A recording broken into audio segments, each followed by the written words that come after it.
The Power of Now, A Guide to Spiritual Enlightenment by Eckhart Tolle. Published by Namaste Publishing and New World Library, Nevada, California.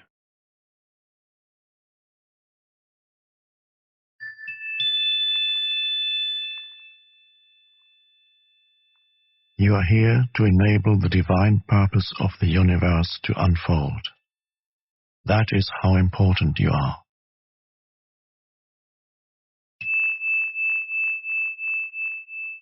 Hello, I'm Connie Kello, the publisher of The Power of Now in Canada. And I'm sitting here with Eckhart Tolle, spiritual teacher and the author of The Power of Now. Next to me also is Mark Allen, our American publisher, who is responsible for the release of this audio version of the book. Like me, Mark recognized Eckhart for the profound spiritual teacher he is, and this book for the powerful and pure teaching it is. We were both literally compelled to publish The Power of Now, to put it out into our world. And now the three of us join together in love to do this audio version of the book. We'll now begin with Eckhart reading the introduction.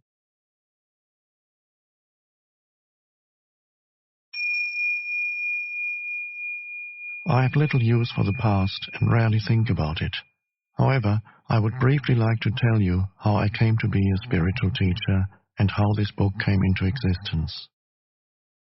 Until my 30th year, I lived in a state of almost continuous anxiety, interspersed with periods of suicidal depression.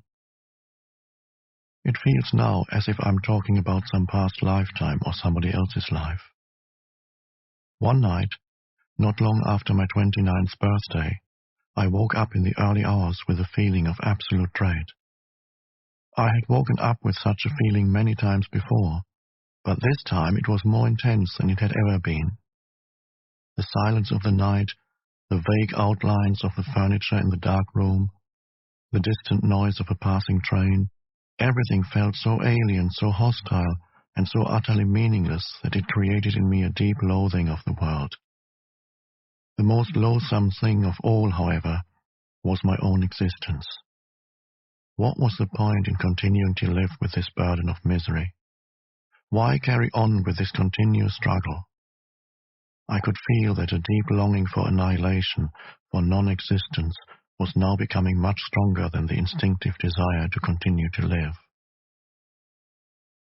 I cannot live with myself any longer. This was a thought that kept repeating itself in my mind.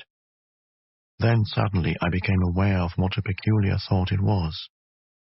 Am I one or two? If I cannot live with myself, there must be two of me, the I and the self that I cannot live with. Maybe, I thought, only one of them is real. I was so stunned by this strange realization that my mind stopped. I was fully conscious, but there were no more thoughts. Then I felt drawn into what seemed like a vortex of energy. It was a slow movement at first and then accelerated. I was gripped by an intense fear and my body started to shake. I heard the words, "Resist nothing," as if spoken inside my chest. I could feel myself being sucked into a void. It felt as if the void was inside myself rather than outside. Suddenly, there was no more fear, and I let myself fall into that void. I have no recollection of what happened after that. I was awakened by the chirping of a bird outside the window. I had never heard such a sound before. My eyes were still closed, and I saw the image of a precious diamond. Yes, if a diamond could make a sound, this is what it would be like. I opened my eyes. The first light of dawn was filtering through the curtains. Without any thought, I knew that there's infinitely more to light than we realize. That soft luminosity filtering through the curtains was love itself. Tears came into my eyes. I got up and walked around the room. I recognized the room, and yet I knew that I had never truly seen it before. Everything was fresh and pristine, as if it had just come into existence. I picked up things, a pencil, an empty bottle, marveling at the beauty and aliveness of it all.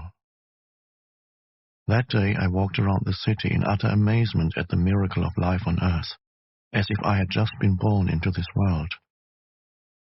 For the next 5 months, I lived in a state of uninterrupted deep peace and bliss. After that, it diminished somewhat in intensity, or perhaps it just seemed to because it became my natural state. I could still function in the world, although I realized that nothing I ever did could possibly add anything to what I already had. I knew, of course, that something profoundly significant had happened to me, but I didn't understand it at all. It wasn't until several years later, after I had read spiritual texts and spent time with spiritual teachers, that I realized that what everybody was looking for had already happened to me. I understood that the intense pressure of suffering that night must have forced my consciousness to withdraw from its identification with the unhappy and deeply fearful self, which is ultimately a fiction of the mind. This withdrawal must have been so complete that this false suffering self immediately collapsed, just as if a plug had been pulled out of an inflatable toy. What was left then was my true nature as the ever-present I am. Consciousness in its pure state, prior to identification with form. Later, I also learned to go into that inner timeless and deathless realm that I had originally perceived as a void and remain fully conscious. I dwelled in states of such indescribable bliss and sacredness that even the original experience I just described pales in comparison. A time came when, for a while, I was left with nothing on the physical plane. I had no relationships, no job, no home, no socially defined identity. I spent almost 2 years sitting on park benches in a state of the most intense joy. But even the most beautiful experiences come and go. More fundamental, perhaps, than any experience is the undercurrent of peace that has never left me since then. Sometimes it is very strong, almost palpable, and others can feel it too.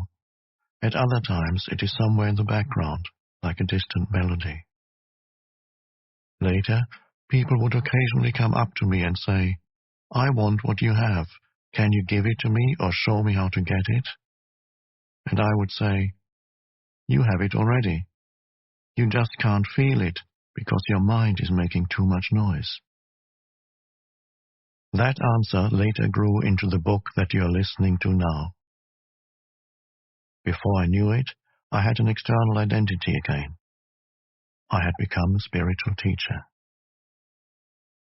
This book represents the essence of my work as far as it can be conveyed in words, with individuals and small groups of spiritual seekers during the past 10 years in Europe and in North America.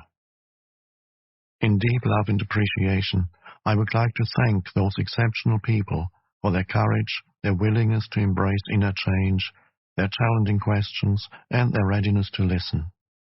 This book would not have come into existence without them. They belong to what is as yet a small but fortunately growing minority of spiritual pioneers. People who are reaching a point where they become capable of breaking out of inherited collective mind patterns that have kept humans in bondage to suffering for eons. I trust that this book will find its way to those who are ready for such radical inner transformation and so act as a catalyst for it. I also hope that it will reach many others who will find its content worthy of consideration, although they may not be ready to fully live or practice it. It is possible that at a later time, the seed that was sown when listening to this book will merge with the seed of enlightenment that each human being carries within, and suddenly that seed will sprout and come alive within them.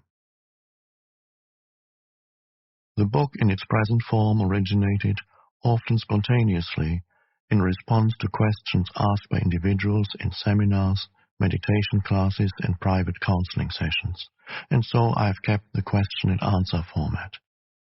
I learned and received as much in those classes and sessions as the questioners. Some of the questions and answers I wrote down almost verbatim.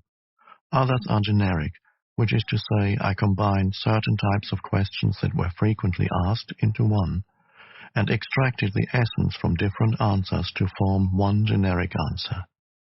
Sometimes, in the process of writing, an entirely new answer came that was more profound or insightful than anything I'd ever uttered.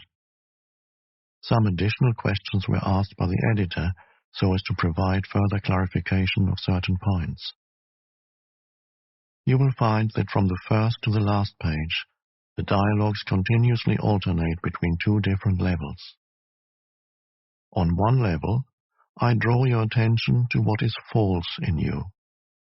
I speak of the nature of human unconsciousness and dysfunction as well as its most common behavioral manifestations, from conflict in relationships to warfare between tribes and nations.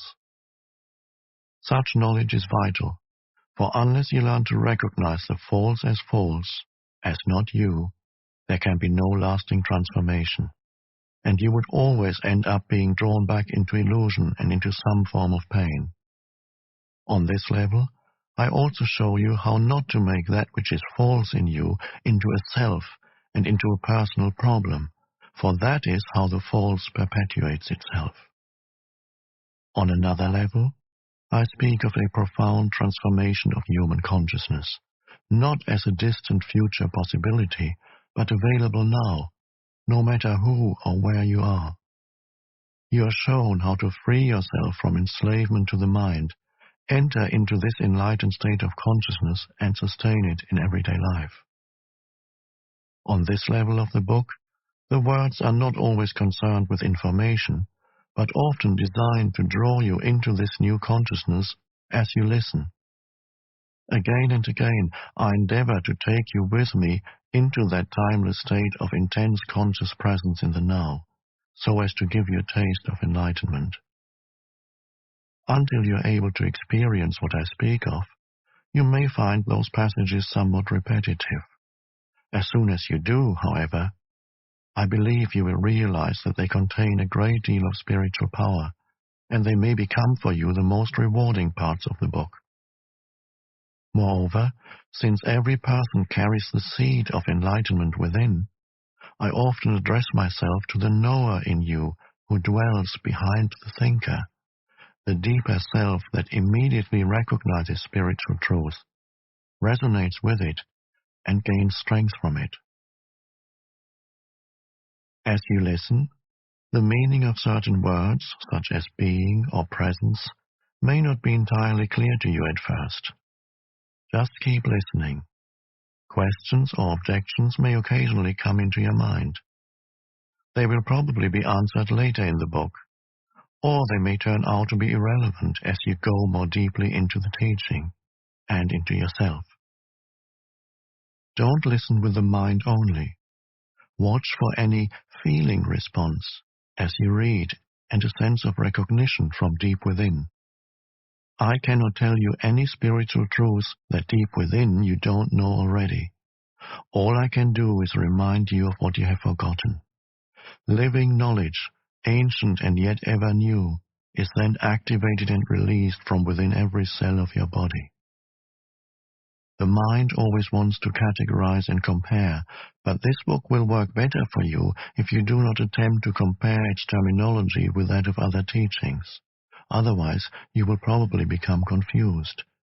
I use words such as mind, happiness, and consciousness in ways that do not necessarily correlate with other teachings. Don't get attached to any words. They are only stepping stones to be left behind as quickly as possible. When I occasionally quote the words of Jesus or the Buddha, from A Course in Miracles or from other teachings, I do so not in order to compare, but to draw your attention to the fact that in essence there is and always has been only one spiritual teaching, although it comes in many forms. Some of these forms, such as the ancient religions, have become so overlaid with extraneous matter that their spiritual essence has become almost completely obscured by it. To a large extent, therefore, their deeper meaning is no longer recognized and their transformative power lost.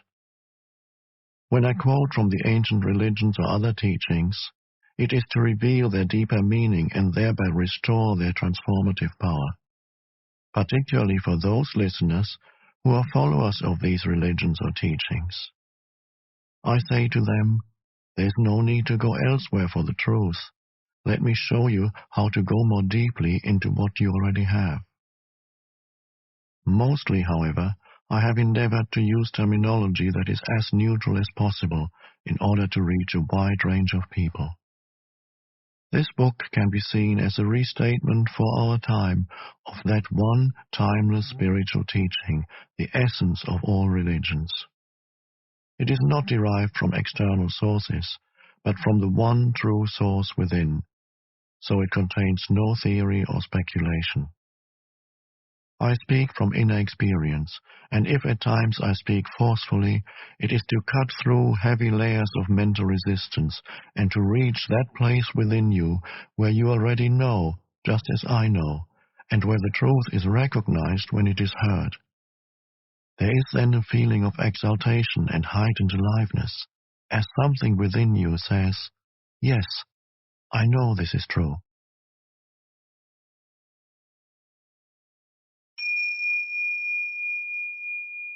Chapter 1. You are not your mind. Enlightenment. What is that? A beggar had been sitting by the side of a road for over 30 years. One day a stranger walked by. "Spare some change," mumbled the beggar, mechanically holding out his old baseball cap. "I have nothing to give you," said the stranger.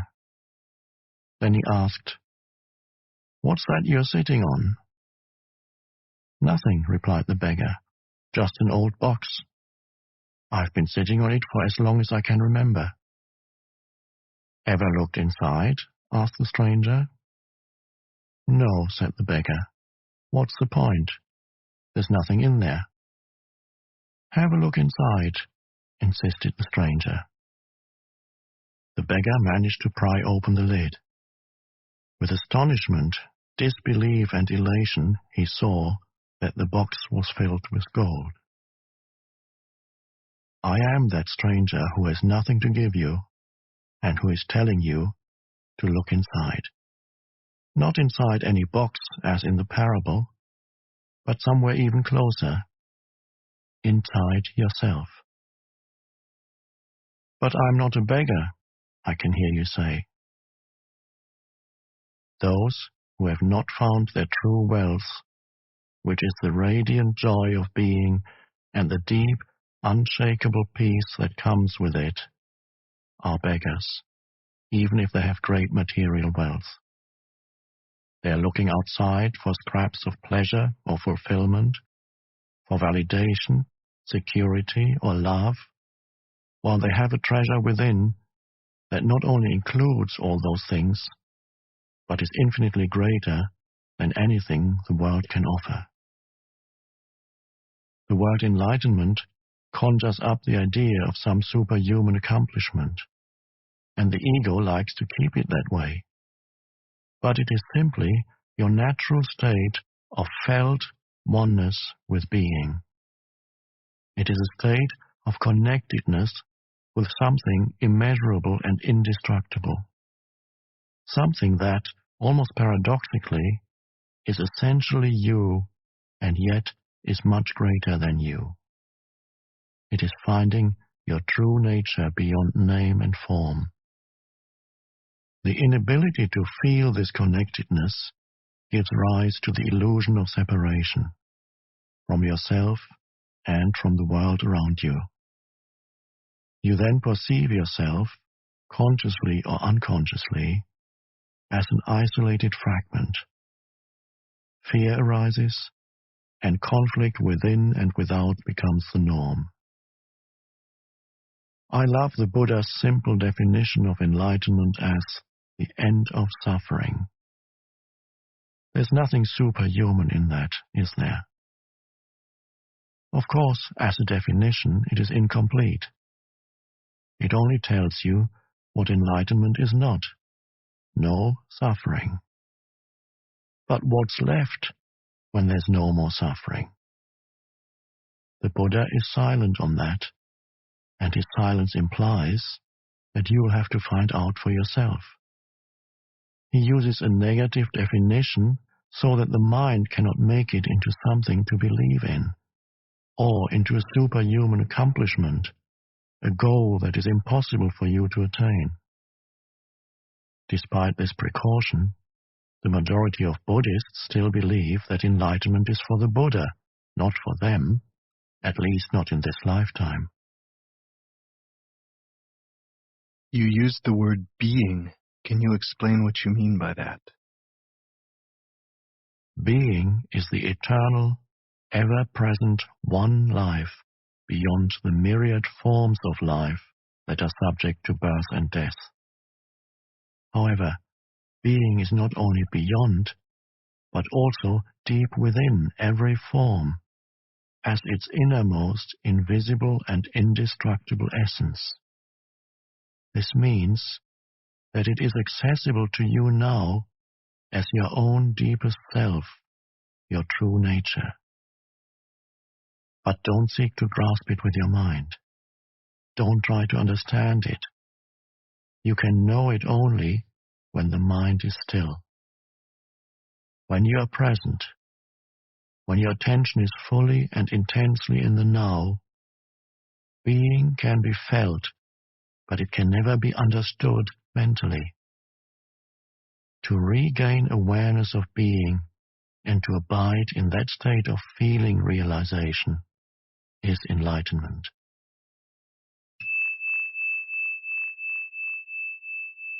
When you say being, are you talking about God? If you are, then why don't you say it? The word God has become empty of meaning through thousands of years of misuse. I use it sometimes, but I do so sparingly. By misuse, I mean that people who have never even glimpsed the realm of the sacred, the infinite vastness behind that word, use it with great conviction, as if they knew what they are talking about. Or they argue against it, as if they knew what it is that they are denying. This misuse gives rise to absurd beliefs, assertions, and egoic delusions, such as, my or our God is the only true God, and your God is false. Or Nietzsche's famous statement, God is dead. The word God has become a closed concept. The moment the word is uttered, a mental image is created. No longer perhaps of an old man with a white beard, but still a mental representation of someone or something outside you. And, yes, almost inevitably, a male someone or something. Neither God nor being nor any other word can define or explain the ineffable reality behind that word. So the only important question is whether the word is a help or a hindrance in enabling you to experience that toward which it points. Does it point beyond itself to that transcendental reality, or does it lend itself too easily to becoming no more than an idea in your head that you believe in, a mental idol? The word being explains nothing, but nor does God. Being, however, has the advantage that it is an open concept. It does not reduce the infinite invisible to a finite entity. It is impossible to form a mental image of it. Nobody can claim exclusive possession of being. It is your very essence, and it is immediately accessible to you as the feeling of your own presence, the realization, I am, that is prior to I am this or I am that. So it is only a small step from the word being to the experience of being.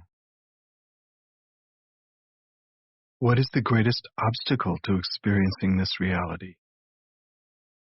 Identification with your mind, which causes thought to become compulsive.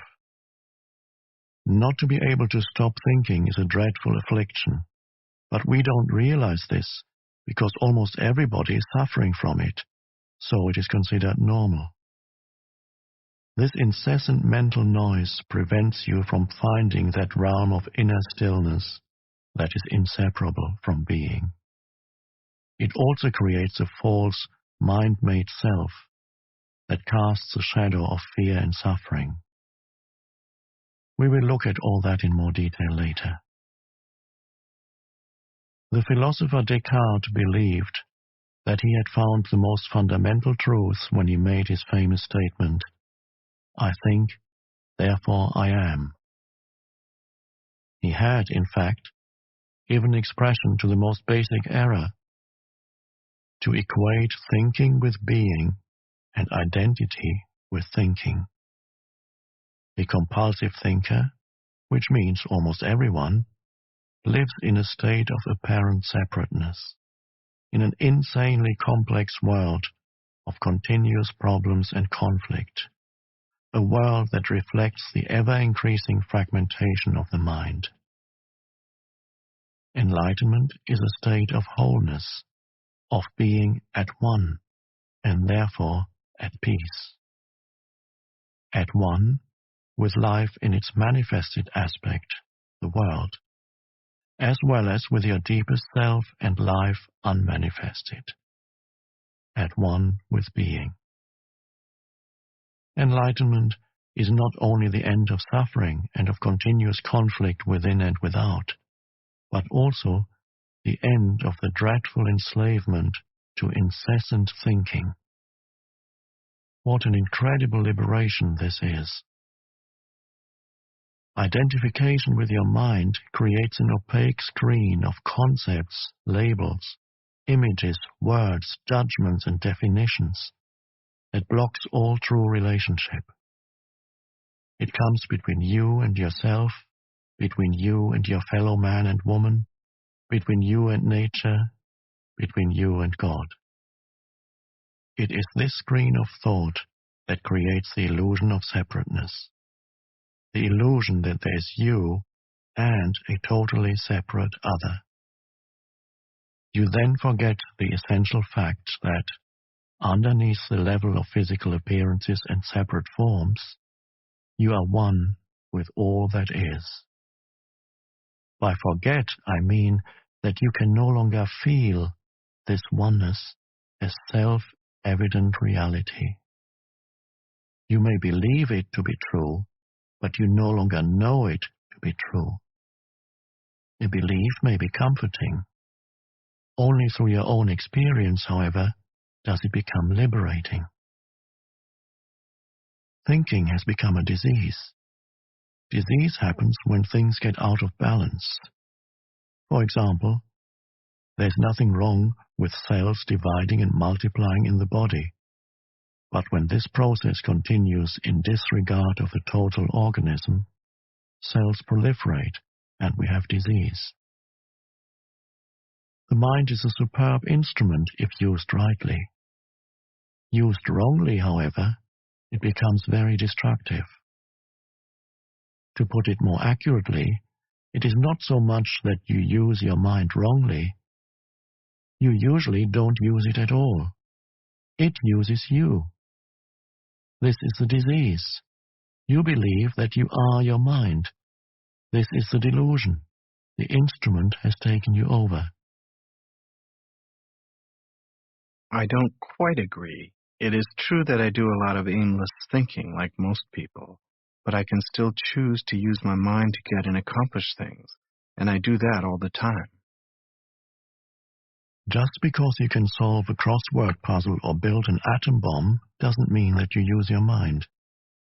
Just as dogs love to chew bones, the mind loves to get its teeth into problems. That's why it does crossword puzzles and builds atom bombs. You have no interest in either. Let me ask you this.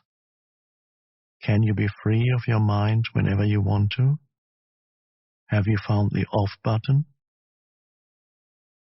You mean stop thinking altogether? No, I can't, except maybe for a moment or two. Then the mind is using you. You are unconsciously identified with it, so you don't even know that you are its slave. It's almost as if you were possessed without knowing it, and so you take the possessing entity to be yourself. The beginning of freedom is the realization that you are not the possessing entity, the thinker. Knowing this enables you to observe the entity. The moment you start watching the thinker, a higher level of consciousness becomes activated. You then begin to realize that there is a vast realm of intelligence beyond thought. That thought is only a tiny aspect of that intelligence. You also realize that all the things that truly matter, beauty, love, creativity, joy, inner peace, arise from beyond the mind. You begin to awaken.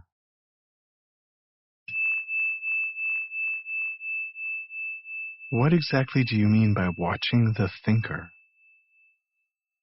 When someone goes to the doctor and says, "I hear a voice in my head," he or she will most likely be sent to a psychiatrist. The fact is that, in a very similar way, virtually everyone hears a voice or several voices in their head all the time. The involuntary thought processes that you don't realize you have the power to stop. Continuous monologues or dialogues. You've probably come across mad people in the street, incessantly talking or muttering to themselves. Well, that's not much different from what you and all other normal people do, except that you don't do it out loud. The voice comments, speculates, judges, compares, complains, likes, dislikes, and so on.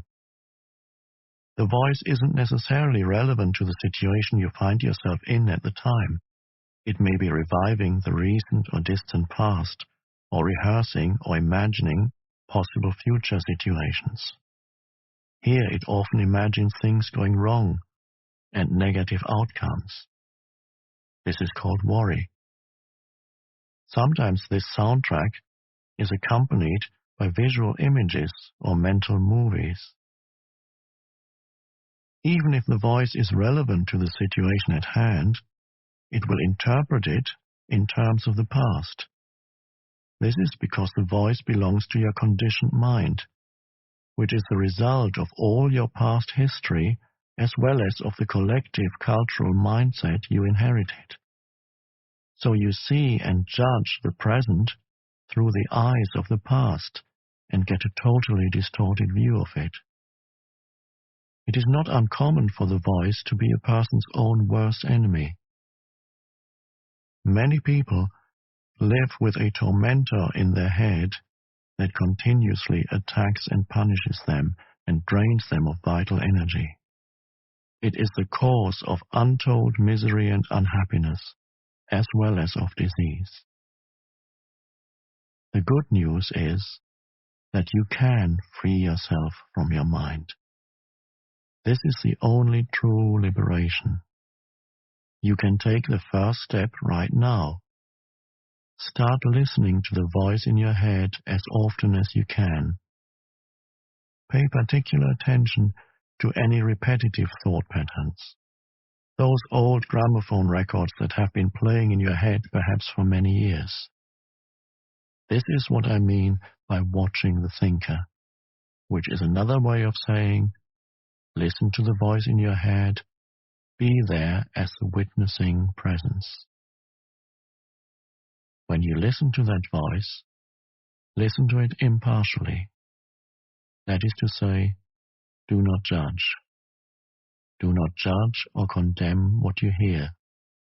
For doing so would mean that the same voice has come in again through the back door.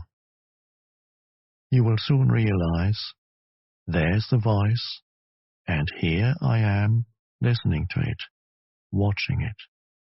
This I am realization, this sense of your own presence, is not a thought. It arises from beyond the mind.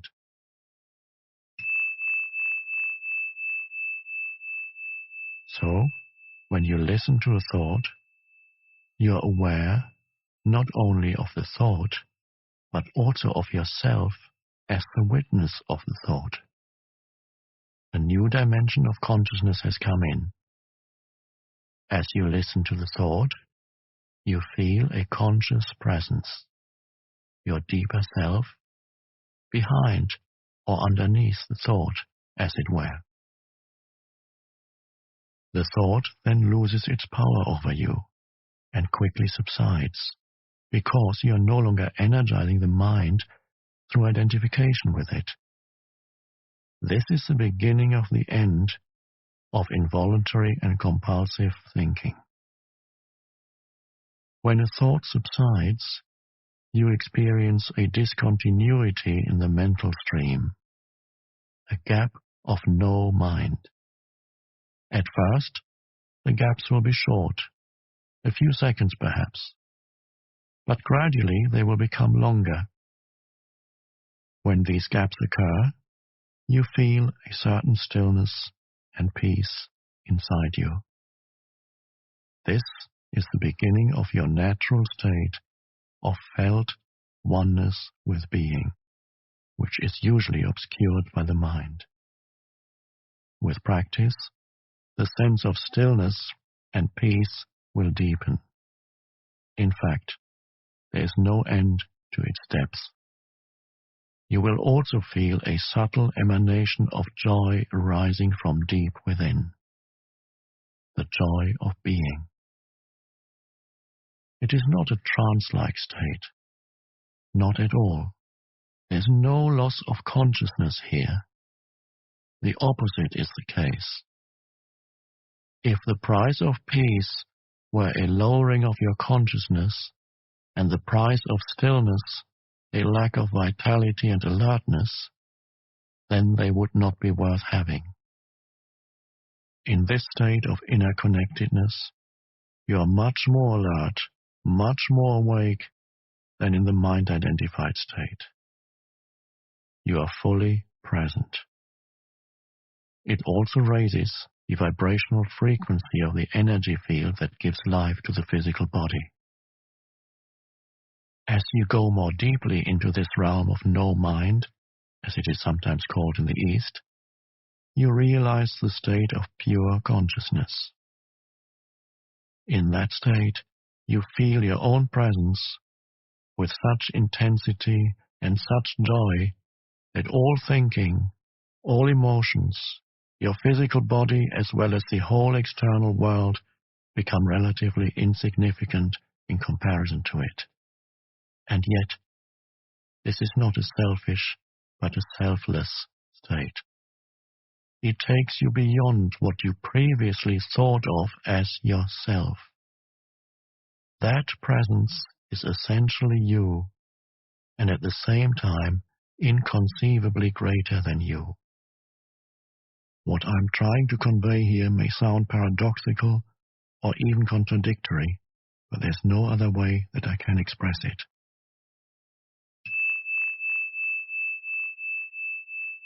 Instead of watching the thinker, you can also create a gap in the mind stream simply by directing the focus of your attention into the now. Just become intensely conscious of the present moment. This is a deeply satisfying thing to do. In this way, you draw consciousness away from mind activity and create a gap of no mind in which you are highly alert and aware, but not thinking. This is the essence of meditation. In your everyday life, you can practice this by taking any routine activity that normally is only a means to an end and giving it your fullest attention so that it becomes an end in itself. For example, every time you walk up and down the stairs in your house or place of work, Pay close attention to every step, every movement, even your breathing. Be totally present. Or when you wash your hands, pay attention to all the sense perceptions associated with the activity, the sound and feel of the water, the movement of your hands, the scent of the soap, and so on. Or when you get into your car, after you close the door, pause for a few seconds and observe the flow of your breath. Become aware of a silent but powerful sense of presence. There's one certain criterion by which you can measure your success in this practice: the degree of peace that you feel within.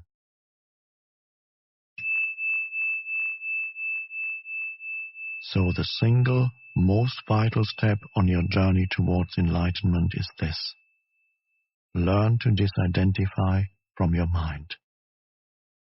Every time you create a gap in the stream of mind, the light of your consciousness grows stronger. One day, you may catch yourself smiling at the voice in your head, as you would smile at the antics of a child. This means that you no longer take the content of your mind all that seriously, as your sense of self does not depend on it. Isn't thinking essential in order to survive in this world? Your mind is an instrument, a tool. It is there to be used for a specific task, and when the task is completed, you lay it down. As it is, I would say about 80 to 90% of most people's thinking is not only repetitive and useless, but because of its dysfunctional and often negative nature, much of it is also harmful. Observe your mind and you will find this to be true. It causes a serious leakage of vital energy. This kind of compulsive thinking is actually an addiction. What characterizes an addiction?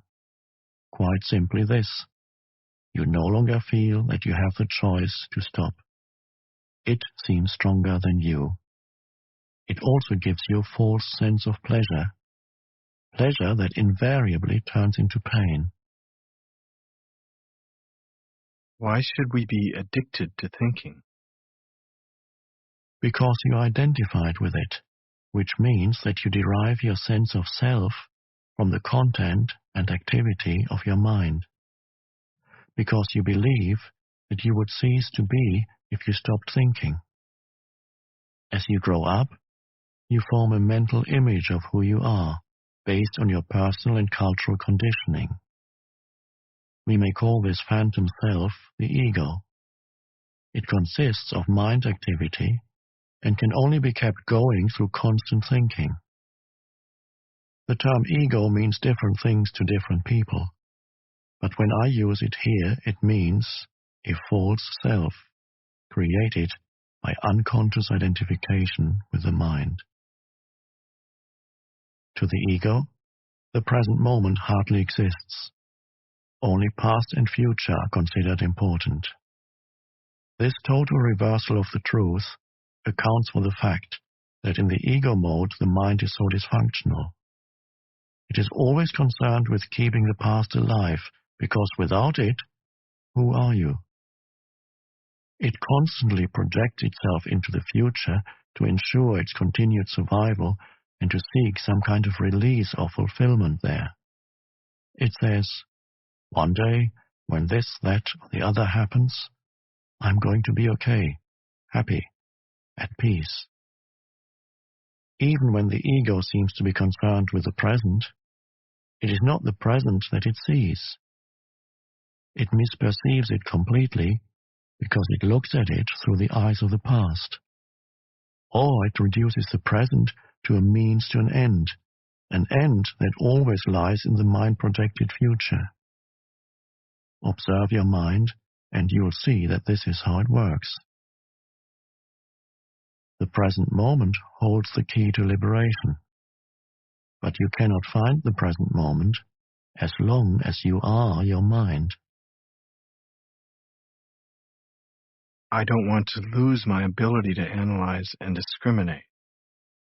I wouldn't mind learning to think more clearly in a more focused way, but I don't want to lose my mind. The gift of thought is the most precious thing we have. Without it, we would be just another species of animal. The predominance of mind is no more than a stage in the evolution of consciousness. We need to go on to the next stage now as a matter of urgency. Otherwise, we will be destroyed by the mind which has grown into a monster.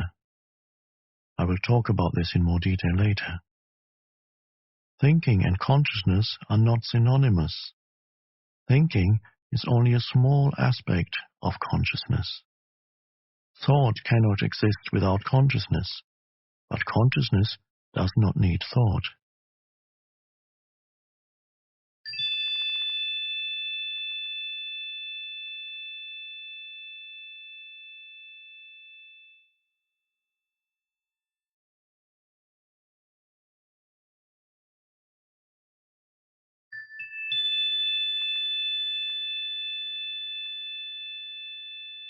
Enlightenment means rising above thought, not falling back to a level below thought, the level of an animal or plant. In the enlightened state, you still use your thinking mind when needed, but in a much more focused and effective way than before. You use it mostly for practical purposes, but you're free of the involuntary internal dialogue, and there's inner stillness. When you do use your mind, and particularly when a creative solution is needed, you oscillate every few minutes or so between thought and stillness, between mind and no mind. No mind is consciousness without thought. Only in that way is it possible to think creatively, because only in that way does thought have any real power. Thought alone, when it is no longer connected with the much vaster realm of consciousness, quickly becomes barren, insane, destructive. The mind is essentially a survival machine.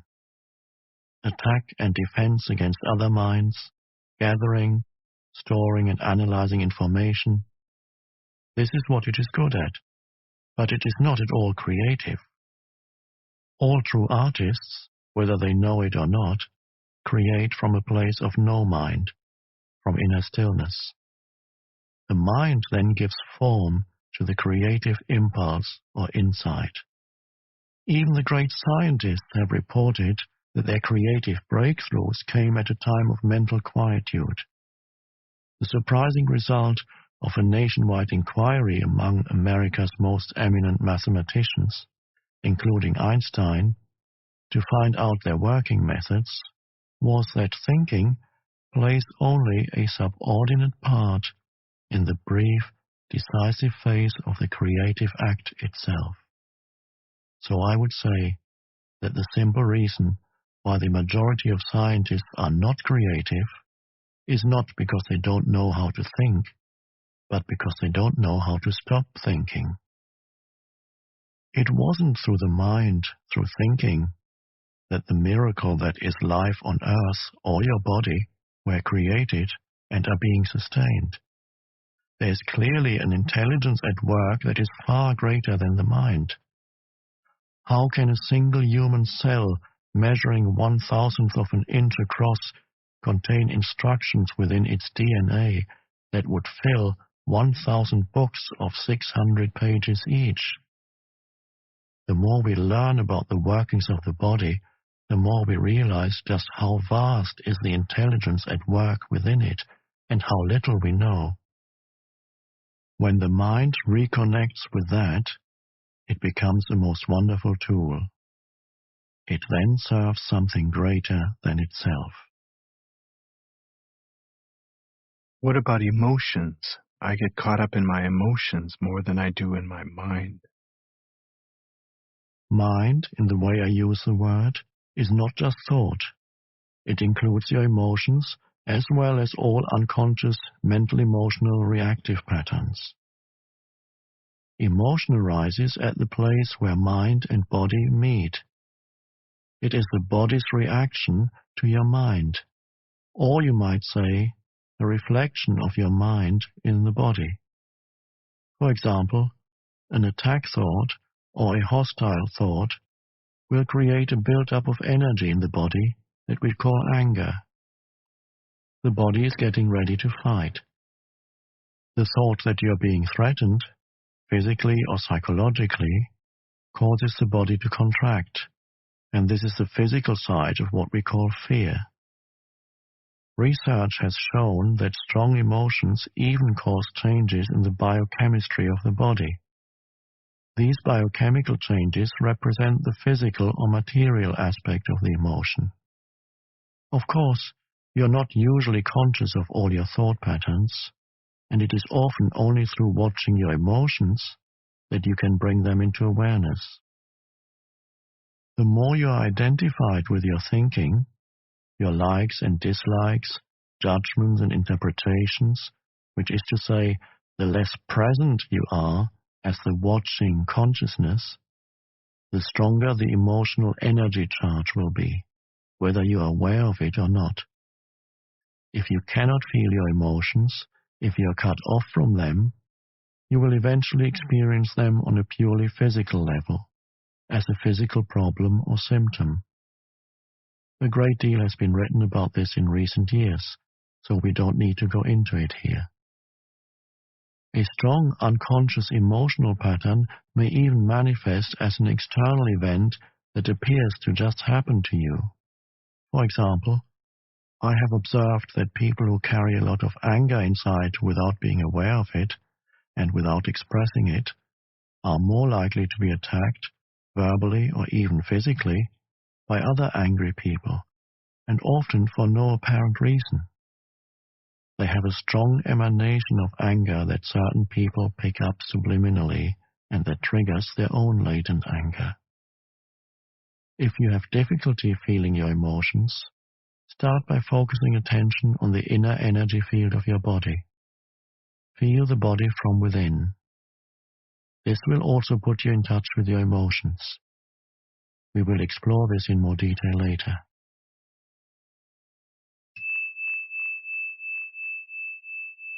You say that an emotion is the mind's reflection in the body, but sometimes there is a conflict between the two. The mind says no, while the emotion says yes, or the other way around. If you really want to know your mind, the body will always give you a truthful reflection. So look at the emotion, or rather, feel it in your body. If there's an apparent conflict between them, the thought will be the lie, the emotion will be the truth. Not the ultimate truth of who you are, but the relative truth of your state of mind at that time.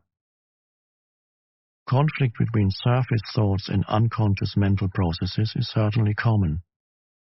You may not yet be able to bring your unconscious mind activity into awareness as thoughts, but it will always be reflected in the body as an emotion, and of this you can become aware. To watch an emotion in this way is basically the same as listening to or watching a thought, which I described earlier. The only difference is that, while a thought is in your head, an emotion has a strong physical component and so is primarily felt in the body. You can then allow the emotion to be there without being controlled by it. You no longer are the emotion. You are the watcher, the observing presence. If you practice this, all that is unconscious in you will be brought into the light of consciousness. So observing our emotions is as important as observing our thoughts? Yes. Make it a habit to ask yourself, what's going on inside me at this moment? That question will point you in the right direction.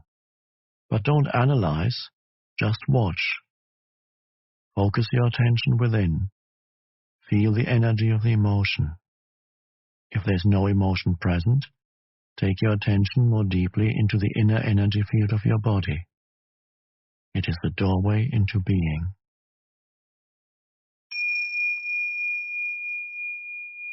An emotion usually represents an amplified and energized thought pattern, and because of its often overpowering energetic charge, it is not easy initially to stay present enough to be able to watch it. It wants to take you over, and it usually succeeds, unless there's enough presence in you. If you are pulled into unconscious identification with the emotion through lack of presence, which is normal, the emotion temporarily becomes you. Often a vicious circle builds up between your thinking and the emotion. They feed each other. The thought pattern creates a magnified reflection of itself in the form of an emotion, and the vibrational frequency of the emotion keeps feeding the original thought pattern. By dwelling mentally on the situation, event, or person that is the perceived cause of the emotion, the thought feeds energy to the emotion, which in turn energizes the thought pattern, and so on. Basically, all emotions are modifications of one primordial, undifferentiated emotion that has its origin in the loss of awareness of who you are beyond name and form. Because of its undifferentiated nature, it is hard to find a name that precisely describes this emotion. Fear comes close, but apart from a continuous sense of threat, it also includes a deep sense of abandonment and incompleteness. It may be best to use a term that is as undifferentiated as that basic emotion, and simply call it pain. One of the main tasks of the mind is to fight or remove that emotional pain, which is one of the reasons for its incessant activity. But all it can ever achieve is to cover it up temporarily. In fact, the harder the mind struggles to get rid of the pain, the greater the pain. The mind can never find the solution, nor can it afford to allow you to find the solution, because it is itself an intrinsic part of the problem. Imagine a chief of police trying to find an arsonist when the arsonist is the chief of police. You will not be free of that pain until you cease to derive your sense of self from identification with the mind, which is to say, from ego. The mind is then toppled from its place of power, and being reveals itself as your true nature. Yes, I know what you're going to ask. I was going to ask, what about positive emotions such as love and joy? They are inseparable from your natural state of inner connectedness with being. Glimpses of love and joy or brief moments of deep peace are possible whenever a gap occurs in the stream of thought. For most people, such gaps happen rarely and only accidentally, in moments when the mind is rendered speechless, sometimes triggered by great beauty, extreme physical exertion, or even great danger. Suddenly, there's inner stillness. And within that stillness, there's a subtle but intense joy. There's love. There's peace. Usually, such moments are short-lived, as the mind quickly resumes its noise-making activity that we call thinking. Love, joy, and peace cannot flourish until you have freed yourself from mind dominance. But they are not what I would call emotions.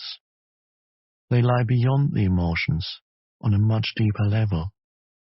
So you need to become fully conscious of your emotions and be able to feel them before you can feel that which lies beyond them. Emotion literally means disturbance. The word comes from the Latin emovere, meaning to disturb. Love, joy, and peace are deep states of being, or rather, three aspects of the state of inner connectedness with being. As such, they have no opposite. This is because they arise from beyond the mind. Emotions, on the other hand, being part of the dualistic mind, are subject to the law of opposites. This simply means that you cannot have good without bad. So in the unenlightened, mind-identified condition, what is sometimes wrongly called joy is the usually short-lived pleasure side of the continuously alternating pain-pleasure cycle. Pleasure is always derived from something outside you, whereas joy arises from within. The very thing that gives you pleasure today will give you pain tomorrow, or it will leave you, so its absence will give you pain. And what is often referred to as love may be pleasurable and exciting for a while, but it is an addictive clinging, an extremely needy condition that can turn into its opposite at the flick of a switch. Many love relationships, after the initial euphoria has passed, actually oscillate between love and hate, attraction and attack. Real love doesn't make you suffer. How could it? It doesn't suddenly turn into hate, nor does real joy turn into pain. As I said, even before you are enlightened, before you have freed yourself from your mind, you may get glimpses of true joy, true love, or of a deep inner peace, still but vibrantly alive. These are aspects of your true nature, which is usually obscured by the mind. Even within a normal, addictive relationship, there can be moments when the presence of something more genuine, something incorruptible, can be felt. But they will only be glimpses, soon to be covered up again through mind interference. It may then seem that you had something very precious and lost it, or your mind may convince you that it was all an illusion anyway. The truth is that it wasn't an illusion, and you cannot lose it. It is part of your natural state, which can be obscured, but can never be destroyed by the mind. Even when the sky is heavily overcast, the sun hasn't disappeared. It is still there on the other side of the clouds. The Buddha says that pain or suffering arises through desire or craving, and that to be free of pain we need to cut the bonds of desire.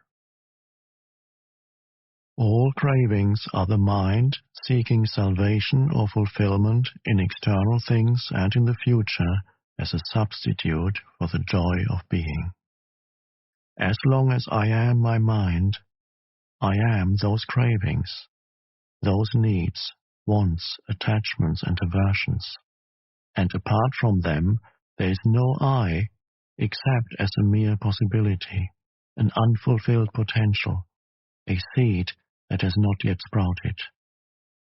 In that state, even my desire to become free or enlightened is just another craving for fulfillment or completion in the future. So don't seek to become free of desire or achieve enlightenment. Become present. Be there as the observer of the mind. Instead of quoting the Buddha, be the awakened one, which is what the word Buddha means. Humans have been in the grip of pain for eons, ever since they fell from the state of grace, entered the realm of time and mind and lost awareness of being. At that point, they started to perceive themselves as meaningless fragments in an alien universe, unconnected to the source and to each other. Pain is inevitable as long as you identify it with your mind, which is to say, as long as you are unconscious, spiritually speaking. I'm talking here primarily of emotional pain, which is also the main cause of physical pain and physical disease. Resentment, hatred, self-pity, guilt, anger, depression, jealousy, and so on, even the slightest irritation, are all forms of pain. And every pleasure or emotional high contains within itself the seed of pain, its inseparable opposite, which will manifest in time. Anybody who has ever taken drugs to get high will know that the high eventually turns into a low, that the pleasure turns into some form of pain. Many people also know from their own experience how easily and quickly an intimate relationship can turn from a source of pleasure to a source of pain. Seen from a higher perspective, both the negative and the positive polarities are faces of the same coin, are both part of the underlying pain that is inseparable from the mind-identified egoic state of consciousness. There are two levels to your pain: the pain that you create now and the pain from the past that still lives on in your mind and body. Ceasing to create pain in the present and dissolving past pain, this is what I want to talk about now.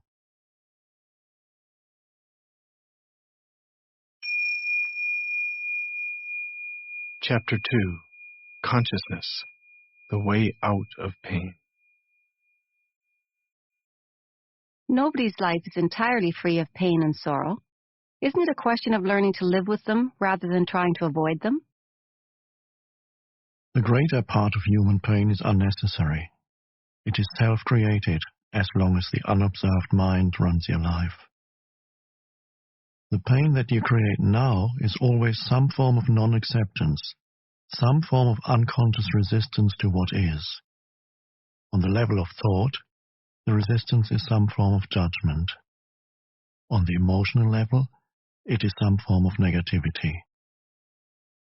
The intensity of the pain depends on the degree of resistance to the present moment, and this in turn depends on how strongly you are identified with your mind. The mind always seeks to deny the now and to escape from it. In other words, the more you are identified with your mind, the more you suffer. Or you may put it like this: the more you are able to honor and accept the now, the more you are free of pain, of suffering, and free of the egoic mind. Why does the mind habitually deny or resist the now? Because it cannot function and remain in control without time, which is past and future. So it perceives the timeless now as threatening. Time and mind are in fact inseparable. Imagine the earth devoid of human life, inhabited only by plants and animals. Would it still have a past and future? Could we still speak of time in any meaningful way? The question, what time is it, or what's the date today, if anybody were there to ask it, would be quite meaningless. The oak tree or the eagle would be bemused by such a question. What time, they would ask? Well, of course, it's now. The time is now. What else is there? Yes, we need the mind as well as time to function in this world, but there comes a point when they take over our lives, and this is where dysfunction, pain, and sorrow set in. The mind, to ensure that it remains in control, seeks continuously to cover up the present moment with past and future, and so, as the vitality and infinite creative potential of being, which is inseparable from the now, becomes covered up by time, your true nature becomes obscured by the mind. An increasingly heavy burden of time has been accumulating in the human mind. All individuals are suffering under this burden, but they also keep adding to it every moment whenever they ignore or deny that precious moment, or reduce it to a means of getting to some future moment, which only exists in the mind, never in actuality. The accumulation of time in the collective and individual human mind also holds a vast amount of residual pain from the past. If you no longer want to create pain for yourself and others, if you no longer want to add to the residue of past pain that still lives on in you, then don't create any more time, or at least no more than is necessary to deal with the practical aspects of your life. How to stop creating time? Realize deeply that the present moment is all you ever have. Make the now the primary focus of your life. Whereas before you dwelt in time and paid brief visits to the now, have your dwelling place in the now and pay brief visits to past and future when required to deal with the practical aspects of your life situation. Always say yes to the present moment. What could be more futile, more insane, than to create inner resistance to something that already is? What could be more insane than to oppose life itself, which is now and always now? Surrender to what is. Say yes to life, and see how life suddenly starts working for you rather than against you.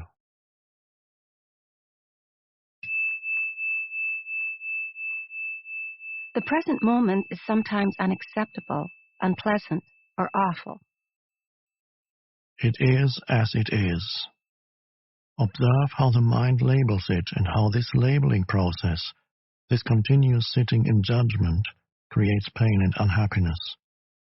By watching the mechanics of the mind, you step out of its resistance patterns, and you can then allow the present moment to be. This will give you a taste of the state of inner freedom from external conditions, the state of true inner peace.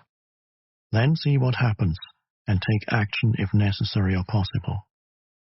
Accept, then act. Whatever the present moment contains, accept it as if you had chosen it. Always work with it, not against it. Make it your friend and ally, not your enemy. This will miraculously transform your whole life.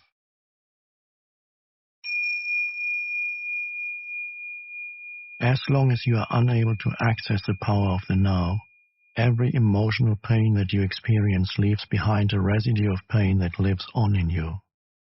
It merges with the pain from the past, which was already there, and becomes lodged in your mind and body. This, of course, includes the pain you suffered as a child, caused by the unconsciousness of the world into which you were born. This accumulated pain is a negative energy field that occupies your body and mind. If you look on it as an invisible entity in its own right, you are getting quite close to the truth. It's the emotional pain body. It has two modes of being, dormant and active. The pain body may be dormant 90% of the time. In a deeply unhappy person, though, it may be active up to 100% of the time. Some people live almost entirely through their pain body, while others may experience it only in certain situations, such as intimate relationships, or situations linked with past loss or abandonment, physical or emotional hurt, and so on. Anything can trigger it, particularly if it resonates with a pain pattern from your past. When it is ready to awaken from its dormant stage, even a thought or an innocent remark made by someone close to you can activate it. Some pain bodies are obnoxious but relatively harmless, for example, like a child who won't stop whining. Others are vicious and destructive monsters, true demons. Some are physically violent, many more are emotionally violent. Some will attack people around you or close to you, while others may attack you, their host.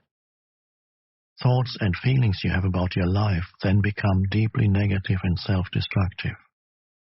Illnesses and accidents are often created in this way. Some pain bodies drive their hosts to suicide. When you thought you knew a person and then you are suddenly confronted with this alien, nasty creature for the first time, you are in for quite a shock. However, it's more important to observe it in yourself than in someone else. Watch out for any sign of unhappiness in yourself, in whatever form. It may be the awakening pain body.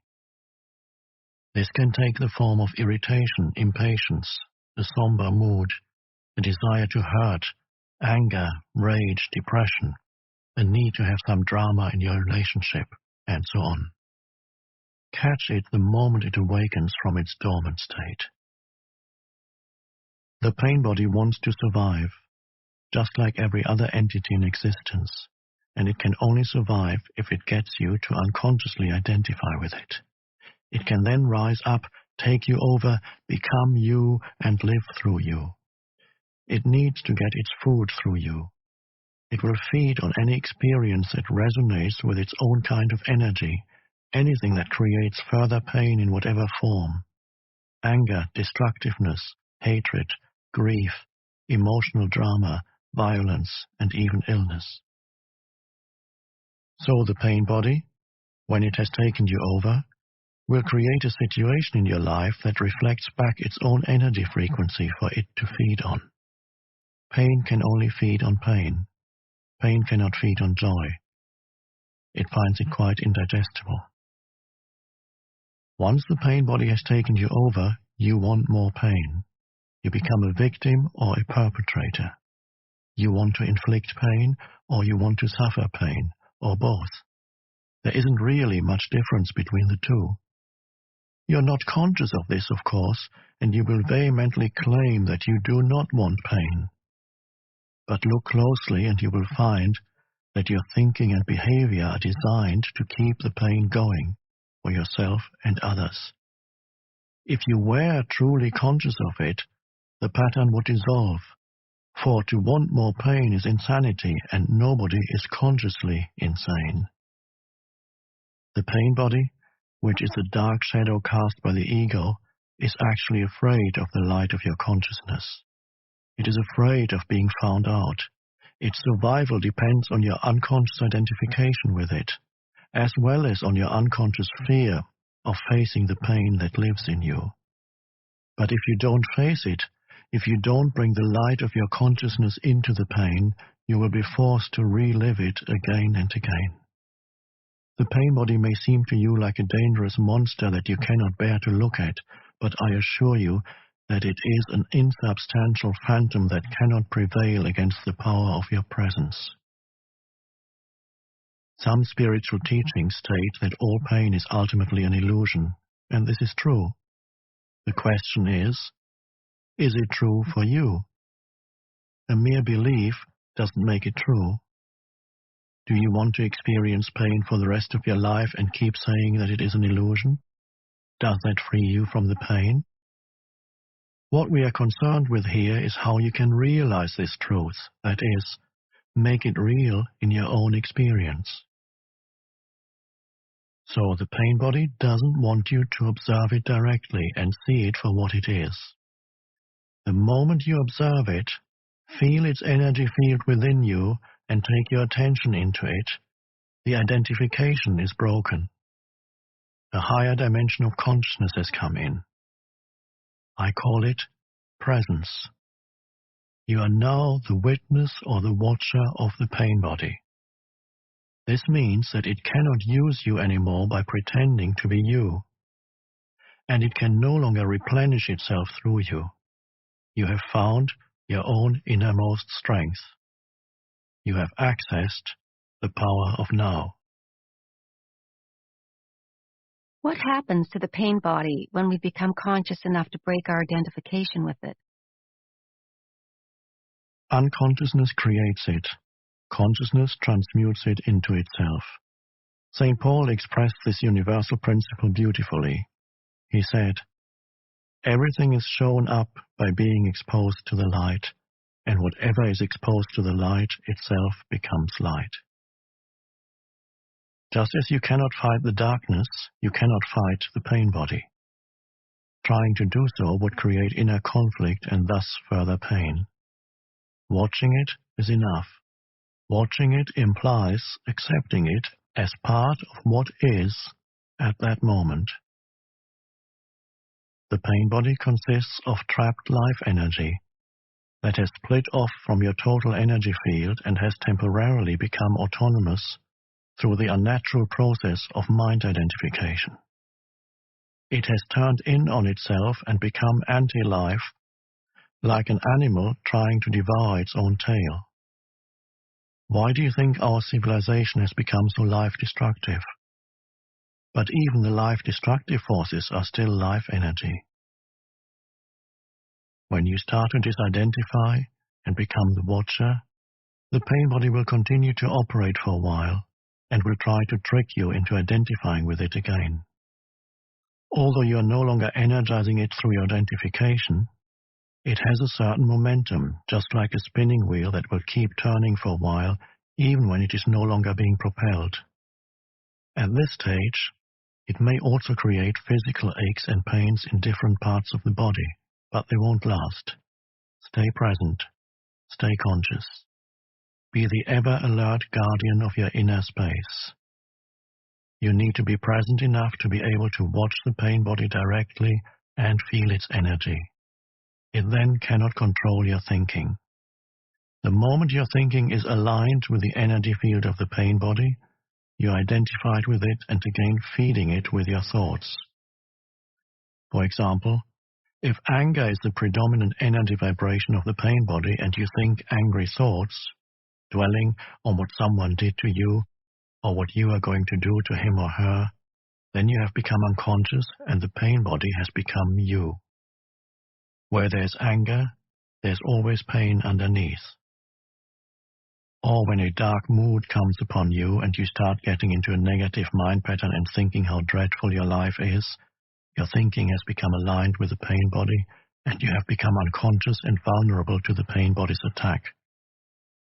Unconscious, the way that I use the word here, means to be identified with some mental or emotional pattern. It implies a complete absence of the watcher. Sustained conscious attention severs the link between the pain body and your thought processes and brings about the process of transmutation. It is as if the pain becomes fuel for the flame of your consciousness, which then burns more brightly as a result. This is the esoteric meaning of the ancient art of alchemy, the transmutation of base metal into gold, of suffering into consciousness. The split within is healed, and you become whole again. Your responsibility then is not to create further pain. Let me summarize the process. Focus attention on the feeling inside you. Know that it is the pain body. Accept that it is there. Don't think about it. Don't let the feeling turn into thinking. Don't judge or analyze. Don't make an identity for yourself out of it. Stay present and continue to be the observer of what is happening inside you. Become aware not only of the emotional pain, but also of the one who observes, the silent watcher. This is the power of the now, the power of your own conscious presence. Then see what happens.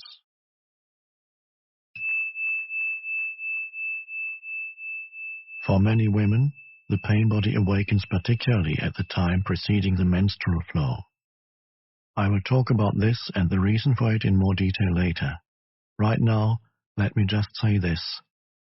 If you are able to stay alert and present at that time and watch whatever you feel within, rather than be taken over by it, it affords an opportunity for the most powerful spiritual practice, and a rapid transmutation of all past pain becomes possible. The process that I have just described is profoundly powerful yet simple. It could be taught to a child, and hopefully one day it will be one of the first things children learn in school. Once you have understood the basic principle of being present as the watcher of what happens inside you, and you understand it by experiencing it, you have at your disposal the most potent transformational tool. This is not to deny that you may encounter intense inner resistance to disidentifying from your pain. This will be the case particularly if you have lived closely identified with your emotional pain body for most of your life, and the whole or large part of your sense of self is invested in it. What this means is that you have made an unhappy self out of your pain body and believe that this mind-made fiction is who you are. In that case, unconscious fear of losing your identity will create strong resistance to any disidentification. In other words, you would rather be in pain, be the pain body, Then take a leap into the unknown and risk losing the familiar, unhappy self. If this applies to you, observe the resistance within yourself. Observe the attachment to your pain. Be very alert. Observe the peculiar pleasure you derive from being unhappy. Observe the compulsion to talk or think about it. The resistance will cease if you make it conscious. You can then take your attention into the pain body, stay present as the witness, and so initiate its transmutation. Only you can do this. Nobody can do it for you. But if you are fortunate enough to find someone who is intensely conscious, if you can be with them and join them in the state of presence, that can be helpful and will accelerate things. In this way, your own light will quickly grow stronger. When a log that has only just started to burn is placed next to one that is burning fiercely, and after a while they are separated again, the first log will be burning with much greater intensity. After all, it is the same fire. To be such a fire is one of the functions of a spiritual teacher. Some therapists may also be able to fulfill that function, provided that they have gone beyond the level of mind and can create and sustain a state of intense conscious presence while they are working with you. You mentioned fear as being part of our basic underlying emotional pain. How does fear arise? And why is there so much of it in people's lives? And isn't a certain amount of fear just healthy self-protection? If I didn't have a fear of fire, I might put my hand in it and get burned. The reason why you don't put your hand in the fire is not because of fear, it's because you know that you'll get burned. You don't need fear to avoid unnecessary danger, just a minimum of intelligence and common sense. For such practical matters, it is useful to apply the lessons learned in the past. Now, if someone threatened you with fire or with physical violence, you might experience something like fear. This is an instinctive shrinking back from danger, but not the psychological condition of fear that we are talking about here.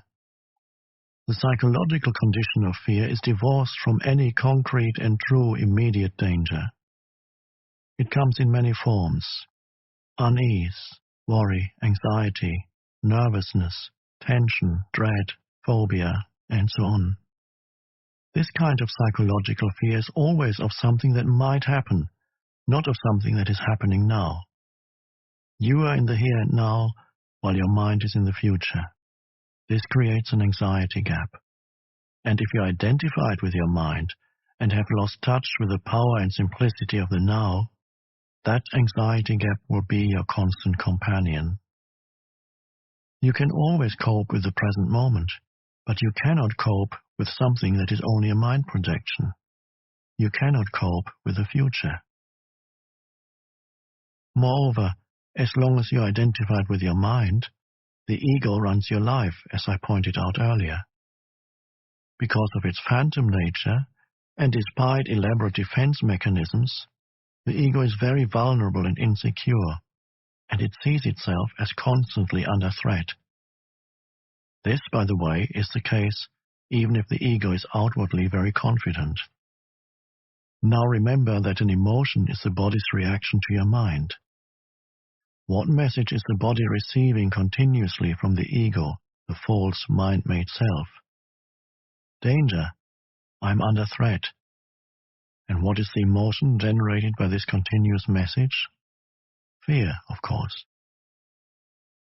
Fear seems to have many causes. Fear of loss, fear of failure, fear of being hurt, and so on.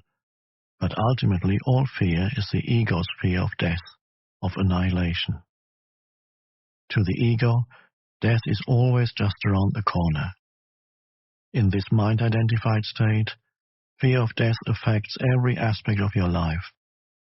For example, even such a seemingly trivial and normal thing, such as the compulsive need to be right in an argument and make the other person wrong, defending the mental position with which you have identified, is due to the fear of death. If you identify with a mental position, then if you are wrong, your mind-based sense of self is seriously threatened with annihilation. So you as the ego cannot afford to be wrong. To be wrong is to die. Wars have been fought over this, and countless relationships have broken down. Once you have disidentified from your mind, whether you're right or wrong makes no difference to your sense of self at all. So the forcefully compulsive and deeply unconscious need to be right, which is a form of violence, will no longer be there. You can state clearly and firmly how you feel or what you think, but there will be no aggressiveness or defensiveness about it.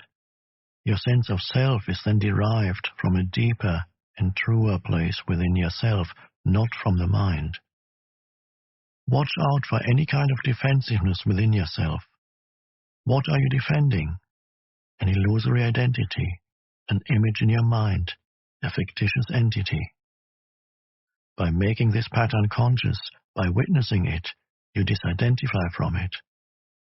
In the light of your consciousness, the unconscious pattern will then quickly dissolve.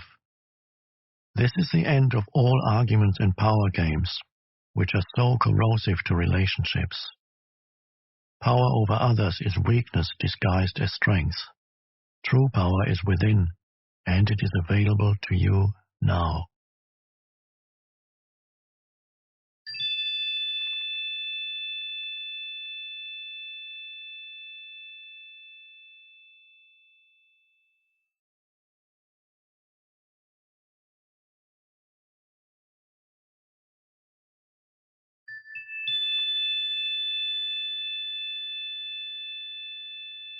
So anyone who is identified with their mind and therefore disconnected from their true power, their deeper self rooted in being, will have fear as their constant companion.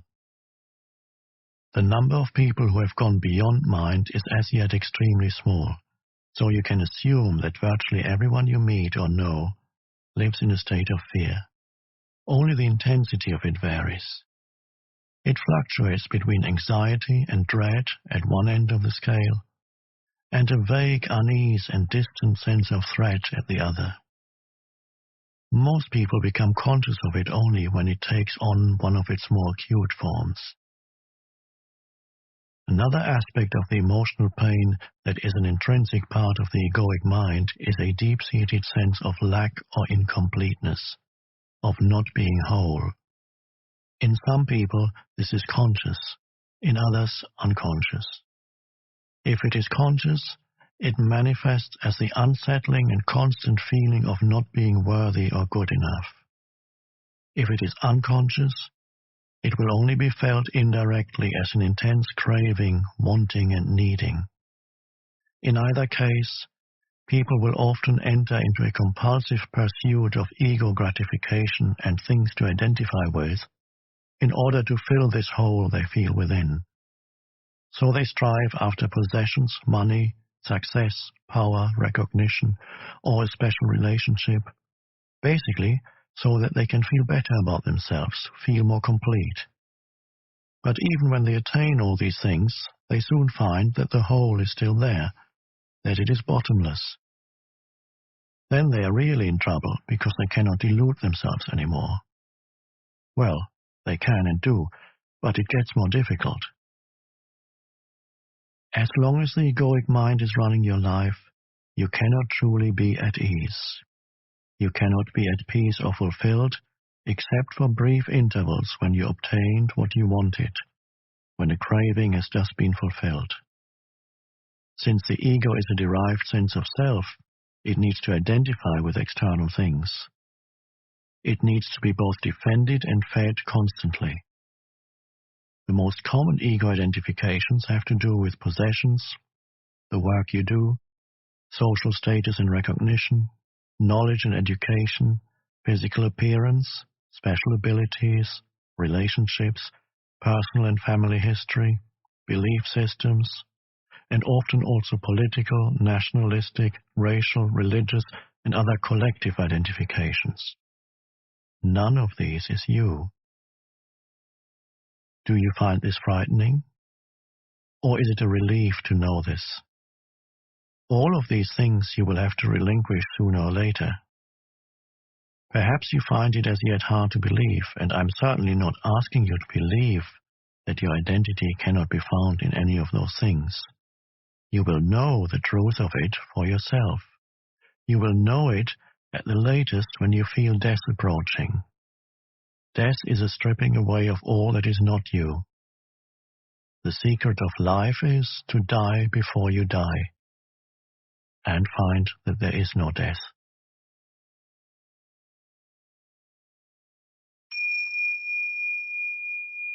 Chapter 3. Moving deeply into the now.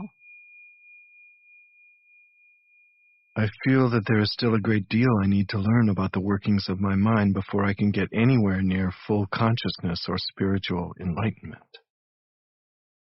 No, you don't. The problems of the mind cannot be solved on the level of the mind. Once you've understood the basic dysfunction, there isn't really much else that you need to learn or understand. Studying the complexity of the mind may make you a good psychologist, but doing so won't take you beyond the mind, just as the study of madness isn't enough to create sanity. You have already understood the basic mechanics of the unconscious state, identification with the mind, which creates a false sense of self, the ego, as a substitute for your true self rooted in being. You become as a branch cut off from the vine, as Jesus puts it. The ego's needs are endless. It feels vulnerable and threatened, and so lives in a state of fear and want. Once you know how the basic dysfunction operates, there's no need to explore all its countless manifestations, no need to make it into a complex personal problem.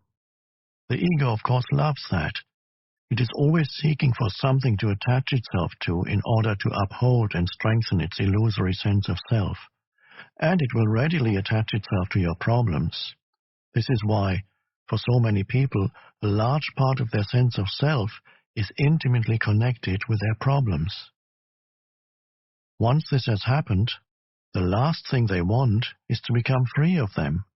That would mean loss of self. There can be a great deal of unconscious ego investment in pain and suffering. So once you recognize the root of unconsciousness as identification with the mind, which of course includes the emotions, you step out of it. You become present.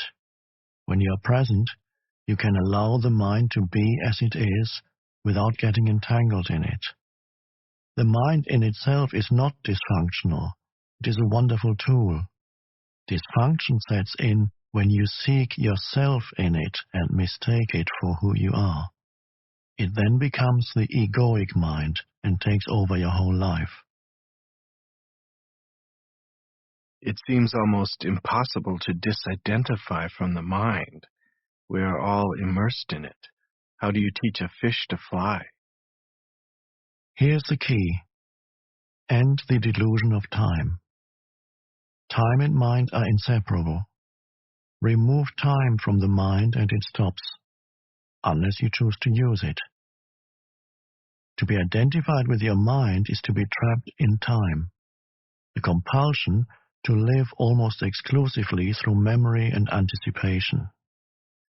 This creates an endless preoccupation with past and future and an unwillingness to honor and acknowledge the present moment and allow it to be. The compulsion arises because the past gives you an identity, and the future holds the promise of salvation, of fulfillment in whatever form. Both are illusions. But without a sense of time, how would we function in this world? There would be no goals to strive toward anymore. I wouldn't even know who I am because my past makes me who I am today. I think time is something very precious, and we need to learn to use it wisely rather than waste it. Time isn't precious at all because it is an illusion. What you perceive as precious is not time, but the one point that is out of time, the now. That is precious indeed. The more you are focused on time, past and future, the more you miss the now, the most precious thing there is. Why is it the most precious thing? Firstly, because it is the only thing. It's all there is. The eternal present is the space within which your whole life unfolds, the one factor that remains constant. Life is now. There was never a time when your life was not now, nor will there ever be. Secondly, the now is the only point that can take you beyond the limited confines of the mind. It is your only point of access into the timeless and formless realm of being.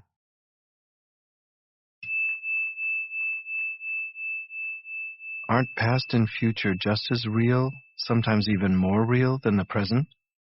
After all, the past determines who we are, as well as how we perceive and behave in the present, and our future goals determine which actions we take in the present. You haven't yet grasped the essence of what I'm saying because you're trying to understand it mentally. The mind cannot understand this. Only you can. Please just listen. Have you ever experienced, done, thought, or felt anything outside the now? Do you think you ever will? Is it possible for anything to happen or be outside the now? The answer is obvious, is it not? Nothing ever happened in the past. It happened in the now. Nothing will ever happen in the future. It will happen in the now. What you think of as the past is a memory trace stored in the mind of a former now. When you remember the past, you reactivate a memory trace, and you do so now. The future is an imagined now, a projection of the mind. When the future comes, it comes as the now. When you think about the future, you do it now. Past and future obviously have no reality of their own. Just as the moon has no light of its own, but can only reflect the light of the sun, so are past and future only pale reflections of the light, power, and reality of the eternal present. Their reality is borrowed from the now. The essence of what I am saying here cannot be understood by the mind. The moment you grasp it, there's a shift in consciousness from mind to being, from time to presence. Suddenly, everything feels alive, radiates energy, emanates being.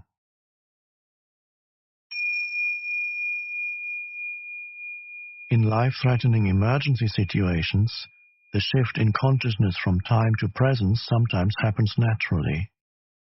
The personality that has a past and a future momentarily recedes and is replaced by an intense conscious presence, very still but very alert at the same time.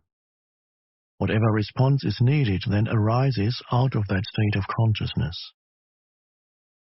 The reason why some people love to engage in dangerous activities such as mountain climbing, car racing, and so on, although they may not be aware of it, is that it forces them into the now, that intensely alive state that is free of time, free of problems, free of thinking, free of the burden of the personality. Slipping away from the present moment even for a second may mean death. Unfortunately, they come to depend on a particular activity to be in that state. But you don't need to climb the north face of the Eiger. You can enter that state now.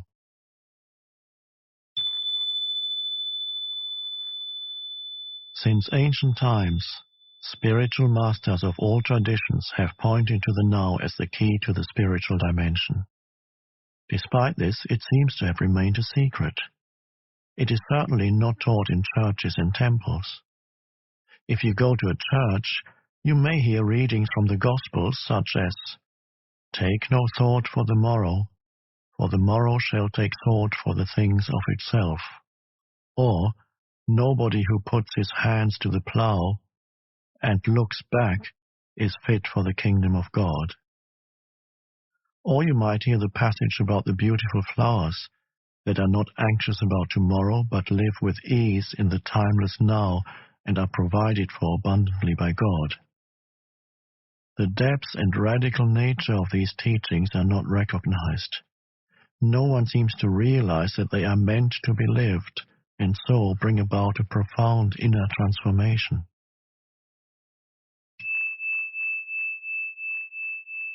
The whole essence of Zen consists in walking along the razor's edge of now. To be so utterly, so completely present that no problem, no suffering, nothing that is not who you are in your essence can survive in you. In the now, in the absence of time, all your problems dissolve. Suffering needs time. It cannot survive in the now. The great Zen master Rinzai, in order to take his students' attention away from time, would often raise his finger and slowly ask, "What at this moment is lacking?" A powerful question that does not require an answer on the level of the mind. It is designed to take your attention deeply into the now. A similar question in the Zen tradition is this: if not now, when?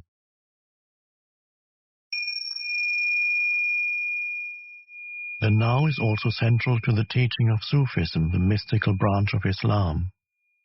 Sufis have a saying, "The Sufi is the son of time present." And Rumi, the great poet and teacher of Sufism, declares, "Past and future veil God from our sight. Burn up both of them with fire." Meister Eckhart, the 13th century spiritual teacher, summed it all up beautifully. Time is what keeps the light from reaching us. There is no greater obstacle to God than time.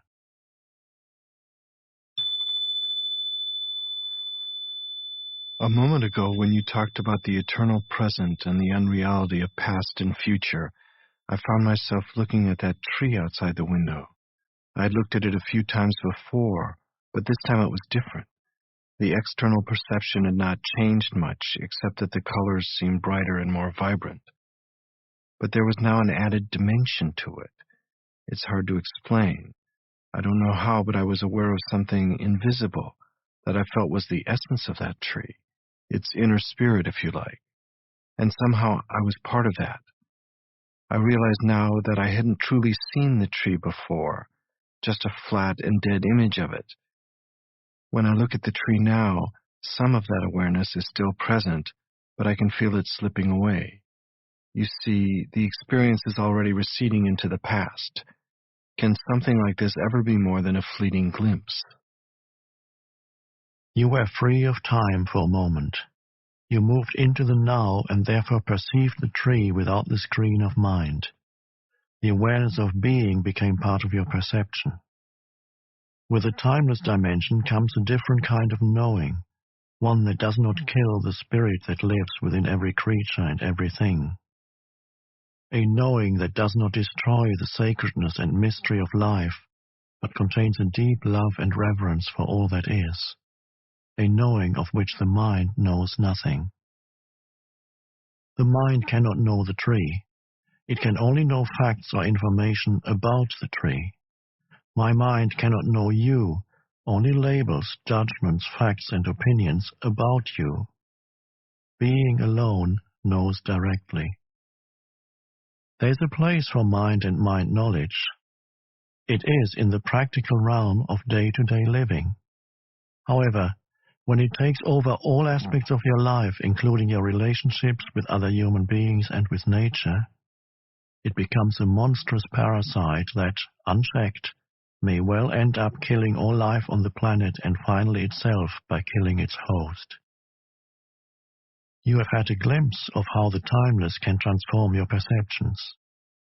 But an experience is not enough, no matter how beautiful or profound. What is needed and what we are concerned with is a permanent shift in consciousness. So break the old pattern of present moment denial and present moment resistance. Make it your practice to withdraw attention from past and future whenever they are not needed. Step out of the time dimension as much as possible in everyday life. If you find it hard to enter the now directly, start by observing the habitual tendency of your mind to want to escape from the now. You will observe that the future is usually imagined as either better or worse than the present. If the imagined future is better, it gives you hope or pleasurable anticipation. If it is worse, it creates anxiety. Both are illusory. Through self-observation, more presence comes into your life automatically. The moment you realize you are not present, you are present. Whenever you are able to observe your mind, you are no longer trapped in it. Another factor has come in, something that is not of the mind, the witnessing presence. Be present as the watcher of your mind, of your thoughts and emotions, as well as your reactions in various situations. Be at least as interested in your reactions as in the situation or person that causes you to react. Notice also how often your attention is in the past or future. Don't judge or analyze what you observe. Watch the thought, feel the emotion, observe the reaction. Don't make a personal problem out of them. You will then feel something more powerful than any of those things that you observe. The still observing presence itself behind the content of your mind, the silent watcher.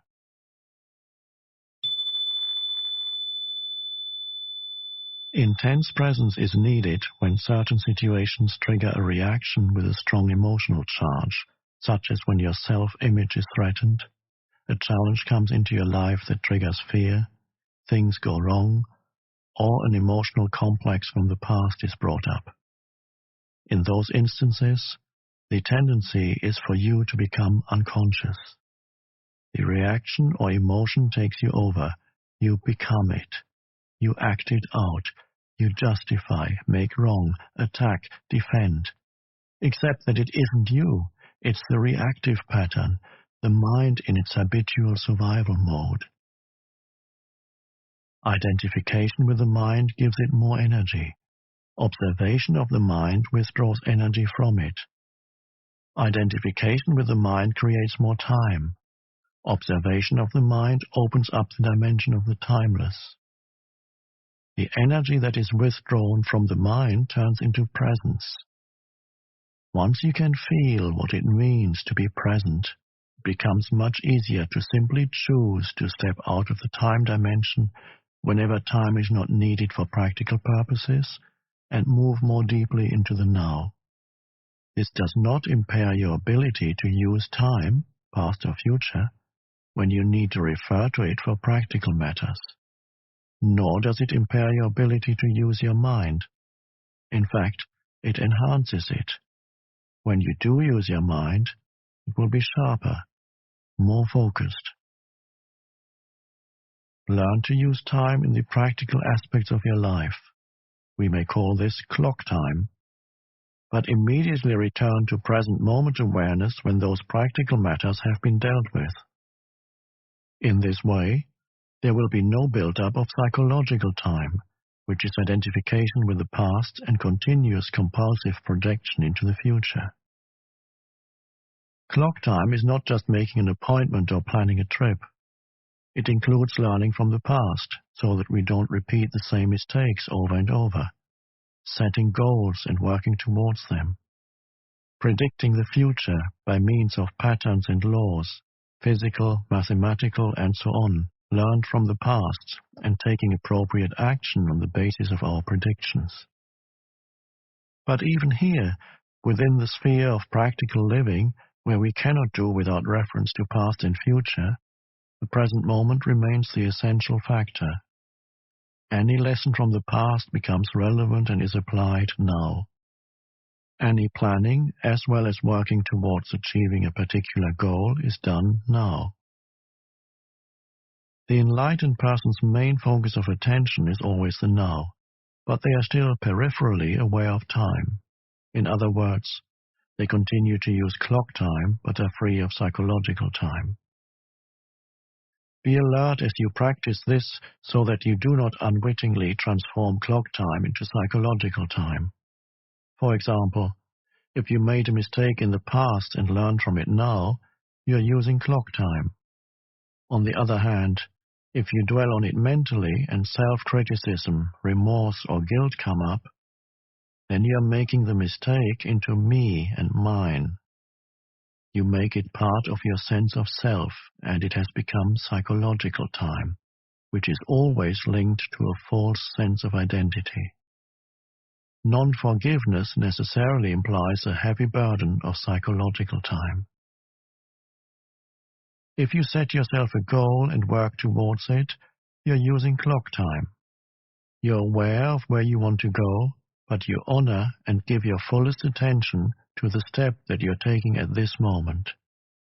If you then become excessively focused on the goal, perhaps because you're seeking happiness, fulfillment, or a more complete sense of self in it, the now is no longer honored. It becomes reduced to a mere stepping stone to the future, with no intrinsic value. Clock time then turns into psychological time. Your life's journey is no longer an adventure, just an obsessive need to arrive, to attain, to make it. You no longer see or smell the flowers by the wayside either, nor are you aware of the beauty and the miracle of life that unfolds all around you when you are present in the now.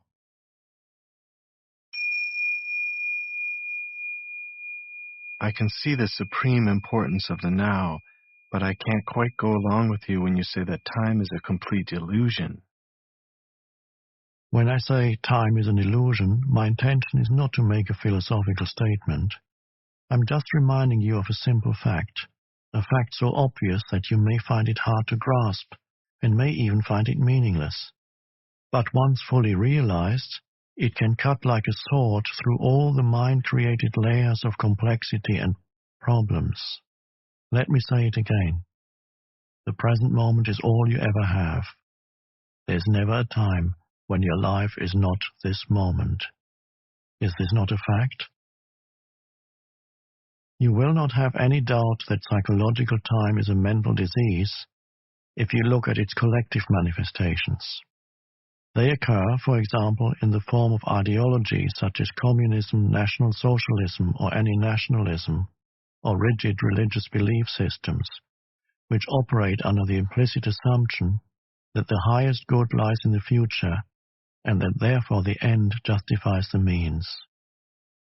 The end is an idea, a point in the mind-projected future, when salvation in whatever form, happiness, fulfillment, equality, liberation, and so on, will be attained.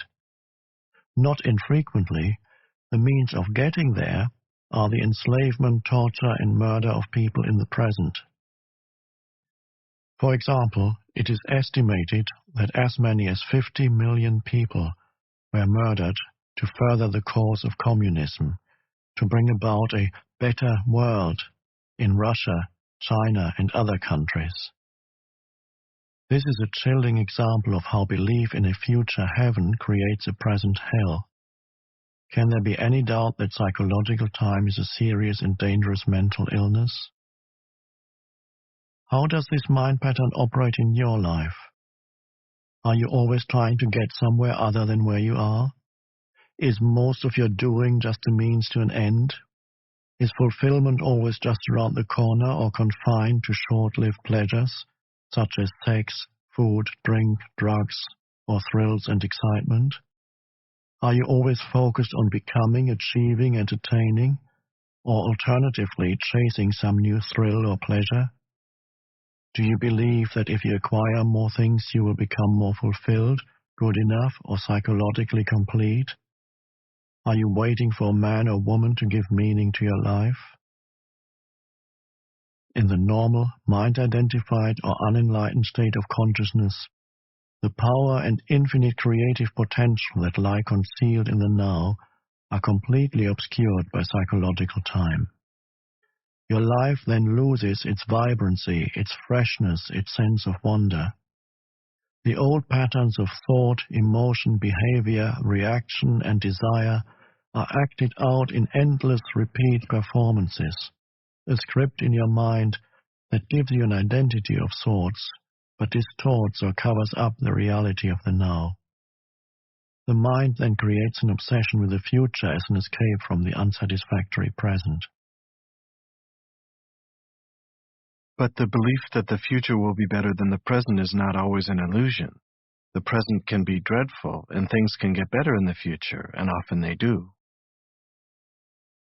Usually, the future is a replica of the past.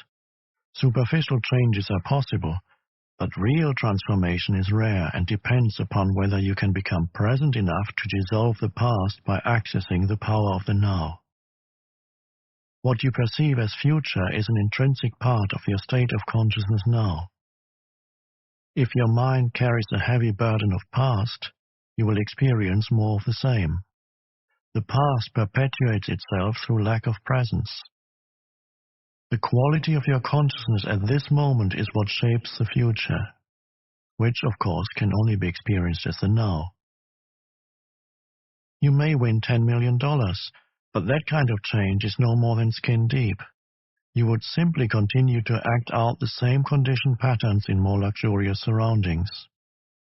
Humans have learned to split the atom. Instead of killing 10 or 20 people with a wooden club, one person can now kill 1 million just by pushing a button. Is that real change?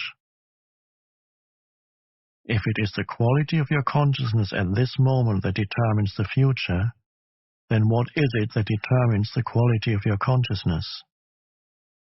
Your degree of presence. So the only place where true change can occur and where the past can be dissolved is the now.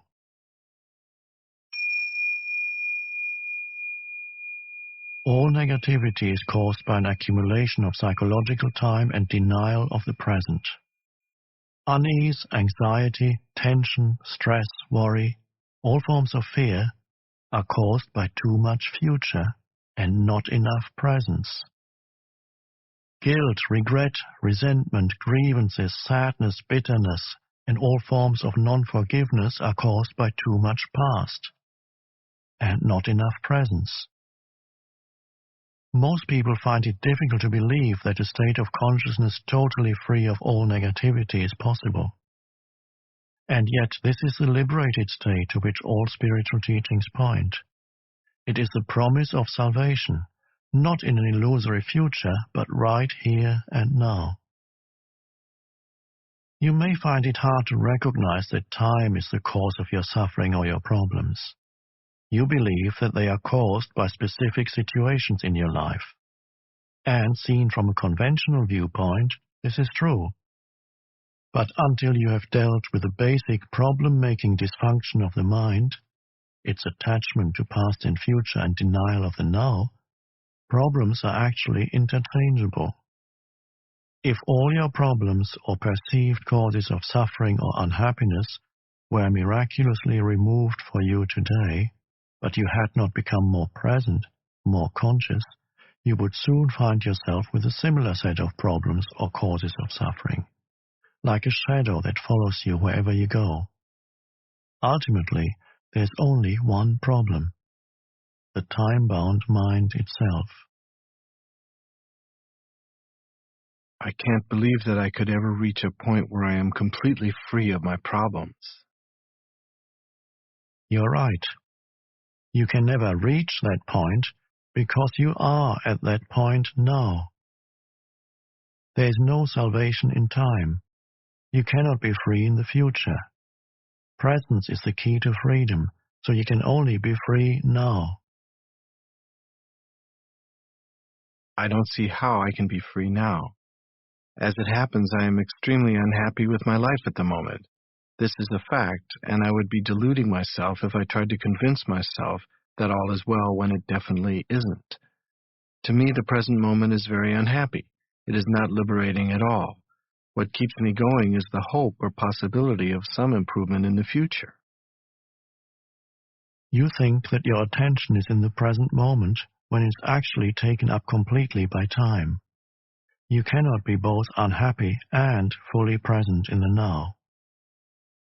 What you refer to as your life should more accurately be called your life situation. It is psychological time, past and future. Certain things in the past didn't go the way you wanted them to go. You're still resisting what happened in the past, and now you're resisting what is. Hope is what keeps you going, but hope keeps you focused on the future, and this continued focus perpetuates your denial of the now and therefore your unhappiness. It's true that my present life situation is the result of things that happened in the past, but it is still my present situation, and being stuck in it is what makes me unhappy.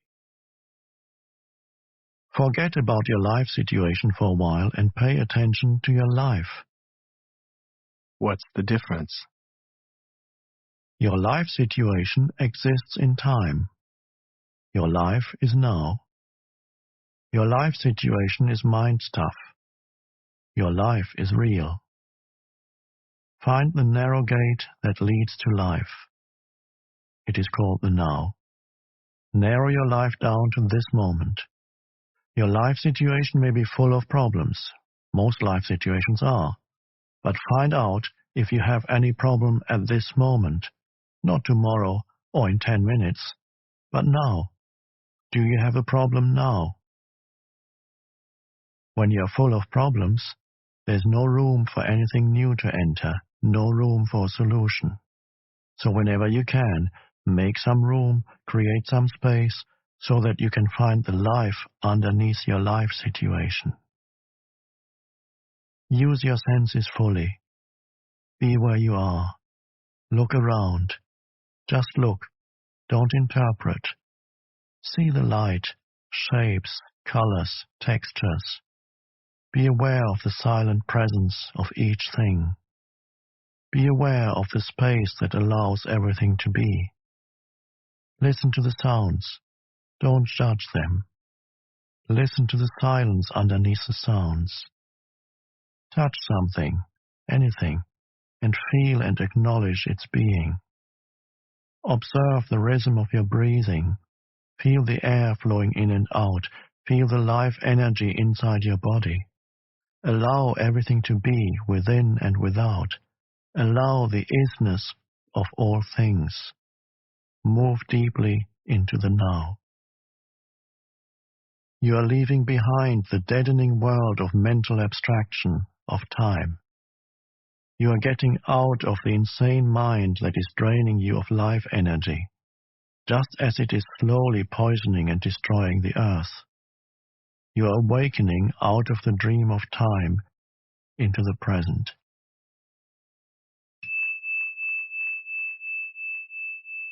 It feels as if a heavy burden has been lifted, a sense of lightness.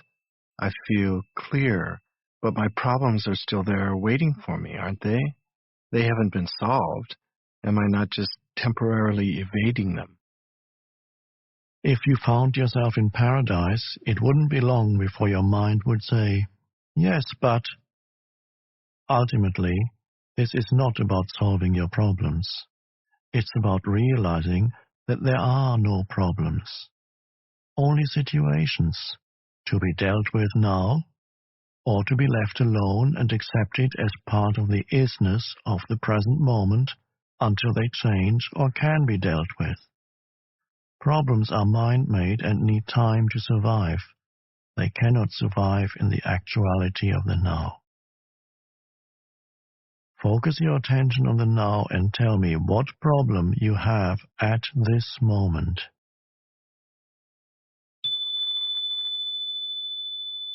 I am not getting any answer because it is impossible to have a problem when your attention is fully in the now. A situation that needs to be either dealt with or accepted? Yes.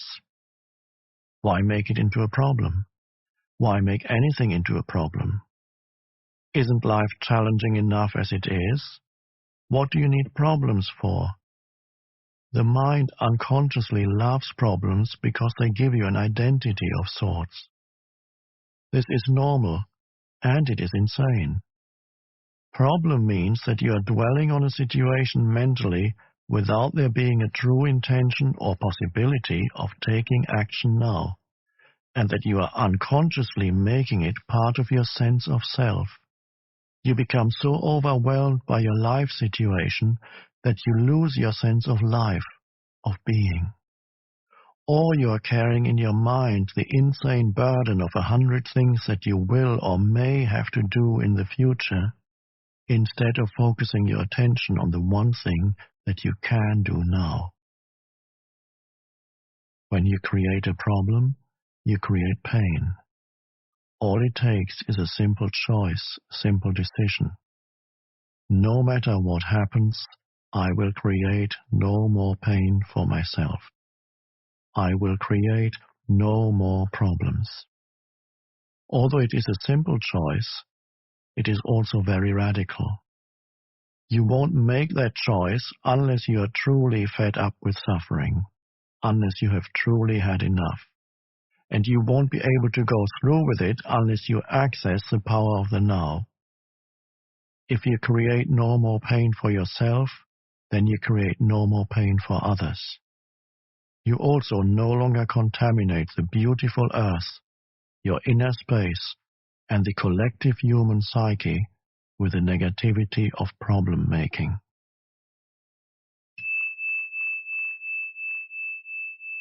If you have ever been in a life or death emergency situation, you will know that it wasn't a problem. The mind didn't have time to fool around and make it into a problem. In a true emergency, the mind stops. You become totally present in the now, and something infinitely more powerful takes over. This is why there are many reports of ordinary people suddenly becoming capable of incredibly courageous deeds. In any emergency, either you survive or you don't. Either way, it is not a problem. Some people get angry when they hear me say that problems are illusions. I am threatening to take away their sense of who they are. They have invested much time in a false sense of self.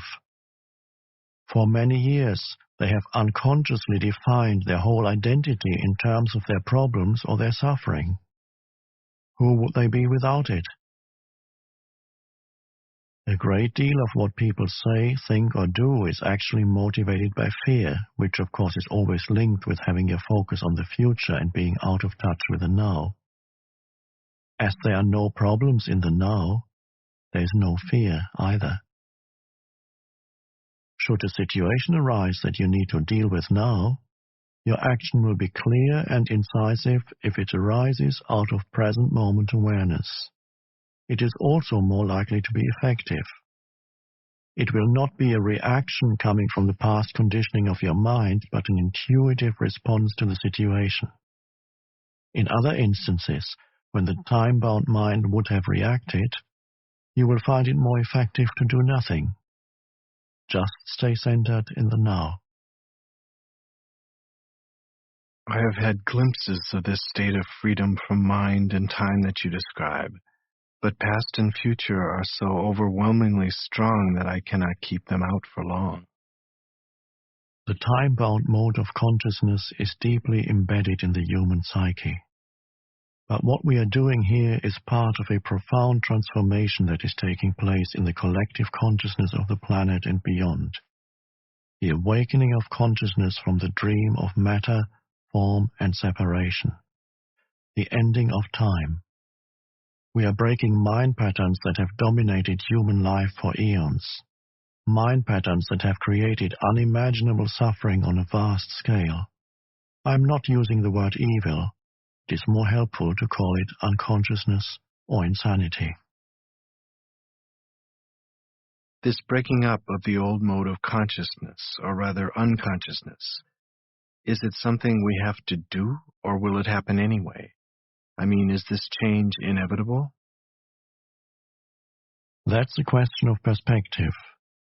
The doing and the happening is in fact a single process. Because you are one with the totality of consciousness, you cannot separate the two. But there's no absolute guarantee that humans will make it. The process isn't inevitable or automatic. Your cooperation is an essential part of it. However you look at it, it is a quantum leap in the evolution of consciousness, as well as our only chance of survival as a race. To alert you that you have allowed yourself to be taken over by psychological time, you can use a simple criterion. Ask yourself, is there joy, ease, and lightness in what I'm doing? If there isn't, then time is covering up the present moment, and life is perceived as a burden or a struggle. If there's no joy, ease, or lightness in what you're doing, it does not necessarily mean that you need to change what you're doing. It may be sufficient to change the how. How is always more important than what. See if you can give much more attention to the doing than to the result that you want to achieve through it. Give your fullest attention to whatever the moment presents. This implies that you also completely accept what is, because you cannot give your full attention to something and at the same time resist it. As soon as you honor the present moment, all unhappiness and struggle dissolve, and life begins to flow with joy and ease. When you act out of present moment awareness, whatever you do becomes imbued with a sense of quality, care, and love, even the most simple action.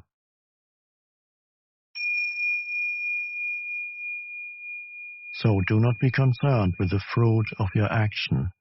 Just give attention to the action itself. The fruit will come of its own accord. This is a powerful spiritual practice. In the Bhagavad Gita, one of the oldest and most beautiful spiritual teachings in existence, non-attachment to the fruit of your action is called karma yoga. It is described as the path of consecrated action. When the compulsive striving away from the now ceases, the joy of being flows into everything you do. The moment your attention turns to the now, you feel a presence, a stillness, a peace. You no longer depend on the future for fulfillment and satisfaction. You don't look to it for salvation. Therefore, you are not attached to the results. Neither failure nor success has the power to change your inner state of being. You have found the life underneath your life situation. In the absence of psychological time, your sense of self is derived from being, not from your personal past. Therefore, the psychological need to become anything other than who you are already is no longer there. In the world, on the level of your life situation, you may indeed become wealthy, knowledgeable, successful, free of this or that. But in the deeper dimension of being, you are complete and whole now.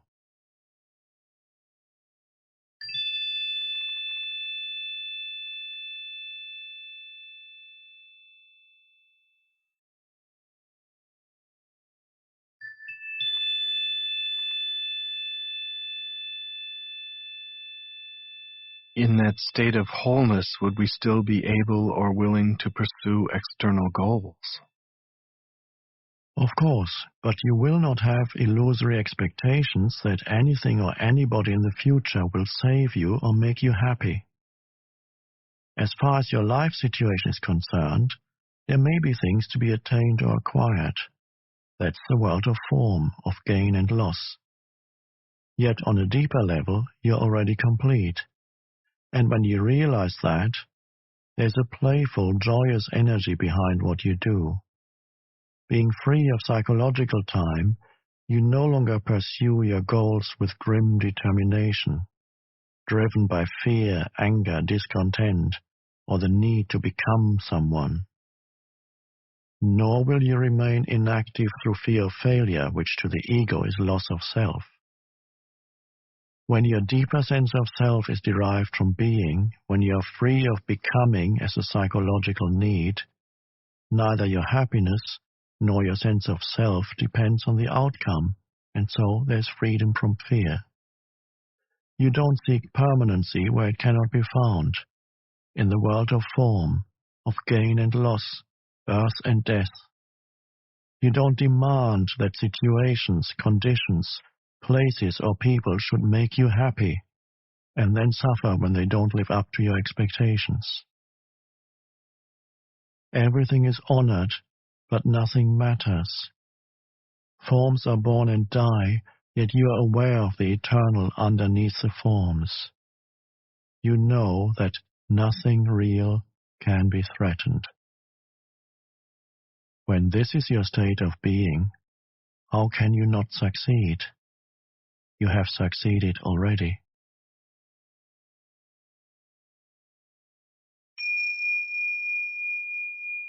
Chapter 4. Mind Strategies for Avoiding the Now. Even if I completely accept that ultimately time is an illusion, what difference is that going to make in my life? I still have to live in a world that is completely dominated by time. Intellectual agreement is just another belief and won't make much difference to your life. To realize this truth, you need to live it. When every cell of your body is so present that it feels vibrant with life, and when you can feel that life every moment as the joy of being, then it can be said that you are free of time. But I still have to pay the bills tomorrow, and I'm still going to grow old and die, just like everybody else. So how can I ever say that I'm free of time?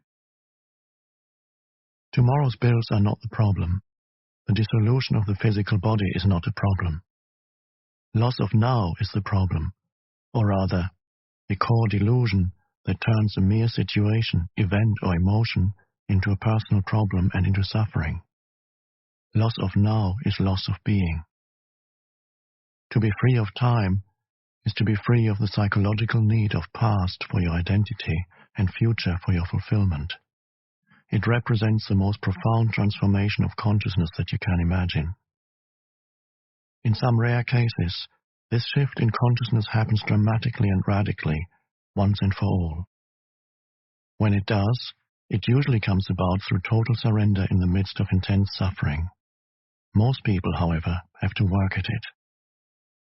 When you've had your first few glimpses of the timeless state of consciousness, you begin to move back and forth between the dimensions of time and presence.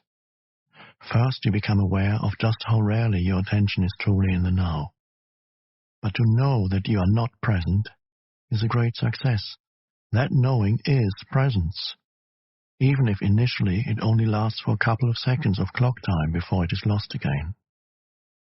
Then, with increasing frequency, you choose to have the focus of your consciousness in the present moment rather than in the past or future.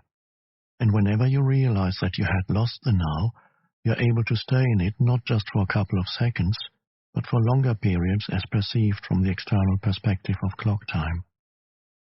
So before you're firmly established in the state of presence, which is to say, before you're fully conscious, you shift back and forth for a while between consciousness and unconsciousness, between the state of presence and the state of mind identification.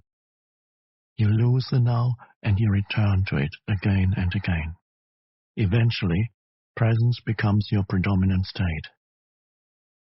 For most people, presence is experienced either never at all or only accidentally and briefly on rare occasions without being recognized for what it is. Most humans alternate not between consciousness and unconsciousness, but only between different levels of unconsciousness. What do you mean by different levels of unconsciousness? As you probably know, in sleep you constantly move between the phases of dreamless sleep and the dream state. Similarly, in wakefulness, most people only shift between ordinary unconsciousness and deep unconsciousness. What I call ordinary unconsciousness means being identified with your thought processes and emotions, your reactions, desires, and aversions. It is most people's normal state. In that state, you are run by the egoic mind and you are unaware of being. It is a state not of acute pain or unhappiness, but of an almost continuous low level of unease, discontent, boredom, or nervousness, a kind of background static. You may not realize this because it is so much part of normal living, just as you are not aware of a continuous low background noise, such as the hum of an air conditioner, until it stops. When it suddenly does stop, there's a sense of relief. Many people use alcohol, drugs, sex, food, work, television, or even shopping as anesthetics in an unconscious attempt to remove the basic unease. When this happens, an activity that might be very enjoyable if used in moderation becomes imbued with a compulsive or addictive quality, and all that is ever achieved through it is extremely short-lived symptom relief. The unease of ordinary unconsciousness turns into the pain of deep unconsciousness, a state of more acute and more obvious suffering or unhappiness, when things go wrong, when the ego is threatened, or there's a major challenge, threat, or loss, real or imagined, in your life situation, or conflict in a relationship. It is an intensified version of ordinary unconsciousness, different from it, not in kind, but in degree. In ordinary unconsciousness, habitual resistance to or denial of what is creates the unease and discontent that most people accept as normal living. When this resistance becomes intensified through some challenge or threat to the ego, it brings up intense negativity, such as anger, acute fear, aggression, depression, and so on. Deep unconsciousness often means that the pain body has been triggered and that you have become identified with it. Physical violence would be impossible without deep unconsciousness. It can also occur easily whenever and wherever a crowd of people or even an entire nation generates a negative collective energy field. The best indicator of your level of consciousness is how you deal with life's challenges when they come. Through those challenges, an already unconscious person tends to become more deeply unconscious, and a conscious person more intensely conscious. You can use a challenge to awaken you, or you can allow it to pull you into even deeper sleep. The dream of ordinary unconsciousness then turns into a nightmare. If you cannot be present even in normal circumstances, such as when you are sitting alone in a room, walking in the woods, or listening to someone, then you certainly won't be able to stay conscious when something goes wrong, or you're faced with difficult people or situations, with loss or the threat of loss. You will be taken over by a reaction, which ultimately is always some form of fear, and pulled into deep unconsciousness. Those challenges are your tests. Only the way in which you deal with them will show you and others where you are at as far as your state of consciousness is concerned, not how long you can sit with your eyes closed or what visions you see. So it is essential to bring more consciousness into your life in ordinary situations when everything is going relatively smoothly. In this way, you grow in presence power. It generates an energy field in you and around you of a high vibrational frequency. No unconsciousness, no negativity, no discord or violence can enter that field and survive, just as darkness cannot survive in the presence of light. When you learn to be the witness of your thoughts and emotions, which is an essential part of being present, you may be surprised when you first become aware of the background static of ordinary unconsciousness and realize how rarely, if ever, you are truly at ease within yourself. On the level of your thinking, you will find a great deal of resistance in the form of judgment, discontent, and mental projection away from the now. On the emotional level, there will be an undercurrent of unease, tension, boredom, or nervousness. Both are aspects of the mind in its habitual resistance mode. Carl Jung tells in one of his books of a conversation he had with a Native American chief who pointed out to him that in his perception, most white people have tense faces, staring eyes, and a cruel demeanor. He said, "They are always seeking something. What are they seeking? The whites always want something. They are always uneasy and restless. We don't know what they want. We think they are mad." The undercurrent of constant unease started long before the rise of Western industrial civilization, of course. But in Western civilization, which now covers almost the entire globe, including most of the East, it manifests in an unprecedentedly acute form. It was already there at the time of Jesus, and it was there 600 years before that at the time of Buddha, and long before that. "Why are you always anxious?" Jesus asked his disciples. "Can anxious thought add a single day to your life?" And the Buddha taught that the root of suffering is to be found in our constant wanting and craving. Resistance to the now as a collective dysfunction is intrinsically connected to loss of awareness of being and forms the basis of our dehumanized industrial civilization. Freud, by the way, also recognized the existence of this undercurrent of unease and wrote about it in his book Civilization and Its Discontents. But he did not recognize the true root of the unease and failed to realize that freedom from it is possible. This collective dysfunction has created a very unhappy and extraordinarily violent civilization that has become a threat not only to itself, but also to all life on the planet. So how can we be free of this affliction? Make it conscious. Observe the many ways in which unease, discontent, and tension arise within you through unnecessary judgment, resistance to what is, and denial of the now. Anything unconscious dissolves when you shine the light of consciousness on it. Once you know how to dissolve ordinary unconsciousness, the light of your presence will shine brightly, and it will be much easier to deal with deep unconsciousness whenever you feel its gravitational pull.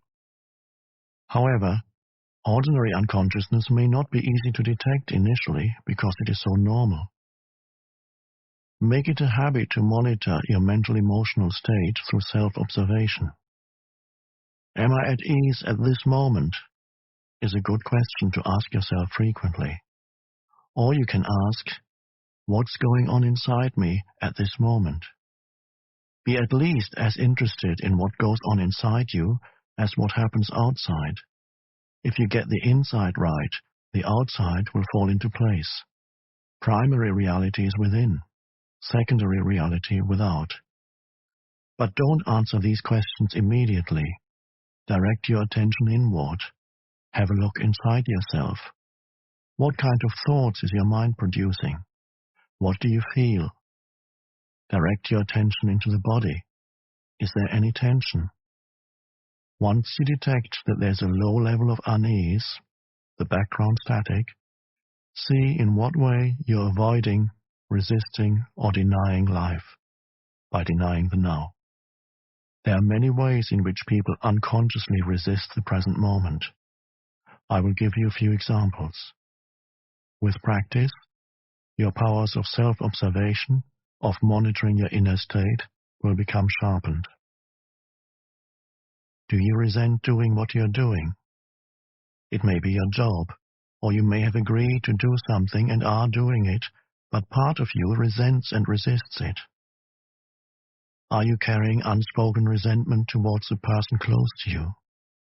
Do you realize that the energy you thus emanate is so harmful in its effects that you are in fact contaminating yourself as well as those around you? Have a good look inside. Is there even the slightest trace of resentment, unwillingness? If there is, observe it on both the mental and the emotional levels. What thoughts is your mind creating around this situation? Then look at the emotion, which is the body's reaction to those thoughts. Feel the emotion. Does it feel pleasant or unpleasant? Is it an energy that you would actually choose to have inside you? Do you have a choice? Maybe you are being taken advantage of. Maybe the activity you are engaged in is tedious. Maybe someone close to you is dishonest, irritating, or unconscious. But all this is irrelevant. Whether your thoughts and emotions about this situation are justified or not makes no difference. The fact is that you are resisting what is. You are making the present moment into an enemy. You are creating unhappiness, conflict between the inner and the outer. Your unhappiness is polluting not only your own inner being and those around you, but also the collective human psyche of which you are an inseparable part. The pollution of the planet is only an outward reflection of an inner psychic pollution. Millions of unconscious individuals not taking responsibility for their inner space. Either stop doing what you are doing, speak to the person concerned and express fully what you feel, or drop the negativity that your mind has created around the situation and that serves no purpose whatsoever except to strengthen a false sense of self. Recognizing its futility is important. Negativity is never the optimum way of dealing with any situation. In fact, in most cases it keeps you stuck in it, blocking real change. Anything that is done with negative energy will become contaminated by it, and in time give rise to more pain, more unhappiness. Furthermore, any negative inner state is contagious. Unhappiness spreads more easily than a physical disease. Through the law of resonance, it triggers and feeds latent negativity in others, unless they are immune, that is, highly conscious. Are you polluting the world or cleaning up the mess? You are responsible for your inner space. Nobody else is, just as you are responsible for the planet. As within, so without. If humans clear inner pollution, then they will also cease to create outer pollution. How can we drop negativity as you suggest? By dropping it. How do you drop a piece of hot coal that you are holding in your hand? How do you drop some heavy and useless baggage that you are carrying? By recognizing that you don't want to suffer the pain or carry the burden anymore and then letting go of it. Deep unconsciousness, such as the pain body, or other deep pain, such as the loss of a loved one, usually needs to be transmuted through acceptance, combined with the light of your presence, your sustained attention. Many patterns in ordinary unconsciousness, on the other hand, can simply be dropped once you know that you don't want them and don't need them anymore, once you realize that you have a choice, that you're not just a bundle of conditioned reflexes.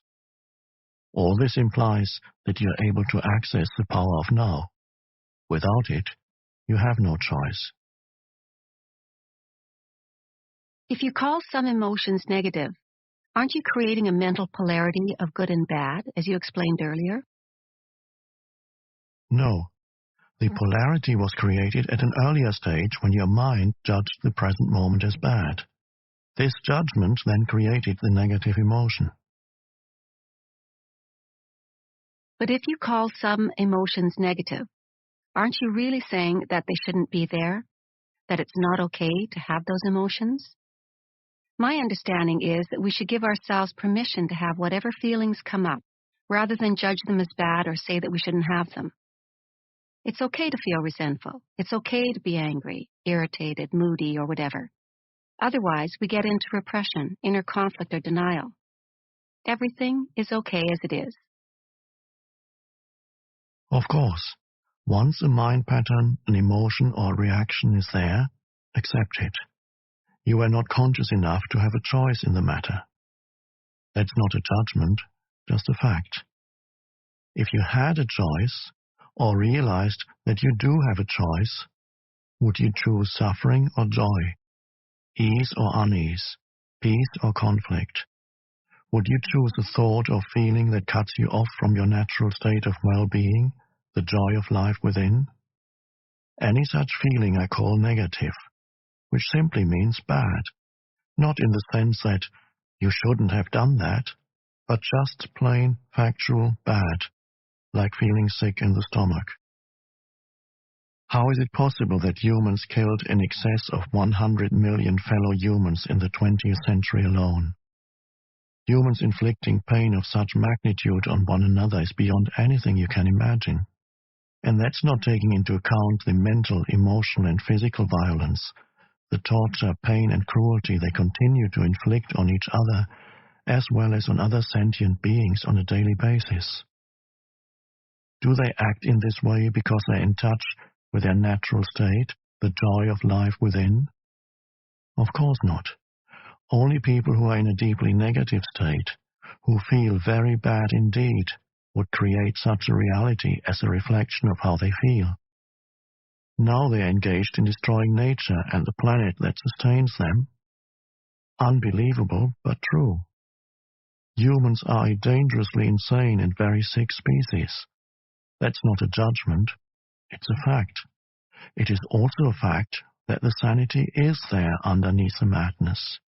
Healing and redemption are available right now.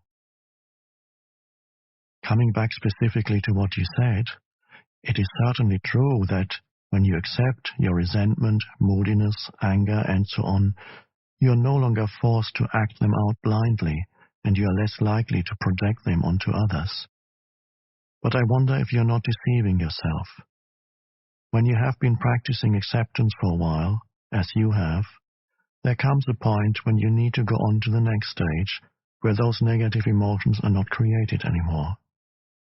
If you don't, your acceptance just becomes a mental label that allows your ego to continue to indulge in unhappiness and so strengthen its sense of separation from other people, your surroundings, your here and now. As you know, separation is the basis for the ego's sense of identity. True acceptance would transmute those feelings at once. And if you really knew deeply that everything is okay, as you put it, and which of course is true, then would you have those negative feelings in the first place? Without judgment, without resistance to what is, they would not arise.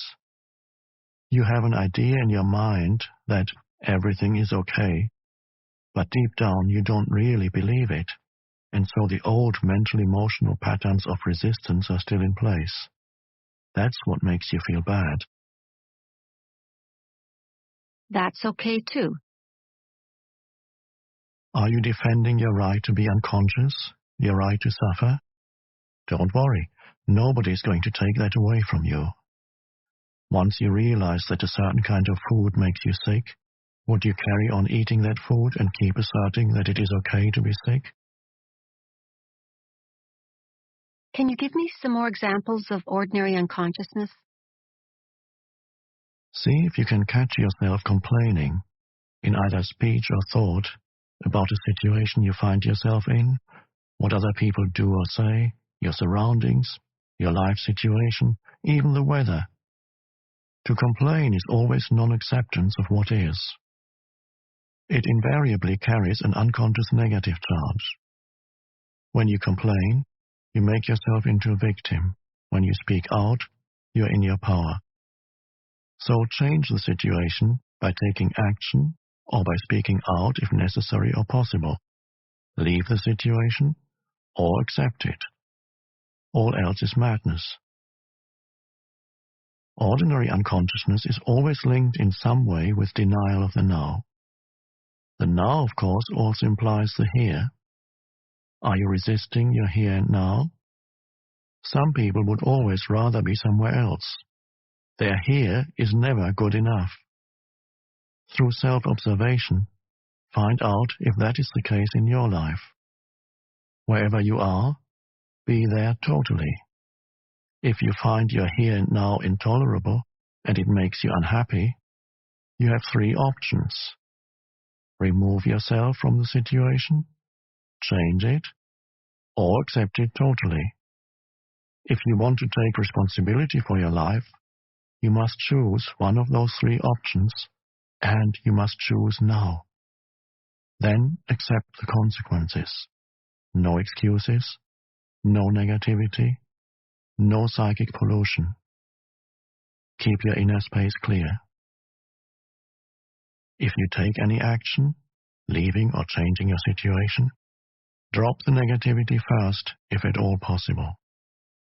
Action arising out of insight into what is required is more effective than action arising out of negativity.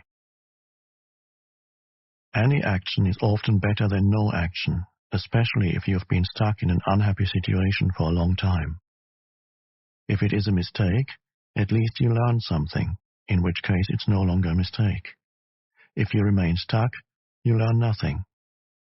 Is fear preventing you from taking action? Acknowledge the fear, watch it, take your attention into it, be fully present with it. Doing so cuts the link between the fear and your thinking. Don't let the fear rise up into your mind. Use the power of the now. Fear cannot prevail against it. If there's truly nothing that you can do to change your here and now, and you can't remove yourself from the situation, then accept your here and now totally by dropping all inner resistance. The false, unhappy self that loves feeling miserable, resentful, or sorry for itself can then no longer survive. This is called surrender.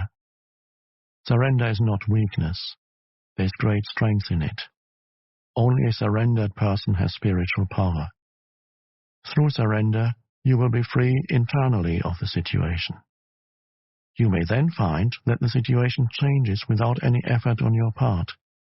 In any case, you're free. Or is there something that you should be doing but are not doing it? Get up and do it now.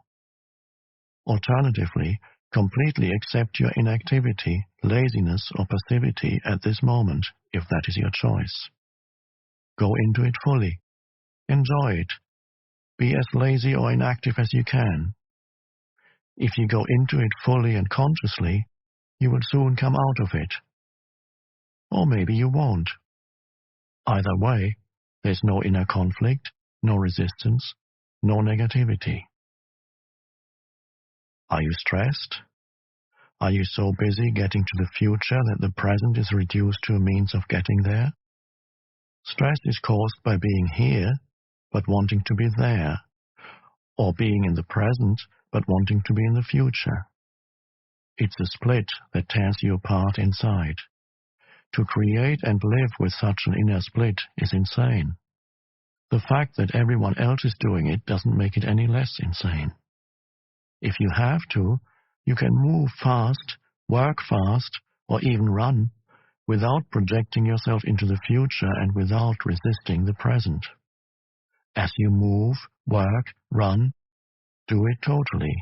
Enjoy the flow of energy, the high energy of that moment. Now you are no longer stressed, no longer splitting yourself in two, just moving, running, working, and enjoying it. Or you can drop the whole thing and sit on a park bench. But when you do, watch your mind. It may say, "You should be working. You're wasting time." Observe the mind. Smile at it. Does the past take up a great deal of your attention? Do you frequently talk and think about it, either positively or negatively? The great things that you have achieved, your adventures or experiences, or your victim story and the dreadful things that were done to you, or maybe what you did to someone else? Are your thought processes creating guilt, pride, resentment, anger, regret, or self-pity? Then you are not only reinforcing a false sense of self, but are also helping to accelerate your body's aging process by creating an accumulation of past in your psyche. Verify this for yourself by observing those around you who have a strong tendency to hold on to the past. Die to the past every moment. You don't need it. Only refer to it when it is absolutely relevant to the present. Feel the power of this moment and the fullness of being. Feel your presence.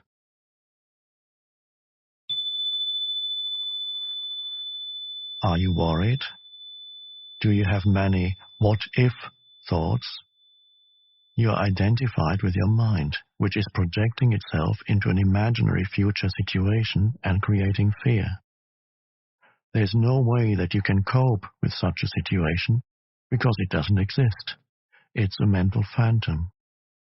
You can stop this health and life-corroding insanity simply by acknowledging the present moment. Become aware of your breathing. Feel the air flowing in and out of your body. Feel your inner energy field. All that you ever have to deal with, cope with, in real life, as opposed to imaginary mind projections, is this moment. Ask yourself what problem you have right now. Not next year, tomorrow, or 5 minutes from now. What is wrong with this moment? You can always cope with the now, but you can never cope with the future, nor do you have to. The answer, the strength, the right action or the resource will be there when you need it, not before, not after. One day I'll make it. Is your goal taking up so much of your attention that you reduce the present moment to a means to an end? Is it taking the joy out of your doing? Are you waiting to start living? If you develop such a mind pattern, no matter what you achieve or get, the present will never be good enough. The future will always seem better. A perfect recipe for permanent dissatisfaction and non-fulfillment. Don't you agree? Are you a habitual waiter? How much of your life do you spend waiting? What I call small-scale waiting is waiting in line at the post office, in a traffic jam, at the airport, or waiting for someone to arrive, to finish work, and so on. Large-scale waiting is waiting for the next vacation, for a better job, for the children to grow up, for a truly meaningful relationship, for success, to make money, to be important, to become enlightened.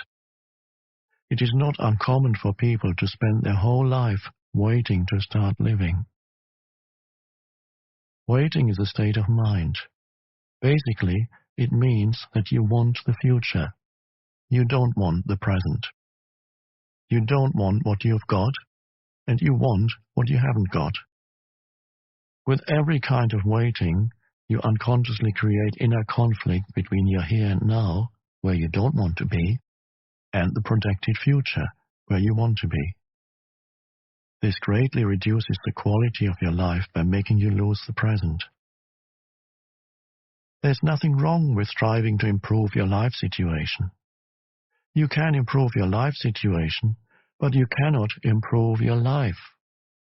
Life is primary. Life is your deepest inner being. It is already whole, complete, perfect. Your life situation consists of your circumstances and your experiences.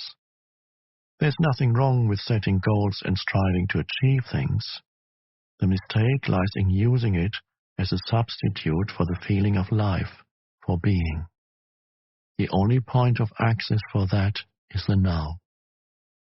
You are then like an architect who pays no attention to the foundation of a building, but spends a lot of time working on the superstructure.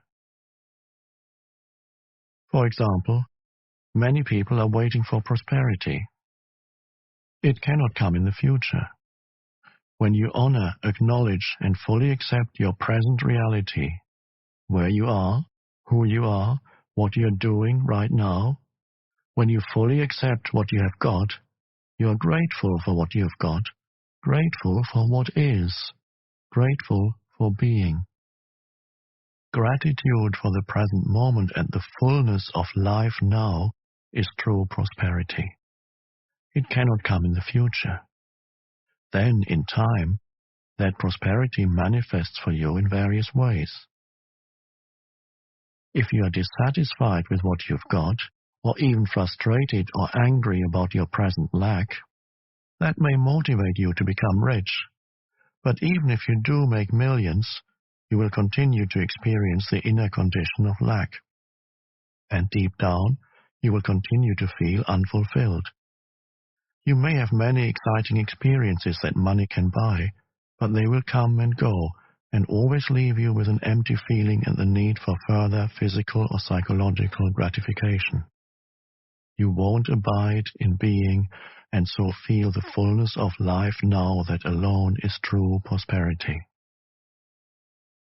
So give up waiting as a state of mind. When you catch yourself slipping into waiting, snap out of it. Come into the present moment. Just be and enjoy being. If you are present, there's never any need for you to wait for anything. So next time somebody says, "Sorry to have kept you waiting," you can reply, "That's all right, I wasn't waiting. I was just standing here enjoying myself." Enjoy in myself. These are just a few of the habitual mind strategies for denying the present moment that are part of ordinary unconsciousness. They are easy to overlook because they are so much a part of normal living, the background static of perpetual discontent. But the more you practice monitoring your inner mental-emotional state, the easier it will be to know when you've been trapped in past or future, which is to say, unconscious, and to awaken out of the dream of time into the present. But beware, the false unhappy self, based on mind identification, lives on time. It knows that the present moment is its own death, and so it feels very threatened by it. It will do all it can to take you out of it. It will try to keep you trapped in time. I can see the truth of what you are saying, but I still think that we must have purpose in our life's journey. Otherwise, we just drift. And purpose means future, doesn't it? How do we reconcile that with living in the present? When you're on a journey, it is certainly helpful to know where you're going, or at least the general direction in which you're moving. But don't forget, the only thing that is ultimately real about your journey is the step that you're taking at this moment. That's all there ever is. Your life's journey has an outer purpose and an inner purpose. The outer purpose is to arrive at your goal or destination, to accomplish what you set out to do, to achieve this or that, which of course implies future. But if your destination, or the steps you're going to take in the future, take up so much of your attention that they become more important to you than the step you're taking now, then you completely miss the journey's inner purpose, which has nothing to do with where you are going or what you are doing, but everything to do with how. It has nothing to do with future, but everything to do with the quality of your consciousness at this moment. The outer purpose belongs to the horizontal dimension of space and time.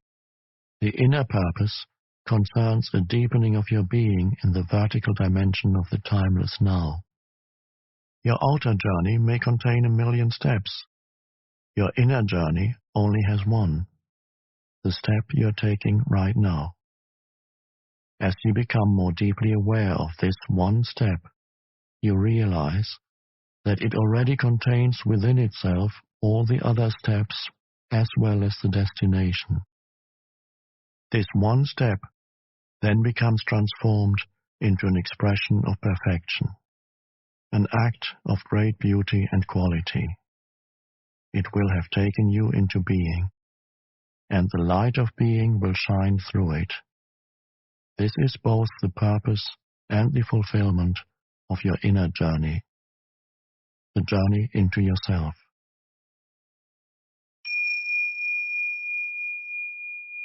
Does it matter whether we achieve our outer purpose, whether we succeed or fail in the world? It will matter to you as long as you haven't realized your inner purpose. After that, the outer purpose is just a game that you may continue to play simply because you enjoy it. It is also possible to fail completely in your outer purpose and at the same time totally succeed in your inner purpose. Or the other way around. which is actually more common: outer riches and inner poverty, or to gain the world and lose your soul, as Jesus puts it. Ultimately, of course, every outer purpose is doomed to fail sooner or later, simply because it is subject to the law of impermanence of all things. The sooner you realize that your outer purpose cannot give you lasting fulfillment, the better. When you have seen the limitations of your outer purpose, you give up your unrealistic expectation that it should make you happy, and you make it subservient to your inner purpose. You mentioned that thinking or talking about the past unnecessarily is one of the ways in which we avoid the present. But apart from the past that we remember and perhaps identify with, isn't there another level of past within us that is much more deep-seated?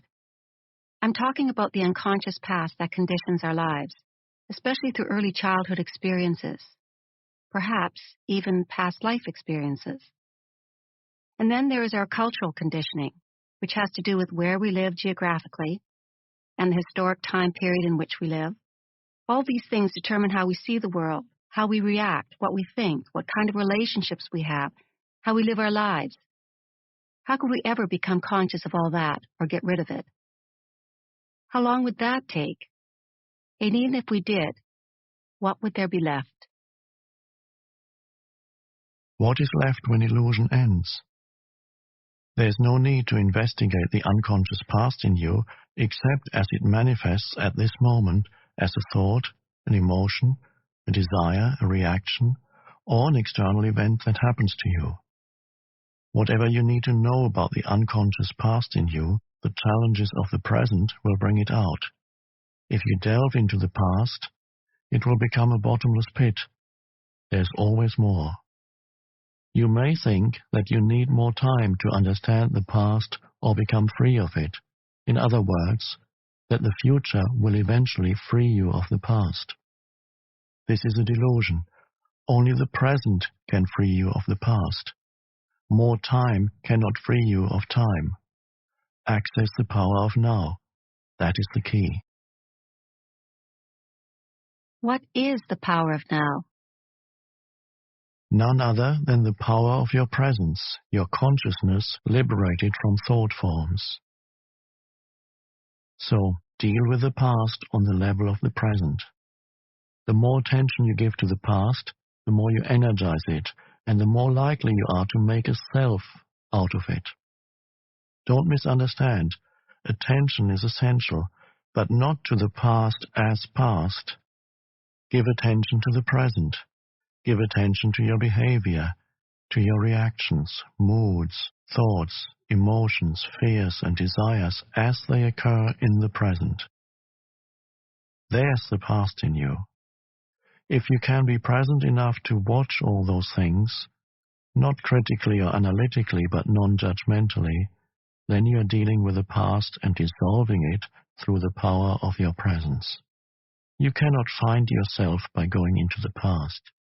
You find yourself by coming into the present. Isn't it helpful to understand the past and so understand why we do certain things, react in certain ways, or why we unconsciously create our particular kind of drama, patterns in relationships, and so on? As you become more conscious of your present reality, you may suddenly get certain insights as to why your conditioning functions in those particular ways. For example, why your relationships follow certain patterns, and you may remember things that happened in the past or see them more clearly. That is fine and can be helpful, but it is not essential. What is essential is your conscious presence. That dissolves the past. That is the transformative agent. So don't seek to understand the past, but be as present as you can.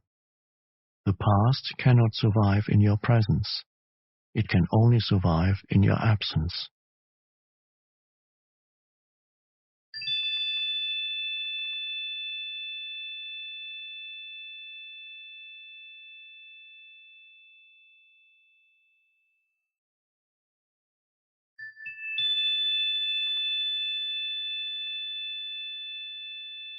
Chapter 5, The State of Presence.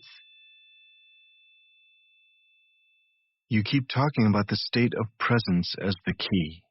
I think I understand it intellectually, but I don't know if I have ever truly experienced it. I wonder, is it what I think it is, or is it something entirely different? It's not what you think it is. You can't think about presence, and the mind can't understand it. Understanding presence is being present. Try a little experiment. Close your eyes and say to yourself, I wonder what my next thought is going to be. Then become very alert and wait for the next thought. Be like a cat watching a mouse hole. What thought is going to come out of the mouse hole? Try it now.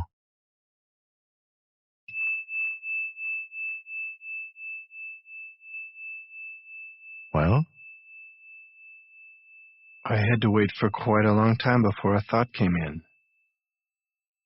Exactly. As long as you're in a state of intense presence, you're free of thought. You're still, yet highly alert. The instant your conscious attention sinks below a certain level, thought rushes in. The mental noise returns. The stillness is lost. You're back in time. To test their degree of presence, some Zen masters have been known to creep up on their students from behind and suddenly hit them with a stick. Quite a shock.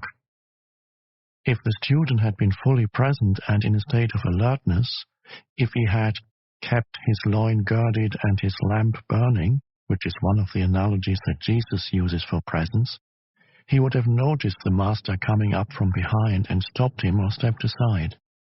But if he were hit, that would mean he was immersed in thought, which is to say absent, unconscious. To stay present in everyday life, it helps to be deeply rooted within yourself. Otherwise, the mind, which has incredible momentum, will drag you along like a wild river. What do you mean by rooted within yourself? It means to inhabit your body fully, to always have some of your attention in the inner energy field of your body, to feel the body from within, so to speak. Body awareness keeps you present. It anchors you in the now. In a sense, the state of presence could be compared to waiting. Jesus used the analogy of waiting in some of his parables. This is not the usual bored or restless kind of waiting that is a denial of the present and that I spoke about already. It is not a waiting in which your attention is focused on some point in the future and the present is perceived as an undesirable obstacle that prevents you from having what you want.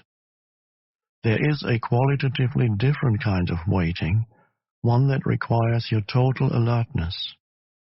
Something could happen at any moment, and if you're not absolutely awake, absolutely still, you will miss it. This is the kind of waiting Jesus talks about. In that state, all your attention is in the now. There's none left for daydreaming, thinking, remembering, anticipating. There's no tension in it, no fear, just alert presence.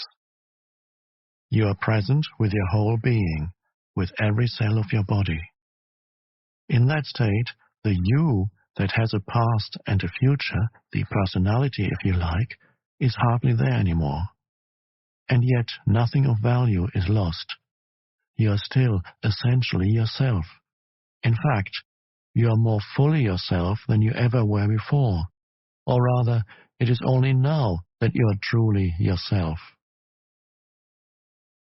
Be like a servant waiting for the return of the master, says Jesus. The servant does not know at what hour the master is going to come. So he stays awake, alert, poised, still, lest he miss the master's arrival.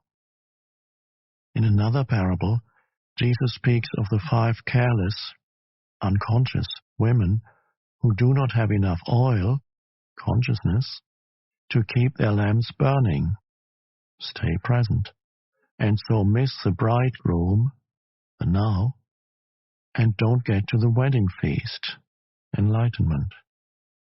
These 5 stand in contrast to the 5 wise women who have enough oil. That is, stay conscious.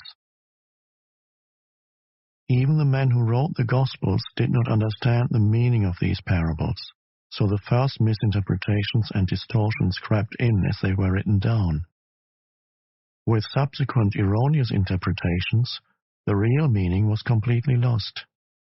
These are parables not about the end of the world, but about the end of psychological time. They point to the transcendence of the egoic mind and the possibility of living in an entirely new state of consciousness. What you have just described is something that I occasionally experience for brief moments when I am alone and surrounded by nature. Yes, Zen masters use the word satori to describe a flash of insight, a moment of no mind and total presence. Although satori is not a lasting transformation, be grateful when it comes, for it gives you a taste of enlightenment. You may indeed have experienced it many times without knowing what it is and realizing its importance. Presence is needed to become aware of the beauty, the majesty, the sacredness of nature. Have you ever gazed up into the infinity of space on a clear night, awestruck by the absolute stillness and inconceivable vastness of it? Have you listened, truly listened, to the sound of a mountain stream in the forest, or the song of a blackbird at dusk on a quiet summer evening? To become aware of such things, the mind needs to be still. You have to put down for a moment your personal baggage of problems, of past and future, as well as all your knowledge. Otherwise, you will see but not see, hear but not hear. Your total presence is required. Beyond the beauty of the external forms, there's more here, something that cannot be named, something ineffable, some deep inner holy essence. Whenever and wherever there's beauty, this inner essence shines through somehow. It only reveals itself to you when you are present. Could it be that this nameless essence and your presence are one and the same? Would it be there without your presence?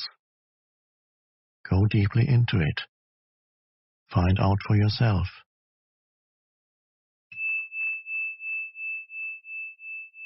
When you experience those moments of presence, you likely didn't realize that you were briefly in a state of no mind. This is because the gap between that state and the influx of thought was too narrow. Your satori may only have lasted for a few seconds before the mind came in, but it was there.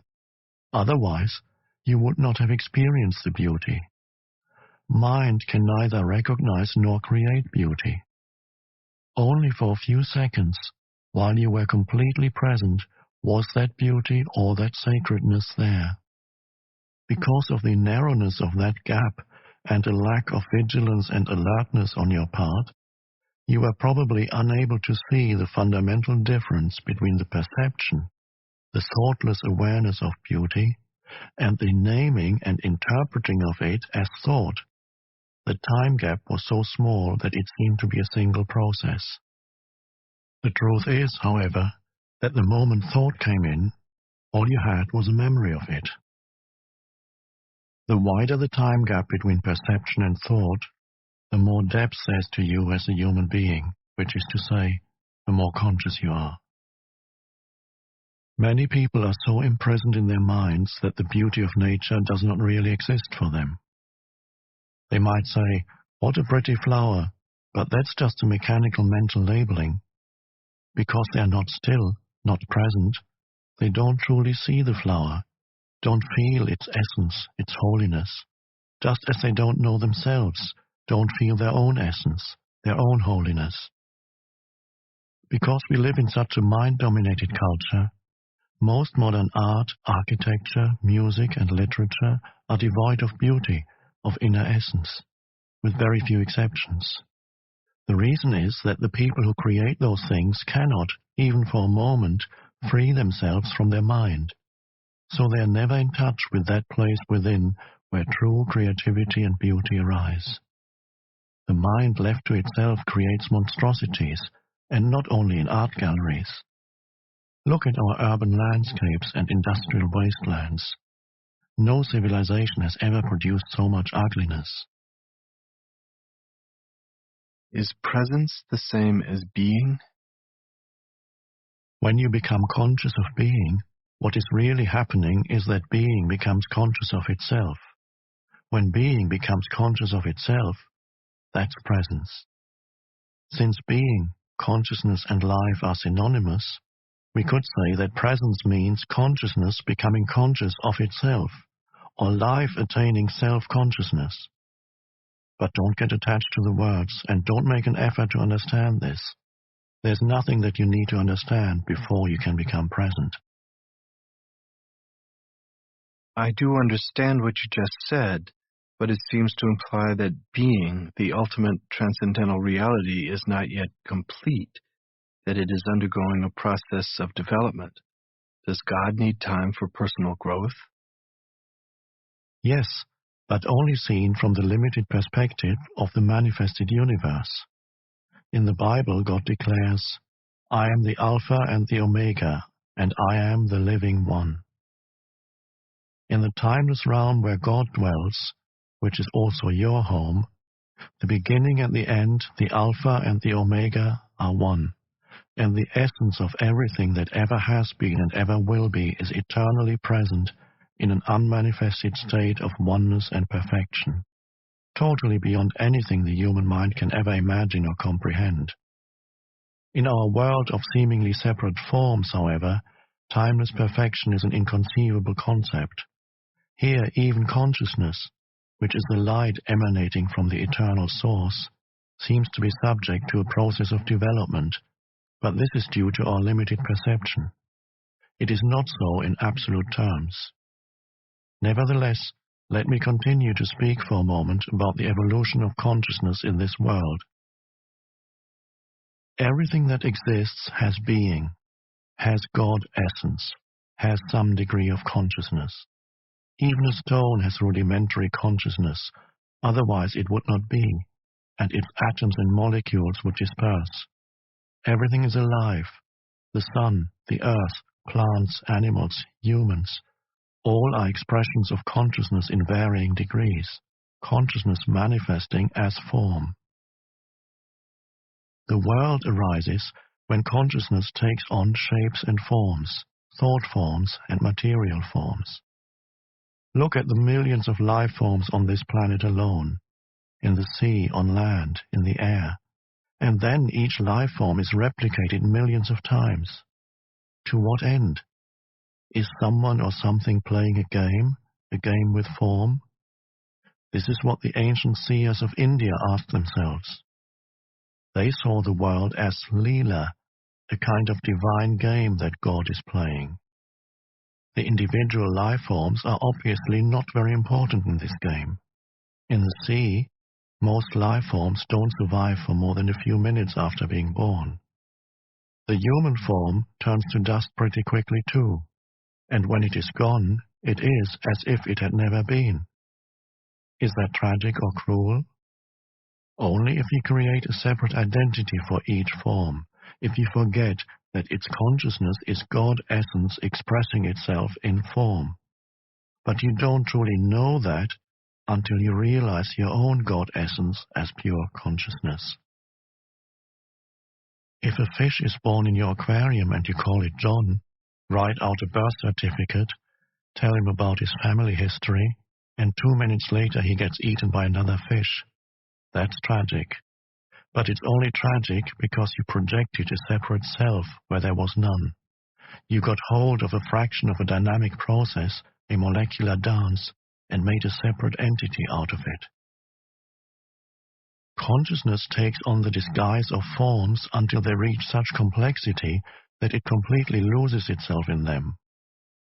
In present-day humans, consciousness is completely identified with its disguise. It only knows itself as form and therefore lives in fear of the annihilation of its physical or psychological form. This is the egoic mind, and this is where considerable dysfunction sets in.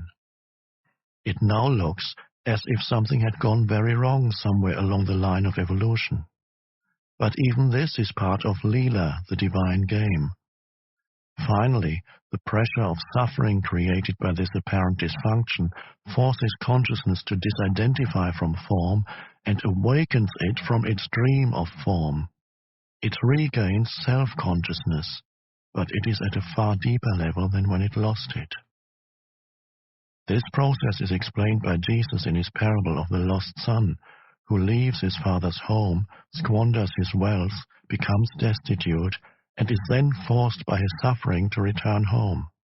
When he does, his father loves him more than before. The son's state is the same as it was before, yet not the same. It has an added dimension of depth. The parable describes a journey from unconscious perfection through apparent imperfection and evil to conscious perfection. Can you now see the deeper and wider significance of becoming present as the watcher of your mind? Whenever you watch the mind, you withdraw consciousness from mind forms, which then becomes what we call the watcher or the witness. Consequently, the watcher, pure consciousness beyond form, becomes stronger, and the mental formations become weaker. When we talk about watching the mind, we are personalizing an event that is truly of cosmic significance. Through you, consciousness is awakening out of its dream of identification with form and withdrawing from form. This foreshadows, but is already part of, an event that is probably still in the distant future as far as chronological time is concerned. The event is called the end of the world. When consciousness frees itself from its identification with physical and mental forms, it becomes what we may call pure or enlightened consciousness, or presence. This has already happened in a few individuals, and it seems destined to happen soon on a much larger scale, although there's no absolute guarantee that it will happen. Most humans are still in the grip of the egoic mode of consciousness, identified with their mind and run by their mind. If they do not free themselves from their mind in time, they will be destroyed by it. They will experience increasing confusion, conflict, violence, illness, despair, madness. Egoic mind has become like a sinking ship. If you don't get off, you will go down with it.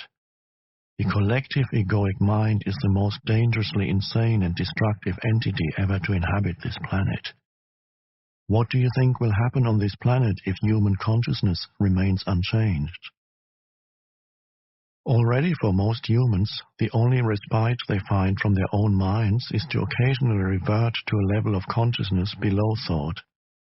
Everyone does that every night during sleep, but this also happens to some extent through sex, alcohol, and other drugs that suppress excessive mind activity. If it weren't for alcohol, tranquilizers, antidepressants, as well as the illegal drugs, which are all consumed in vast quantities, the insanity of the human mind would become even more glaringly obvious than it is already.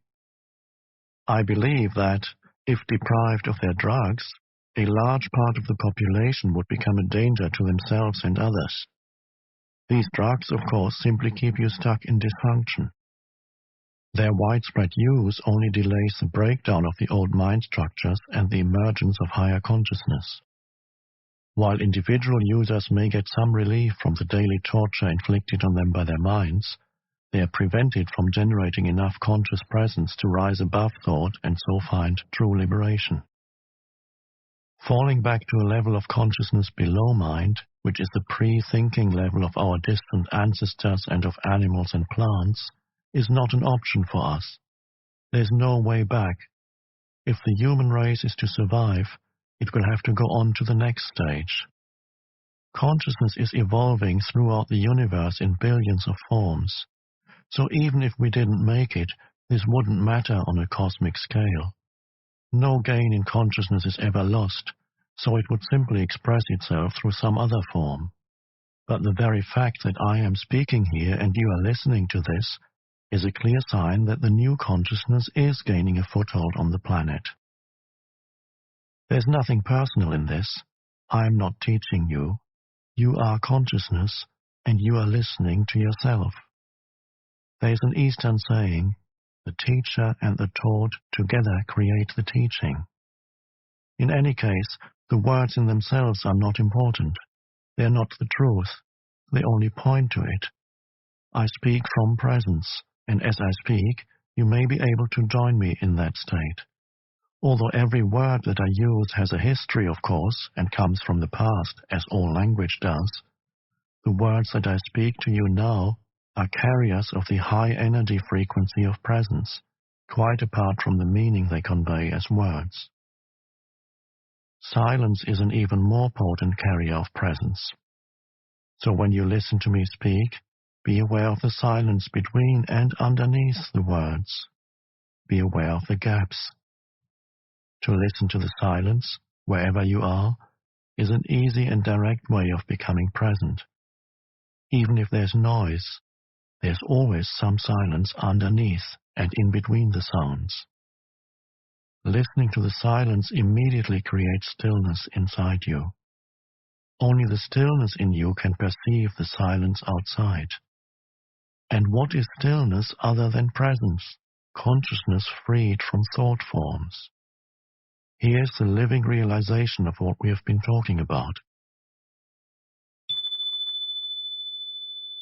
Don't get attached to any one word. You can substitute Christ for presence if that is more meaningful to you. Christ is your God essence, or the self, as it is sometimes called in the East. The only difference between Christ and presence is that Christ refers to your indwelling divinity regardless of whether you are conscious of it or not, whereas presence means your awakened divinity or God essence. Many misunderstandings and false beliefs about Christ will clear if you realize that there is no past or future in Christ. To say that Christ was or will be is a contradiction in terms. Jesus was. He was a man who lived 2,000 years ago and realized divine presence, his true nature. And so he said, "Before Abraham was, I am." He did not say, "I already existed before Abraham was born." That would have meant that he was still within the dimension of time and form identity. The words, "I am," used in a sentence that starts in the past tense, indicate a radical shift, a discontinuity in the temporal dimension. It is a Zen-like statement of great profundity. Jesus attempted to convey directly, not through discursive thought, the meaning of presence, of self-realization. He had gone beyond the consciousness dimension governed by time into the realm of the timeless. The dimension of eternity had come into this world. And eternity, of course, does not mean endless time, but no time. Thus the man Jesus became Christ, a vehicle for pure consciousness. And what is God's self-definition in the Bible? Did God say, "I have always been and I always will be"? Of course not. That would have given reality to past and future. God said, "I am that I am." No time here, just presence. The second coming of Christ is a transformation of human consciousness, a shift from time to presence, from thinking to pure consciousness, not the arrival of some man or woman. If Christ were to return tomorrow in some externalized form, what could he or she possibly say to you other than this? I am the truth. I am divine presence. I am eternal life. I am within you. I am here. I am now.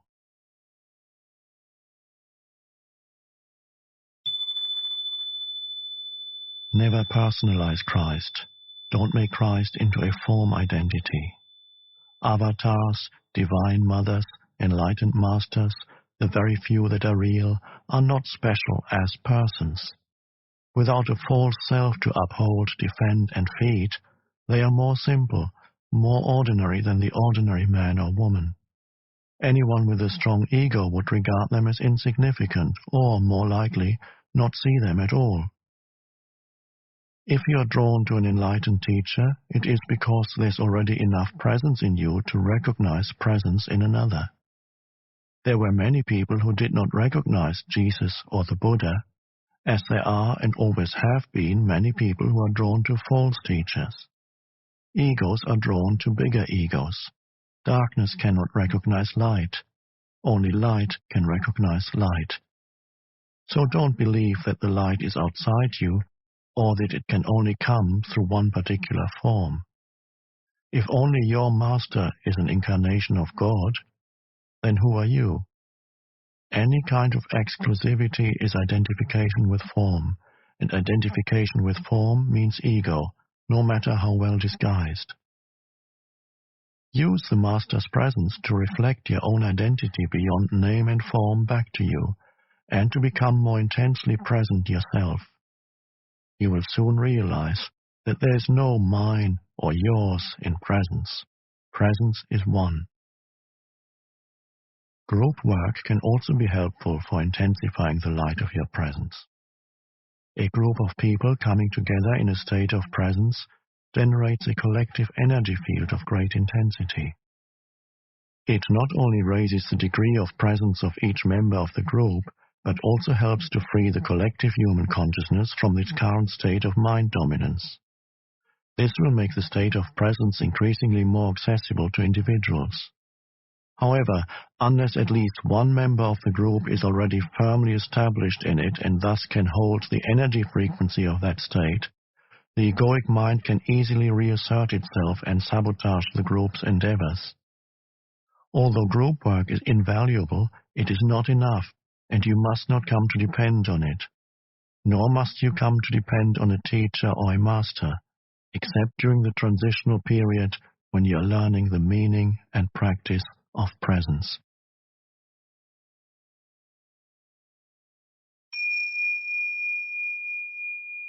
Chapter 6. The Inner Body.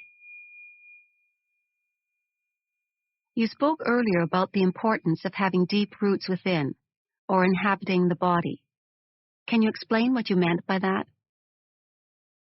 The body can become a point of access into the realm of being. Let's go into that more deeply now.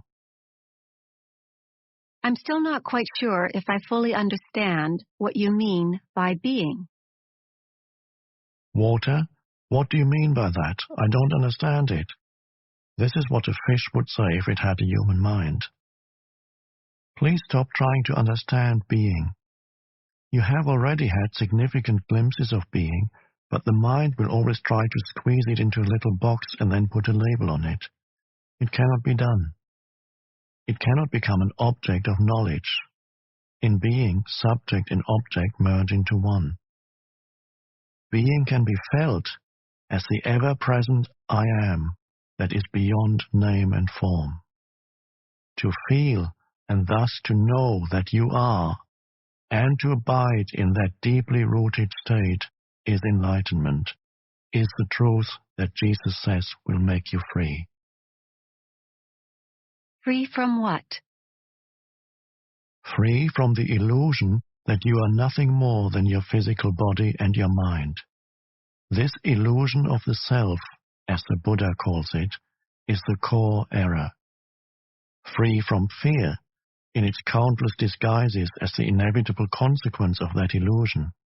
The fear that is your constant tormentor as long as you derive your sense of self only from this ephemeral and vulnerable form.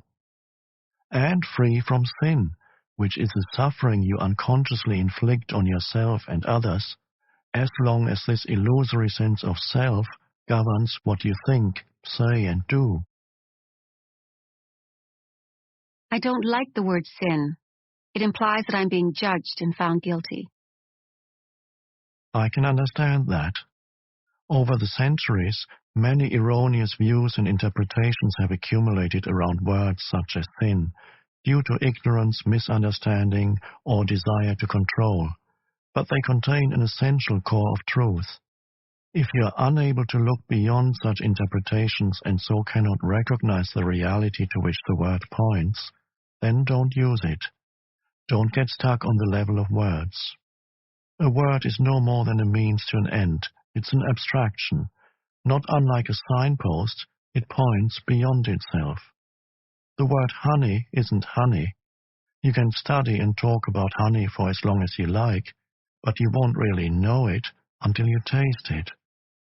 After you've tasted it, the word becomes less important to you. You won't be attached to it anymore. Similarly, you can talk or think about God continuously for the rest of your life, but does that mean you know or have even glimpsed the reality to which the word points? It really is no more than an obsessive attachment to a signpost, a mental idol. The reverse also applies.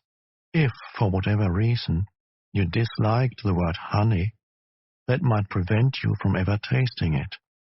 If you had a strong aversion to the word God, which is a negative form of attachment, you may be denying not just the word, but also the reality to which it points. You would be cutting yourself off from the possibility of experiencing that reality. All this is, of course, intrinsically connected with being identified with your mind. So, if a word doesn't work for you anymore, then drop it and replace it with one that does work. If you don't like the word sin, then call it unconsciousness or insanity. That may get you closer to the truth, the reality behind the word, than a long misused word like sin, and leaves little room for guilt. I don't like those words either. They imply that there is something wrong with me. I am being judged. Of course there's something wrong with you, and you're not being judged. I don't mean to offend you personally, but do you not belong to the human race that has killed over 100 million members of their own species in the 20th century alone? You mean guilt by association? It is not a question of guilt, but as long as you are run by the egoic mind, you are part of the collective insanity. Perhaps you haven't looked very deeply into the human condition in its state of dominance by the egoic mind. Open your eyes and see the fear, the despair, the greed, and the violence that are all pervasive. See the heinous cruelty and suffering on an unimaginable scale that humans have inflicted and continue to inflict on each other as well as on other life forms on the planet. You don't need to condemn, just observe. That is sin. That is insanity. That is unconsciousness. Above all, don't forget to observe your own mind. Seek out the root of the insanity there. You said that identification with our physical form is part of the illusion. So how can the body, the physical form, bring you to a realization of being? The body that you can see and touch cannot take you into being. But that visible and tangible body is only an outer shell, or rather a limited and distorted perception of a deeper reality. In your natural state of connectedness with being, this deeper reality can be felt every moment as the invisible inner body, the animating presence within you. So to inhabit the body is to feel the body from within, to feel the life inside the body and thereby come to know that you are beyond the outer form. But that is only the beginning of an inward journey that will take you ever more deeply into a realm of great stillness and peace, yet also of great power and vibrant life.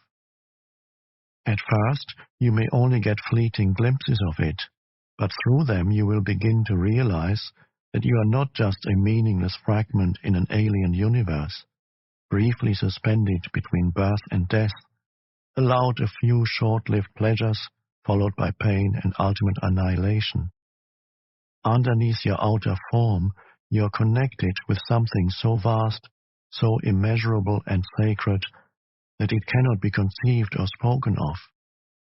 Yet I'm speaking of it now. I'm speaking of it not to give you something to believe in, but to show you how you can know it for yourself. You are cut off from being as long as your mind takes up all your attention. When this happens, and it happens continuously for most people, you are not in your body. The mind absorbs all your consciousness and transforms it into mind stuff. You cannot stop thinking. Compulsive thinking has become a collective disease. Your whole sense of who you are is then derived from mind activity. Your identity, as it is no longer rooted in being, becomes a vulnerable and ever-needy mental construct, which creates fear as the predominant underlying emotion. The one thing that truly matters is then missing from your life: awareness of your deeper self, your invisible and indestructible reality. To become conscious of being, you need to reclaim consciousness from the mind. This is one of the most essential tasks on your spiritual journey. It will free vast amounts of consciousness that previously had been trapped in useless and compulsive thinking. A very effective way of doing this is simply to take the focus of your attention away from thinking and direct it into the body, where being can be felt in the first instance as the invisible energy field that gives life to what you perceive as the physical body. Please try it now. You may find it helpful to close your eyes for this practice. Later on, when being in the body has become natural and easy, this will no longer be necessary. Direct your attention into the body. Feel it from within. Is it alive? Is there life in your hands, arms, legs, and feet? In your abdomen, your chest? Can you feel the subtle energy field that pervades the entire body and gives vibrant life to every organ and every cell? Can you feel it simultaneously in all parts of the body as a single field of energy? Keep focusing on the feeling of your inner body for a few moments. Do not start to think about it. Feel it. The more attention you give it, the clearer and stronger this feeling will become. It will feel as if every cell is becoming more alive. And if you have a strong visual sense, you may get an image of your body becoming luminous. Although such an image can help you temporarily, pay more attention to the feeling than to any image that may arise. Any image, no matter how beautiful or powerful, is already defined in form, so there's less scope for penetrating more deeply. The feeling of your inner body is formless, limitless, and unfathomable. You can always go into it more deeply. If you cannot feel very much at this stage, pay attention to whatever you can feel. Perhaps there's just a slight tingling in your hands or feet. That's good enough for the moment. Just focus on the feeling. Your body is coming alive. Later, we will practice some more. Please open your eyes now, but keep some attention in the inner energy field of the body even as you look around the room. The inner body lies at the threshold between your form identity and your essence identity, your true nature. Never lose touch with it.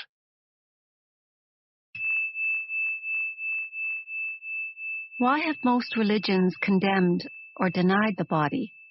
It seems that spiritual seekers have always regarded the body as a hindrance, or even as sinful. Why have so few seekers become finders? On the level of the body, humans are very close to animals. All the basic bodily functions, pleasure, pain, breathing, eating, drinking, defecating, sleeping, the drive to find a mate and procreate, and of course birth and death, we share with the animals. A long time after their fall from a state of grace and oneness into illusion, humans suddenly woke up in what seemed to be an animal body, and they found this very disturbing. Don't fool yourself, you are no more than an animal. This seemed to be the truth that was staring them in the face. But it was too disturbing a truth to tolerate. Adam and Eve saw that they were naked, and they became afraid. Unconscious denial of their animal nature set in very quickly. The threat that they might be taken over by powerful instinctual drives and revert back to complete unconsciousness was indeed a very real one. Shame and taboos appeared around certain parts of the body and bodily functions, especially sexuality. The light of their consciousness was not yet strong enough to make friends with their animal nature, to allow it to be, and even enjoy that aspect of themselves, let alone to go deeply into it, to find the divine hidden within it, the reality within the illusion. So they did what they had to do. They began to disassociate from their body. They now saw themselves as having a body rather than just being it. When religions arose, this disassociation became even more pronounced as the "you are not your body" belief.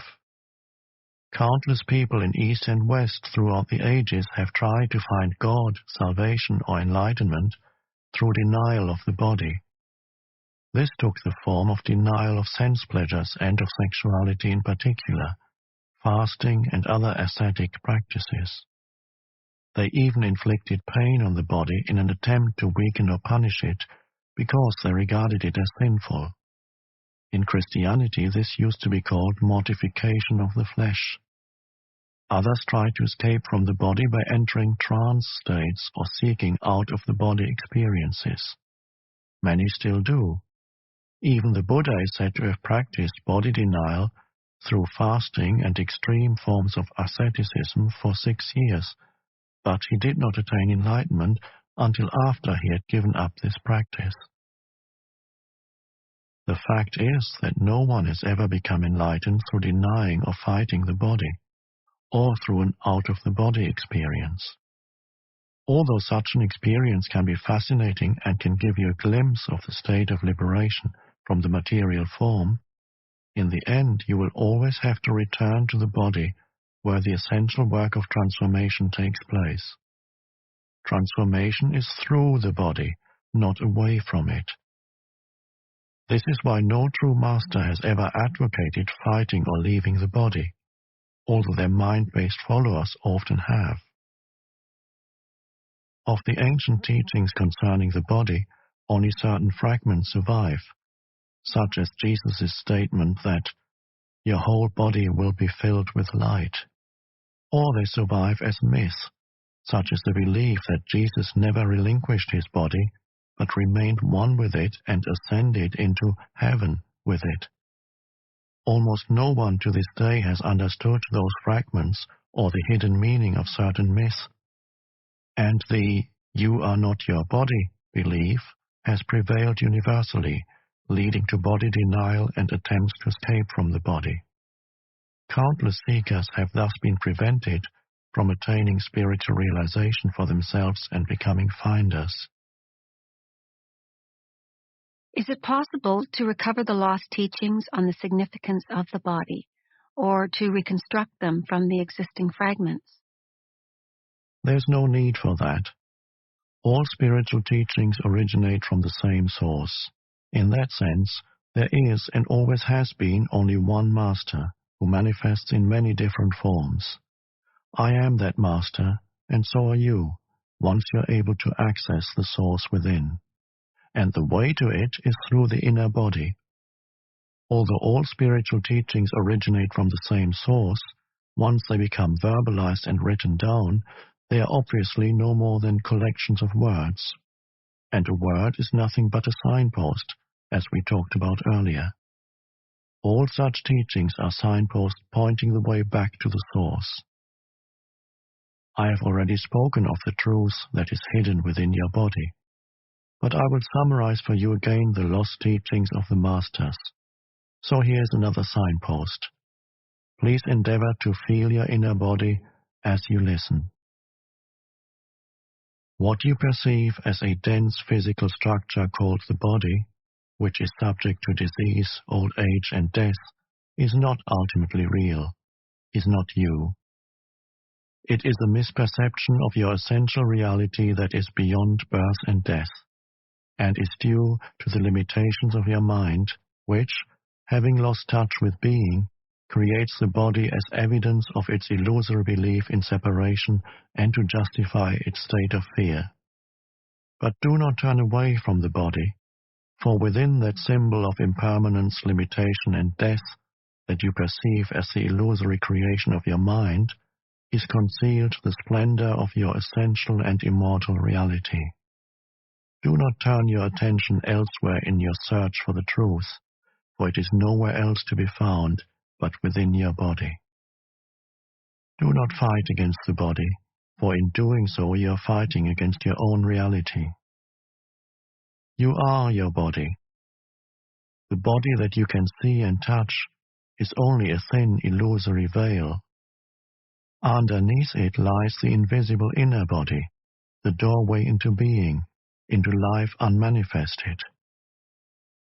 Through the inner body, you are inseparably connected to this unmanifested one life, birthless, deathless, eternally present. Through the inner body, you are forever one with God.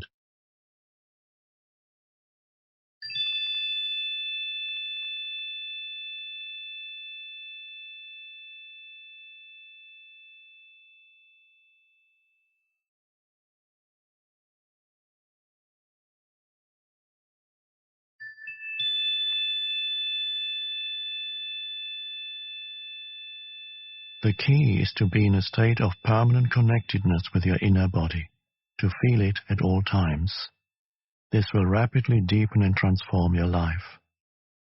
The more consciousness you direct into the inner body, the higher its vibrational frequency becomes, much like a light that grows brighter as you turn up the dimmer switch and so increase the flow of electricity. At this higher energy level, negativity cannot affect you anymore, and you tend to attract new circumstances that reflect this higher frequency. If you keep your attention in the body as much as possible, you will be anchored in the now. You won't lose yourself in the external world, and you won't lose yourself in your mind. Thoughts and emotions, fears and desires may still be there to some extent, but they won't take you over. Please examine where your attention is at this moment. You are listening to my words. That is the focus of your attention. You are also peripherally aware of your surroundings, other people, and so on. Furthermore, there may be some mind activity around what you are hearing, some mental commentary. Yet there's no need for any of this to absorb all your attention. See if you can be in touch with your inner body at the same time. Keep some of your attention within.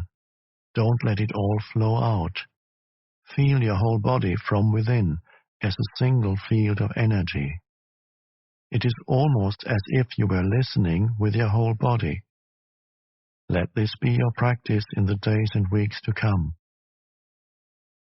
Do not give all your attention away to the mind and the external world.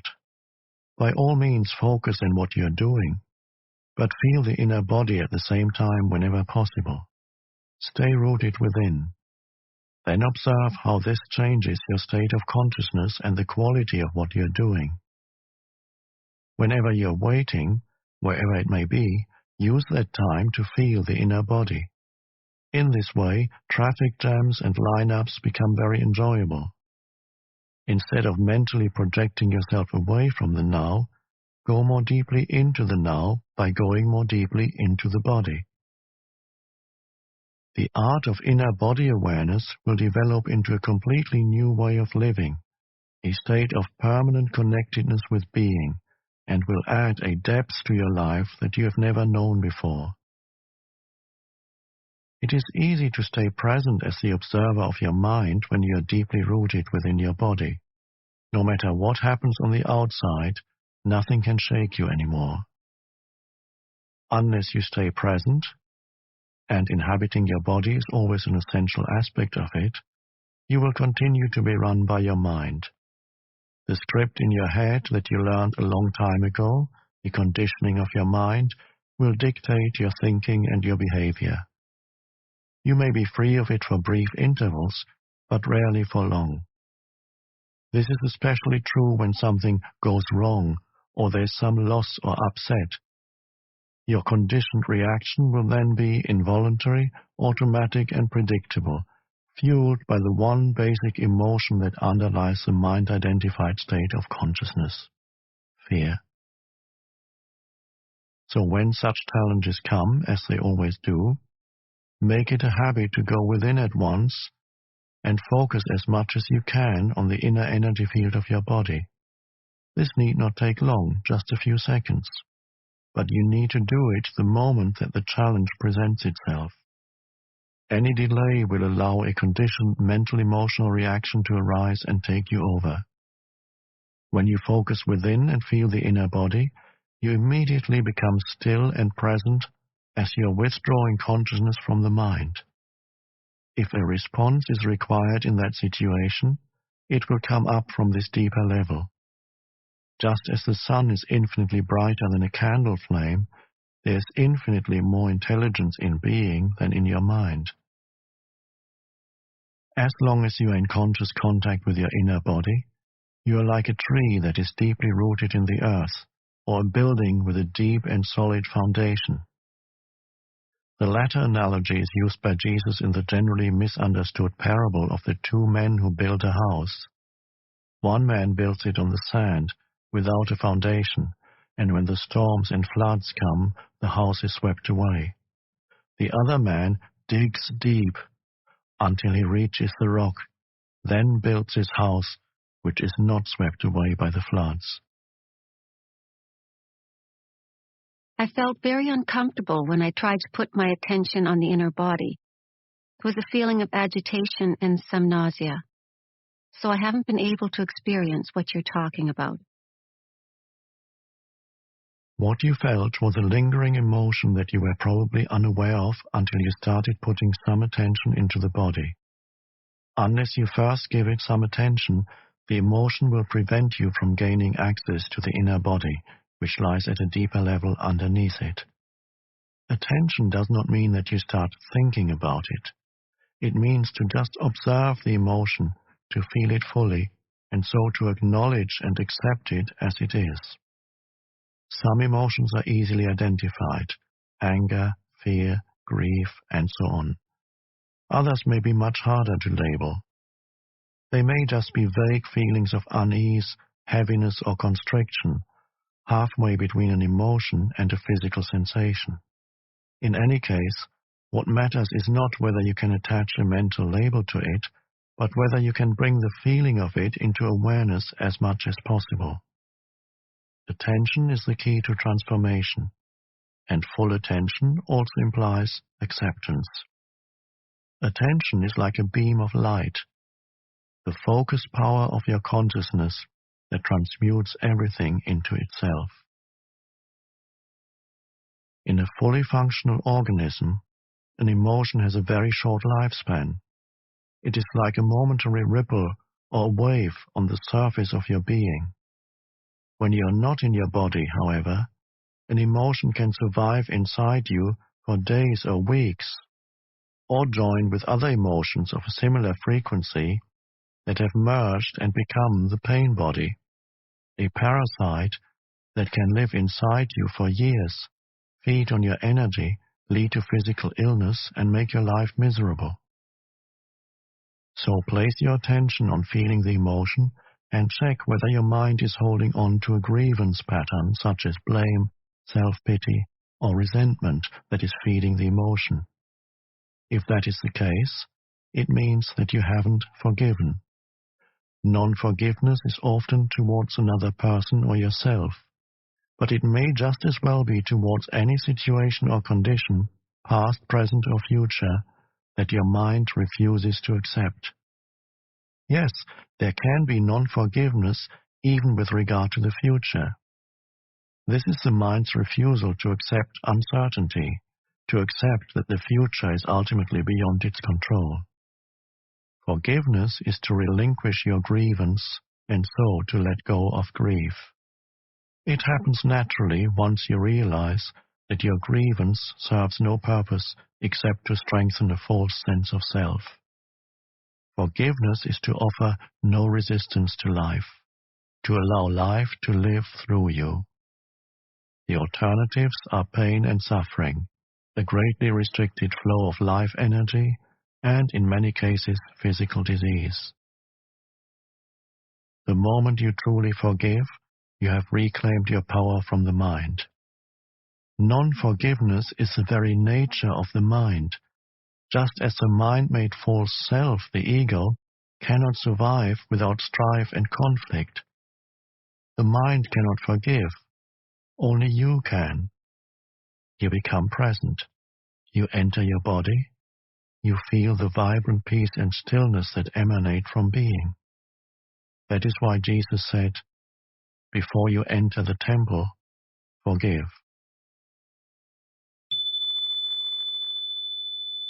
What is the relationship between presence and the inner body? Presence is pure consciousness. Consciousness that has been reclaimed from the mind, from the world of form. The inner body is your link with the unmanifested, and in its deepest aspect is the unmanifested, the source from which consciousness emanates as light emanates from the sun. Awareness of the inner body is consciousness remembering its origin and returning to the source. Is the unmanifested the same as being? Yes. The word unmanifested attempts, by way of negation, to express that which cannot be spoken, thought, or imagined. It points to what it is by saying what it is not. Being, on the other hand, is a positive term. Please don't get attached to either of these words or start believing in them. They are no more than signposts. You said that presence is consciousness that has been reclaimed from the mind. Who does the reclaiming? You do. But since in your essence you are consciousness, we might as well say that it is an awakening of consciousness from the dream of form. This does not mean that your own form will instantly vanish in an explosion of light. You can continue in your present form, yet be aware of the formless and deathless deep within you. I must admit this is way beyond my comprehension. And yet, on some deeper level, I seem to know what you're talking about. It's more like a feeling than anything else. Am I deceiving myself? No, you're not. Feeling will get you closer to the truth of who you are than thinking. I cannot tell you anything that deep within you don't already know. When you have reached a certain stage of inner connectedness, you recognize the truth when you hear it. If you haven't reached that stage yet, the practice of body awareness will bring about the deepening that is necessary. In the meantime, awareness of the inner body has other benefits in the physical realm. One of them is a significant slowing down of the aging of the physical body. Whereas the outer body normally appears to grow old and wither fairly quickly, the inner body does not change with time, except that you may feel it more deeply and become it more fully. If you are 20 years old now, the energy field of your inner body will feel just the same when you're 80. It will be just as vibrantly alive. As soon as your habitual state changes from being out of the body and trapped in your mind to being in the body and present in the now, your physical body will feel lighter, clearer, more alive. As there's more consciousness in the body, its molecular structure actually becomes less dense. More consciousness means a lessening of the illusion of materiality. When you become identified more with the timeless inner body than with the outer body, when presence becomes your normal mode of consciousness, and past and future no longer dominate your attention, you do not accumulate time anymore in your psyche and in the cells of the body. The accumulation of time as the psychological burden of past and future greatly impairs the cell's capacity for self-renewal. So if you inhabit the inner body, the outer body will grow old at a much slower rate, and even when it does, your timeless essence will shine through the outer form, and you will not give the appearance of an old person. Is there any scientific evidence for this? Try it out, and you will be the evidence. Another benefit of this practice in the physical realm is a great strengthening of the immune system which occurs when you inhabit the body. The more consciousness you bring into the body, the stronger the immune system becomes. It is as if every cell awakens and rejoices. The body loves your attention. It is also a potent form of self-healing. Most illnesses creep in when you are not present in the body. If the master is not present in the house, all kinds of shady characters will take up residence there. When you inhabit the body, it will be hard for unwanted guests to enter. It is not only your physical immune system that becomes strengthened. Your psychic immune system is greatly enhanced as well. The latter protects you from the negative mental-emotional force fields of others, which are highly contagious. Inhabiting the body protects you not by putting up a shield, but by raising the frequency vibration of your total energy field, so that anything that vibrates at a lower frequency, such as fear, anger, depression, and so on, now exists in what is virtually a different order of reality. It doesn't enter your field of consciousness anymore, or if it does, you don't need to offer any resistance to it because it passes right through you. Please don't just accept or reject what I'm saying. Put it to the test. There's a simple but powerful self-healing meditation that you can do whenever you feel the need to boost your immune system. It is particularly effective if used when you feel the first symptoms of an illness, but it also works with illnesses that are already entrenched if you use it at frequent intervals and with an intense focus. It will also counteract any disruption of your energy field by some form of negativity. However, it is not a substitute for the moment-to-moment practice of being in the body. Otherwise, its effect will only be temporary. Here's the meditation. When you are unoccupied for a few minutes, and especially last thing at night before falling asleep, and first thing in the morning before getting up, flood your body with consciousness. Close your eyes. Lie flat on your back. Choose different parts of your body to focus your attention on briefly at first.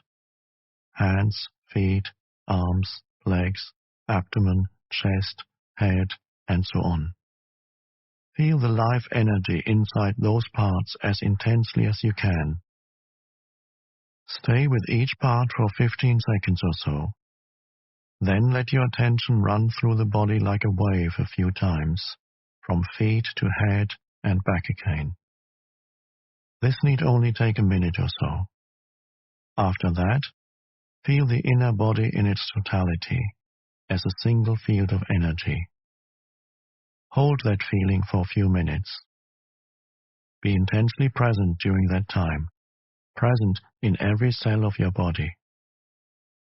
Don't be concerned if the mind occasionally succeeds in drawing your attention out of the body and you lose yourself in some thought. As soon as you notice that this has happened, just return your attention to the inner body. At times, when my mind has been very active, it has acquired such momentum that I find it impossible to take my attention away from it and feel the inner body. This happens particularly when I get into a worry or anxiety pattern. Do you have any suggestions? If at any time you're finding it hard to get in touch with the inner body, it is usually easier to focus on your breathing first. Conscious breathing, which is a powerful meditation in its own right, will gradually put you in touch with the body. Follow the breath with your attention as it moves in and out of your body. Breathe into the body and feel your abdomen expanding and contracting slightly with each inhalation and exhalation. If you find it easy to visualize, close your eyes and see yourself surrounded by light or immersed in a luminous substance, a sea of consciousness. Then breathe in that light. Feel that luminous substance filling up your body and making it luminous also. Then gradually focus more on the feeling. You're now in your body. Don't get attached to any visual image. If you need to use your mind for a specific purpose, use it in conjunction with your inner body. Only if you're able to be conscious without thought can you use your mind creatively, and the easiest way to enter that state is through your body. Whenever an answer, a solution, or a creative idea is needed, stop thinking for a moment by focusing attention on your inner energy field. Become aware of the stillness. When you resume thinking, it will be fresh and creative. In any thought activity, make it a habit to go back and forth every few minutes or so between thinking and an inner kind of listening, an inner stillness. We could say, don't just think with your head, think with your whole body. When listening to another person, don't just listen with your mind, listen with your whole body. Feel the energy field of your inner body as you listen. That takes attention away from thinking and creates a still space that enables you to truly listen without the mind interfering. You are giving the other person space to be. It is the most precious gift you can give. Most people don't know how to listen because the major part of their attention is taken up by thinking. They pay more attention to that than to what the other person is saying, and none at all to what really matters, the being of the other person underneath the words and the mind. Of course, you cannot feel someone else's being except through your own. This is the beginning of the realization of oneness, which is love. At the deepest level of being, you are one with all that is. Most human relationships consist mainly of minds interacting with each other, not of human beings communicating, being in communion. No relationship can thrive in that way, and that is why there is so much conflict in relationships. When the mind is running your life, conflict, strife, and problems are inevitable. Being in touch with your inner body creates a clear space of no mind, within which the relationship can flower.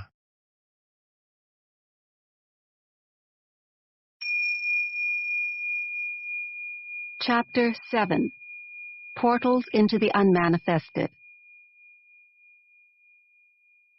I can feel the energy inside my body, especially in my arms and legs, but I don't seem to be able to go more deeply, as you suggested earlier.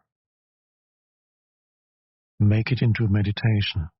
It needn't take long. 10 to 15 minutes of clock time should be sufficient. Make sure first that there are no external distractions, such as telephones or people who are likely to interrupt you. Sit on a chair, but don't lean back. Keep the spine erect.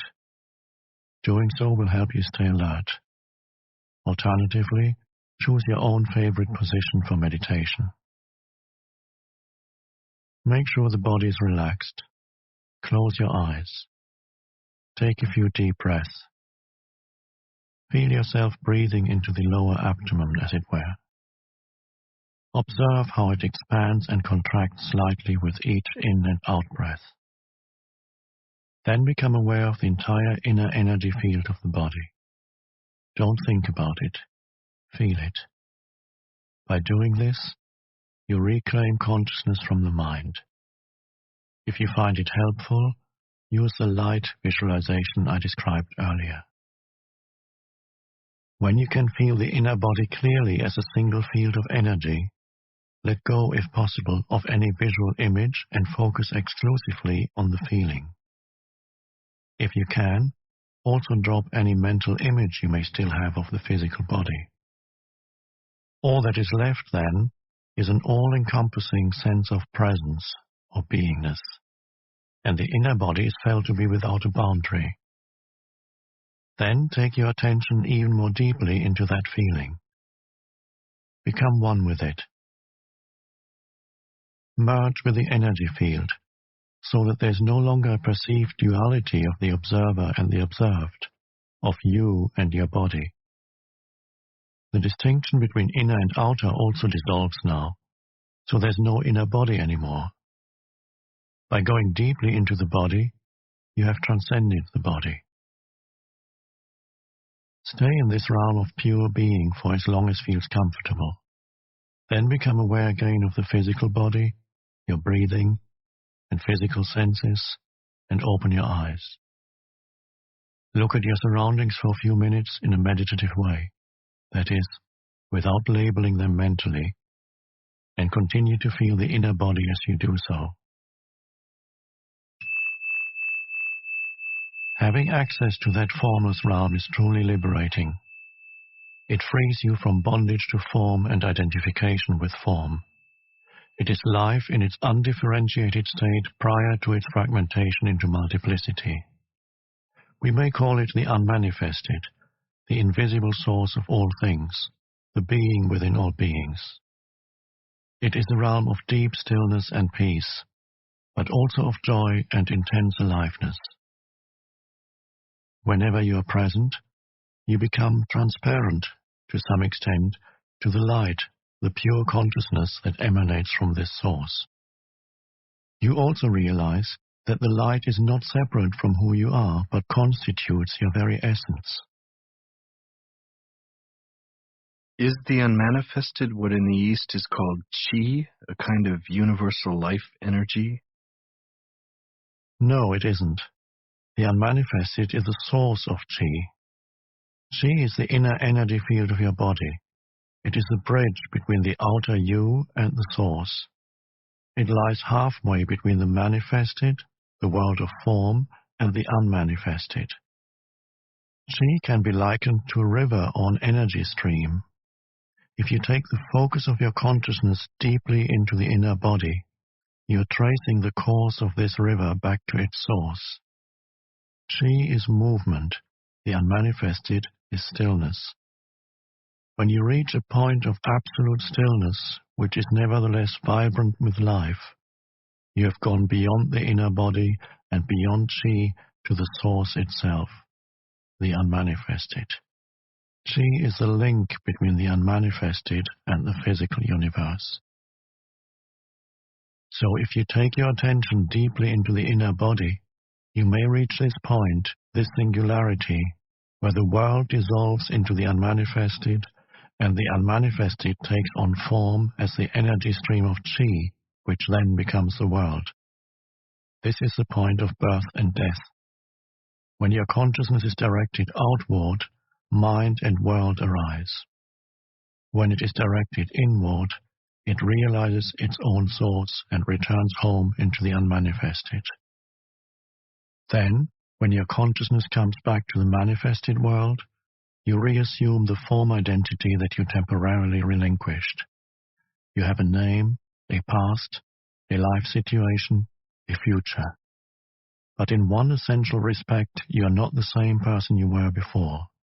You will have glimpsed a reality within yourself that is not of this world, although it isn't separate from it, just as it isn't separate from you.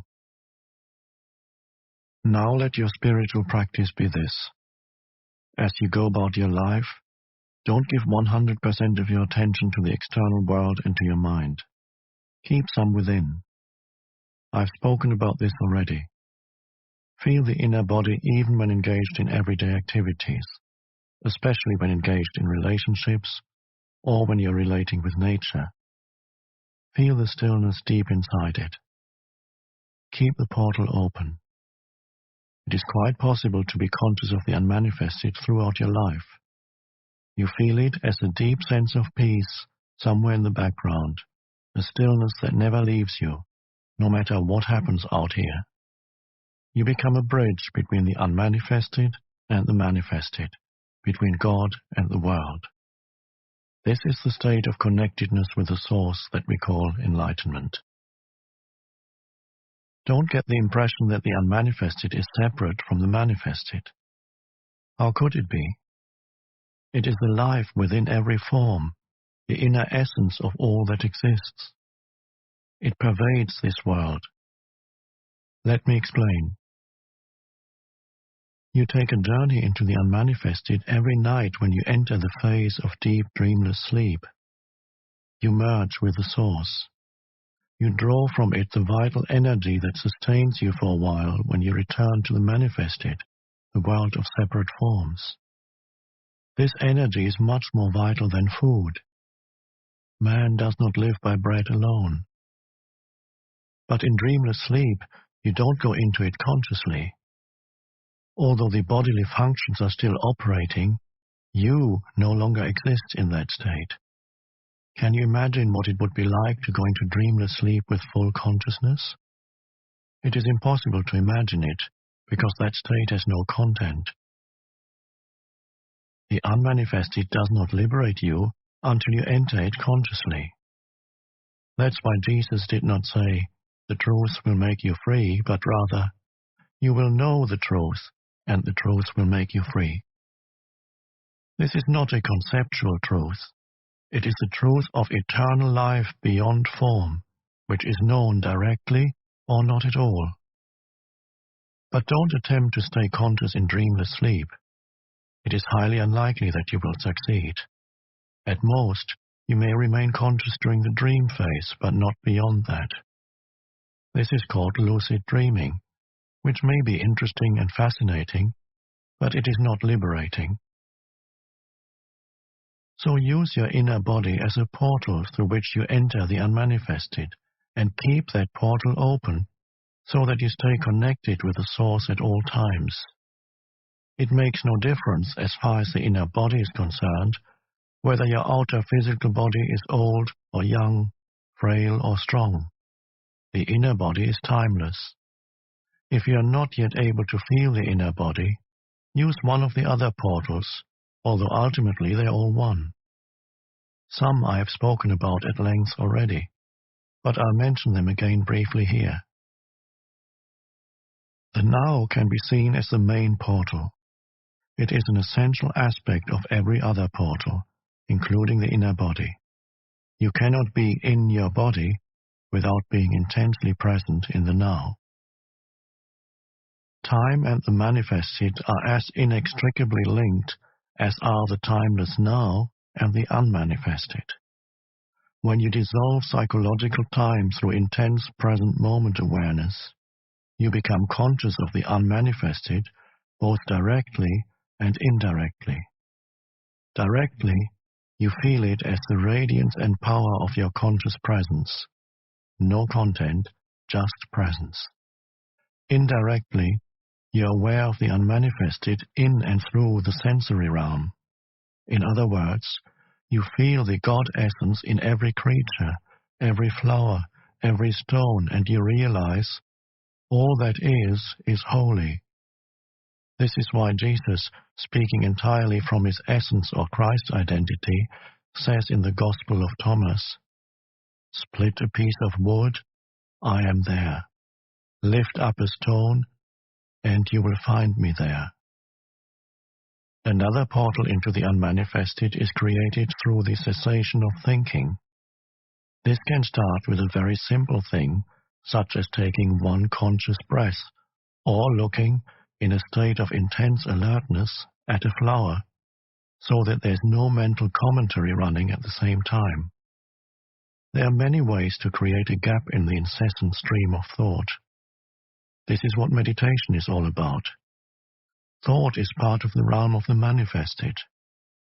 Continuous mind activity keeps you imprisoned in the world of form and becomes an opaque screen that prevents you from becoming conscious of the unmanifested, conscious of the formless and timeless God essence in yourself and in all things and all creatures. When you are intensely present, you don't need to be concerned about the cessation of thinking, of course, because the mind then stops automatically. That's why I said the now is an essential aspect of every other portal. Surrender, the letting go of mental emotional resistance to what is, also becomes a portal into the unmanifested. The reason for this is simple. Inner resistance cuts you off from other people, from yourself, from the world around you. It strengthens the feeling of separateness on which the ego depends for its survival. The stronger the feeling of separateness, the more you are bound to the manifested, the world of separate forms. The more you are bound to the world of form, the harder and more impenetrable your form identity becomes. The portal is closed, and you are cut off from the inner dimension, the dimension of depth. In the state of surrender, your form identity softens and you become somewhat transparent, as it were, so the unmanifested can shine through you. It's up to you to open a portal in your life that gives you conscious access to the unmanifested. Get in touch with the energy field of the inner body, be intensely present, disidentify from the mind, surrender to what is. These are all portals you can use, but you only need to use one. Surely love must also be one of those portals? No, it isn't. As soon as one of the portals is open, love is present in you as the feeling realization of oneness. Love isn't a portal. It's what comes through the portal into this world. As long as you are completely trapped in your form identity, there can be no love. Your task is not to search for love, but to find a portal through which love can enter. Are there any other portals apart from those you just mentioned? Yes, there are. The unmanifested is not separate from the manifested. It pervades this world, but it is so well disguised that almost everybody misses it completely. If you know where to look, you'll find it everywhere. A portal opens up every moment. Do you hear that dog barking in the distance? Or that car passing by? Listen carefully. Can you feel the presence of the unmanifested in that? You can't? Look for it in the silence out of which the sounds come and into which they return. Pay more attention to the silence than to the sounds. Paying attention to outer silence creates inner silence. The mind becomes still. A portal is opening up. Every sound is born out of silence, dies back into silence, and during its lifespan is surrounded by silence. Silence enables the sound to be. It is an intrinsic but unmanifested part of every sound, every musical note, every song, every word. The unmanifested is present in this world as silence. This is why it has been said that nothing in this world is so like God as silence. All you have to do is pay attention to it. Even during a conversation, become conscious of the gaps between words, the brief silent intervals between sentences. As you do that, the dimension of stillness grows within you. You cannot pay attention to silence without simultaneously becoming still within. Silence without, stillness within. You have entered the unmanifested. Just as no sound can exist without silence, nothing can exist without no thing, without the empty space that enables it to be. Every physical object or body has come out of nothing, is surrounded by nothing, and will eventually return to nothing. Not only that, but even inside every physical body, there's far more nothing than something. Physicists tell us that the solidity of matter is an illusion. Even seemingly solid matter, including your physical body, is nearly 100% empty space. So vast are the distances between the atoms compared to their size. What is more, even inside every atom there is mostly empty space. What is left is more like a vibrational frequency than particles of solid matter, more like a musical note. Buddhists have known that for over 2,500 years. Form is emptiness. Emptiness is form, states the Heart Sutra, one of the best-known ancient Buddhist texts. The essence of all things is emptiness. The unmanifested is not only present in this world as silence, it also pervades the entire physical universe as space, from within and without. This is just as easy to miss as silence. Everybody pays attention to the things in space, but who pays attention to space itself?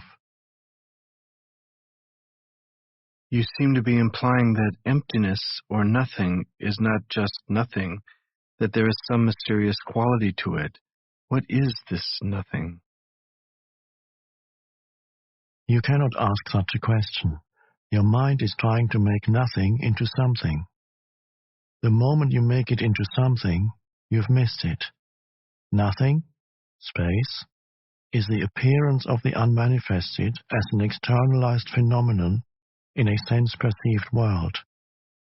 That's about as much as one can say about it, and even that is a kind of paradox. It cannot become an object of knowledge. You can't do a PhD on nothing. When scientists study space, they usually make it into something and thereby miss its essence entirely. Not surprisingly, the latest theory is that space isn't empty at all, that it is filled with some substance. Once you have a theory, it's not too hard to find evidence to substantiate it, at least until some other theory comes along. Nothing can only become a portal into the unmanifested for you if you don't try to grasp or understand it. Isn't that what we're doing here? Not at all. I'm giving you pointers to show you how you can bring the dimension of the unmanifested into your life. We're not trying to understand it. There's nothing to understand. Space has no existence. To exist literally means to stand out. You cannot understand space because it doesn't stand out. Although in itself it has no existence, it enables everything else to exist. Silence has no existence either, nor does the unmanifested. So what happens if you withdraw attention from the objects in space and become aware of space itself? What is the essence of this room? The furniture, pictures, and so on are in the room, but they are not the room. The floor, walls, and ceiling define the boundary of the room, but they are not the room either. So what is the essence of the room? Space, of course. Empty space. There would be no room without it.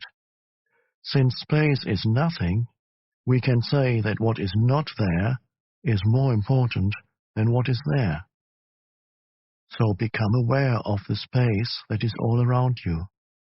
Don't think about it. Feel it, as it were. Pay attention to nothing. As you do that, a shift in consciousness takes place inside you. Here's why. The inner equivalent to objects in space, such as furniture, walls, and so on, are your mind objects, thoughts, emotions, and the objects of the senses. And the inner equivalent of space is the consciousness that enables your mind objects to be, just as space allows all things to be. So if you withdraw attention from things, objects in space, you automatically withdraw attention from your mind objects as well. In other words, you cannot think and be aware of space, or of silence for that matter. By becoming aware of the empty space around you, you simultaneously become aware of the space of no mind, of pure consciousness, the unmanifested. This is how the contemplation of space can become a portal for you.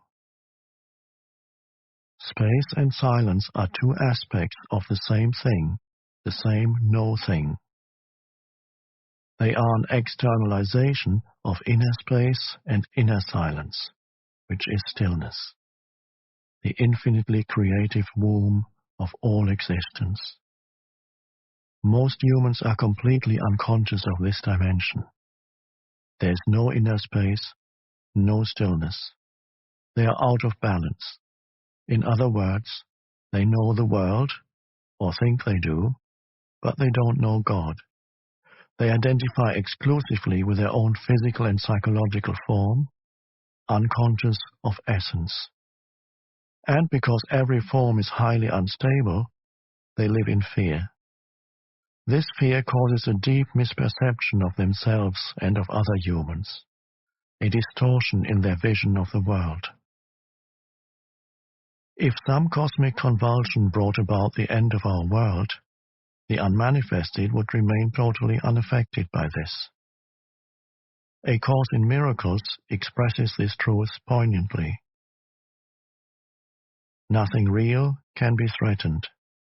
Nothing unreal exists. Herein lies the peace of God.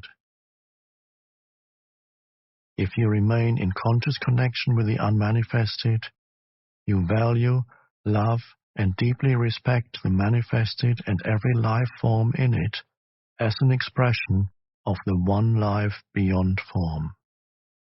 You also know that every form is destined to dissolve again, and that ultimately nothing out here matters all that much. You have overcome the world, in the words of Jesus, or as the Buddha put it, you have crossed over to the other shore.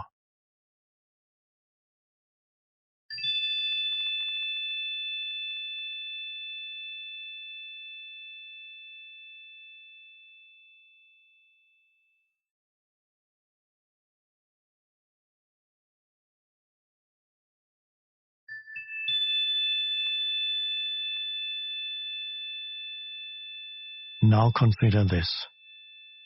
If there were nothing but silence, it wouldn't exist for you. You wouldn't know what it is. Only when sound appears does silence come into being.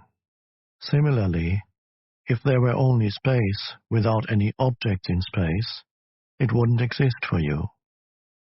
Imagine yourself as a point of consciousness floating in the vastness of space. No stars, no galaxies, just emptiness. Suddenly, space wouldn't be vast anymore. It would not be there at all. There would be no speed, no movement from here to there. At least 2 points of reference are needed for distance and space to come into being. Space comes into being the moment the one becomes two. And as two become the 10,000 things, as Lao Tse calls the manifested world, space becomes more and more vast. So world and space arise simultaneously. Nothing could be without space, yet space is nothing. Before the universe came into being, before the Big Bang, if you like, there wasn't a vast empty space waiting to be filled. There was no space, as there was no thing. There was only the unmanifested, the One. When the One became the 10,000 things, suddenly space seemed to be there and enabled the many to be. Where did it come from? Was it created by God to accommodate the universe? Of course not. Space is no thing, so it was never created. Go out on a clear night and look up at the sky. The thousands of stars you can see with the naked eye are no more than an infinitesimal fraction of what is there. 1,000 million galaxies can already be detected with the most powerful telescopes, each galaxy an island universe containing thousands of millions of stars. Yet what is even more awe-inspiring is the infinity of space itself, the depth and stillness that allows all of that magnificence to be. Nothing could be more awe-inspiring and majestic than the inconceivable vastness and stillness of space. And yet, what is it? Emptiness. Vast emptiness. What appears to us as space in our universe perceived through the mind and the senses is the unmanifested itself, externalized. It is the body of God. And the greatest miracle is this: that stillness and vastness that enables the universe to be is not just out there in space. It is also within you. When you are utterly and totally present, you encounter it as the still inner space of no mind. Within you, it is vast in depth, not in extension. Spatial extension is ultimately a misperception of infinite depth, an attribute of the one transcendental reality. According to Einstein, space and time are not separate. I don't really understand it, but I think he is saying that time is the fourth dimension of space. He calls it the space-time continuum. Yes, what you perceive externally as space and time are ultimately illusory, but they contain a core of truth. They are the two essential attributes of God, infinity and eternity, perceived as if they had an external existence outside you. Within you, both space and time have an inner equivalent that reveals their true nature as well as your own. Whereas space is the still, infinitely deep realm of no mind, the inner equivalent of time is presence, awareness of the eternal now. Remember that there is no distinction between them. When space and time are realized within as the unmanifested, no mind and presence, external space and time continue to exist for you, but they become much less important. The world, too, continues to exist for you, but it will not bind you anymore. Hence, the ultimate purpose of the world lies not within the world, but in transcendence of the world. Just as you would not be conscious of space if there were no objects in space, the world is needed for the unmanifested to be realized. You may have heard the Buddhist saying, "If there were no illusion, there would be no enlightenment." It is through the world and ultimately through you that the unmanifested knows itself. You are here to enable the divine purpose of the universe to unfold. That is how important you are. Apart from dreamless sleep, which I mentioned already, there is one other involuntary portal. It opens up briefly at the time of physical death. Even if you have missed all the other opportunities for spiritual realization during your lifetime, one last portal will open up for you immediately after the body has died. There are countless accounts by people who had a visual impression of this portal as radiant light, and then returned from what is commonly known as a near-death experience. Many of them also spoke of a sense of blissful serenity and deep peace. In the Tibetan Book of the Dead, it is described as the luminous splendor of the colorless light of emptiness, which it says is your own true self. This portal opens up only very briefly, and unless you have already encountered the dimension of the unmanifested in your lifetime, you will likely miss it. Most people carry too much residual resistance, too much fear, too much attachment to sensory experience, too much identification with the manifested world. So they see the portal, turn away in fear, and then lose consciousness. Most of what happens after that is involuntary and automatic. Eventually, there will be another round of birth and death. Their presence wasn't strong enough yet for conscious immortality. So going through this portal does not mean annihilation? As with all the other portals, your radiant true nature remains, but not the personality. In any case, whatever is real or of true value in your personality is your true nature shining through. This is never lost. Nothing that is of value, nothing that is real, is ever lost.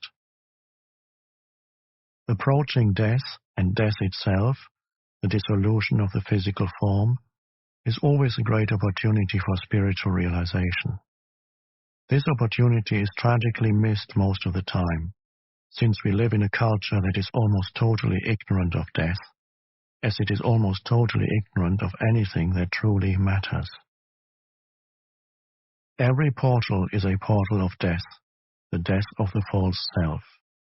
When you go through it, you cease to derive your identity from your psychological, mind-made form.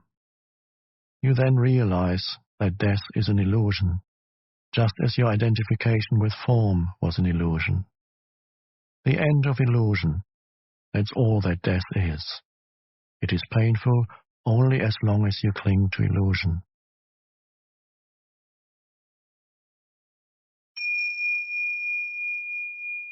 Chapter 8. Enlightened Relationships.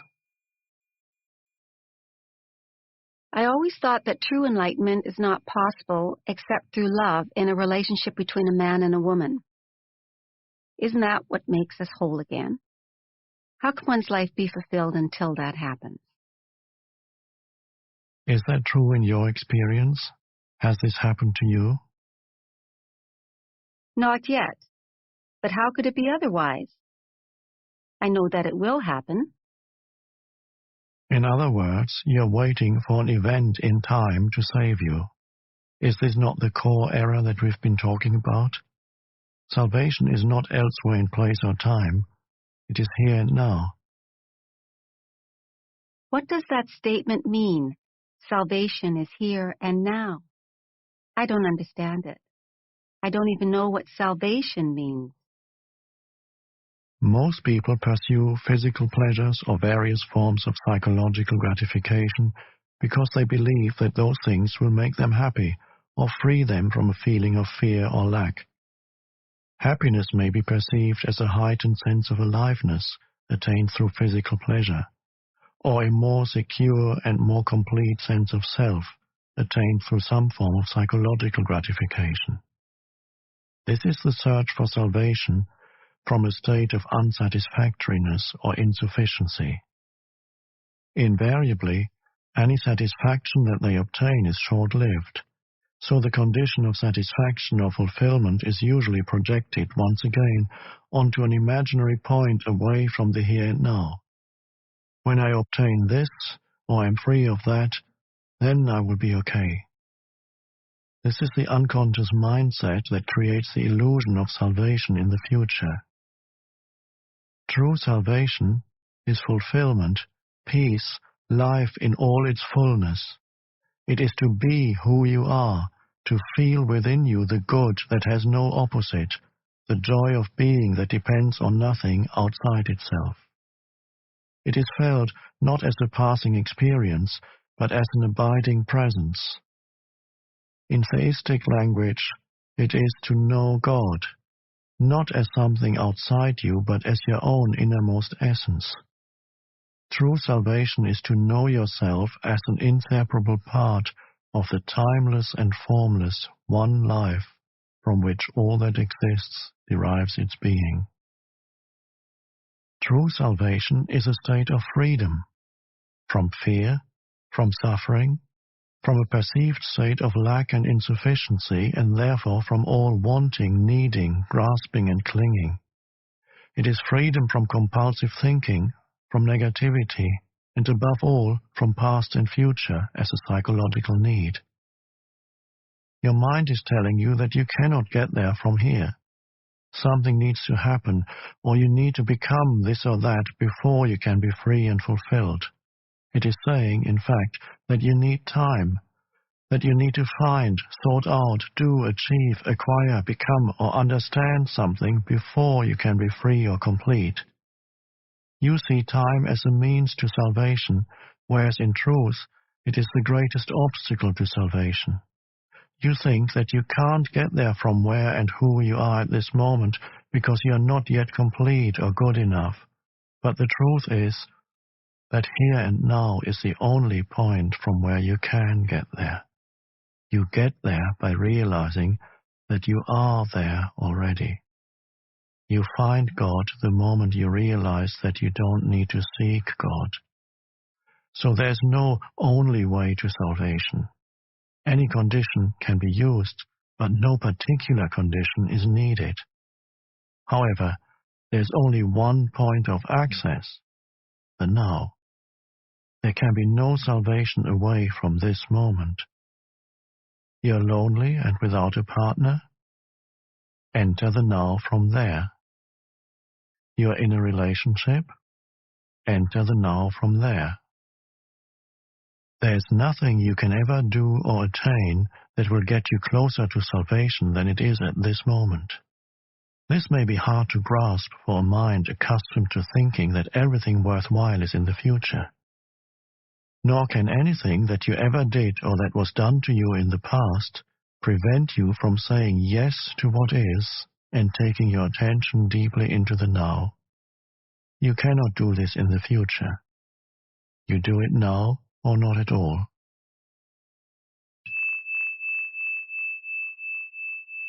Unless and until you access the consciousness frequency of presence, all relationships, and particularly intimate relationships, are deeply flawed and ultimately dysfunctional.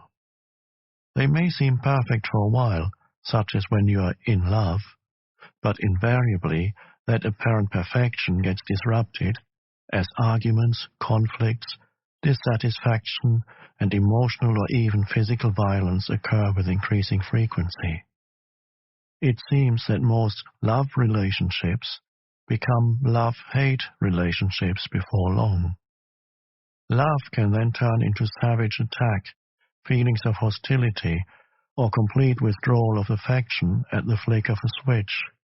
This is considered normal.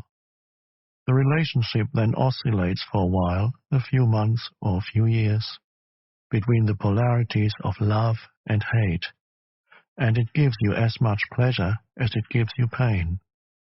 It is not uncommon for couples to become addicted to those cycles. Their drama makes them feel alive. When a balance between the positive-negative polarities is lost and the negative-destructive cycles occur with increasing frequency and intensity, which tends to happen sooner or later, then it will not be long before the relationship finally collapses. It may appear that if you could only eliminate the negative or destructive cycles, then all would be well and the relationship would flower beautifully. But alas, this is not possible. The polarities are mutually interdependent. You cannot have one without the other. The positive already contains within itself the as yet unmanifested negative. Both are in fact different aspects of the same dysfunction. I am speaking here of what is commonly called romantic relationships, not of true love, which has no opposite because it arises from beyond the mind. Love as a continuous state is as yet very rare as conscious human beings. Brief and elusive glimpses of love, however, are possible whenever there's a gap in the stream of mind. The negative side of a relationship is, of course, more easily recognizable as dysfunctional than the positive one. And it is also easier to recognize the source of negativity in your partner than to see it in yourself. It can manifest in many forms: possessiveness, jealousy, control, withdrawal, and unspoken resentment, the need to be right, insensitivity and self-absorption, emotional demands and manipulation, the urge to argue, criticize, judge, blame, or attack, anger, unconscious revenge for past pain inflicted by a parent, rage, and physical violence. On the positive side, you are in love with your partner. This is at first a deeply satisfying state. You feel intensely alive. Your existence has suddenly become meaningful because someone needs you, wants you, and makes you feel special, and you do the same for him or her. When you are together, you feel whole. The feeling can become so intense that the rest of the world fades into insignificance. However, you may also have noticed that there is a neediness and a clinging quality to that intensity. You become addicted to the other person. He or she acts on you like a drug. You're on a high when the drug is available, but even the possibility or the thought that he or she might no longer be there for you can lead to jealousy, possessiveness, attempts at manipulation through emotional blackmail, blaming and accusing, fear of loss. If the other person does leave you, this can give rise to the most intense hostility or the most profound grief and despair. In an instant, loving tenderness can turn into a savage attack or dreadful grief. Where is the love now? Can love change into its opposite in an instant? Was it love in the first place, or just an addictive grasping and clinging? Why should we become addicted to another person? The reason why the romantic love relationship is such an intense and universally sought-after experience is that it seems to offer liberation from a deep-seated state of fear, need, lack, and incompleteness that is part of the human condition in its unredeemed and unenlightened state. There is a physical as well as a psychological dimension to this state. On the physical level, you're obviously not whole, nor will you ever be.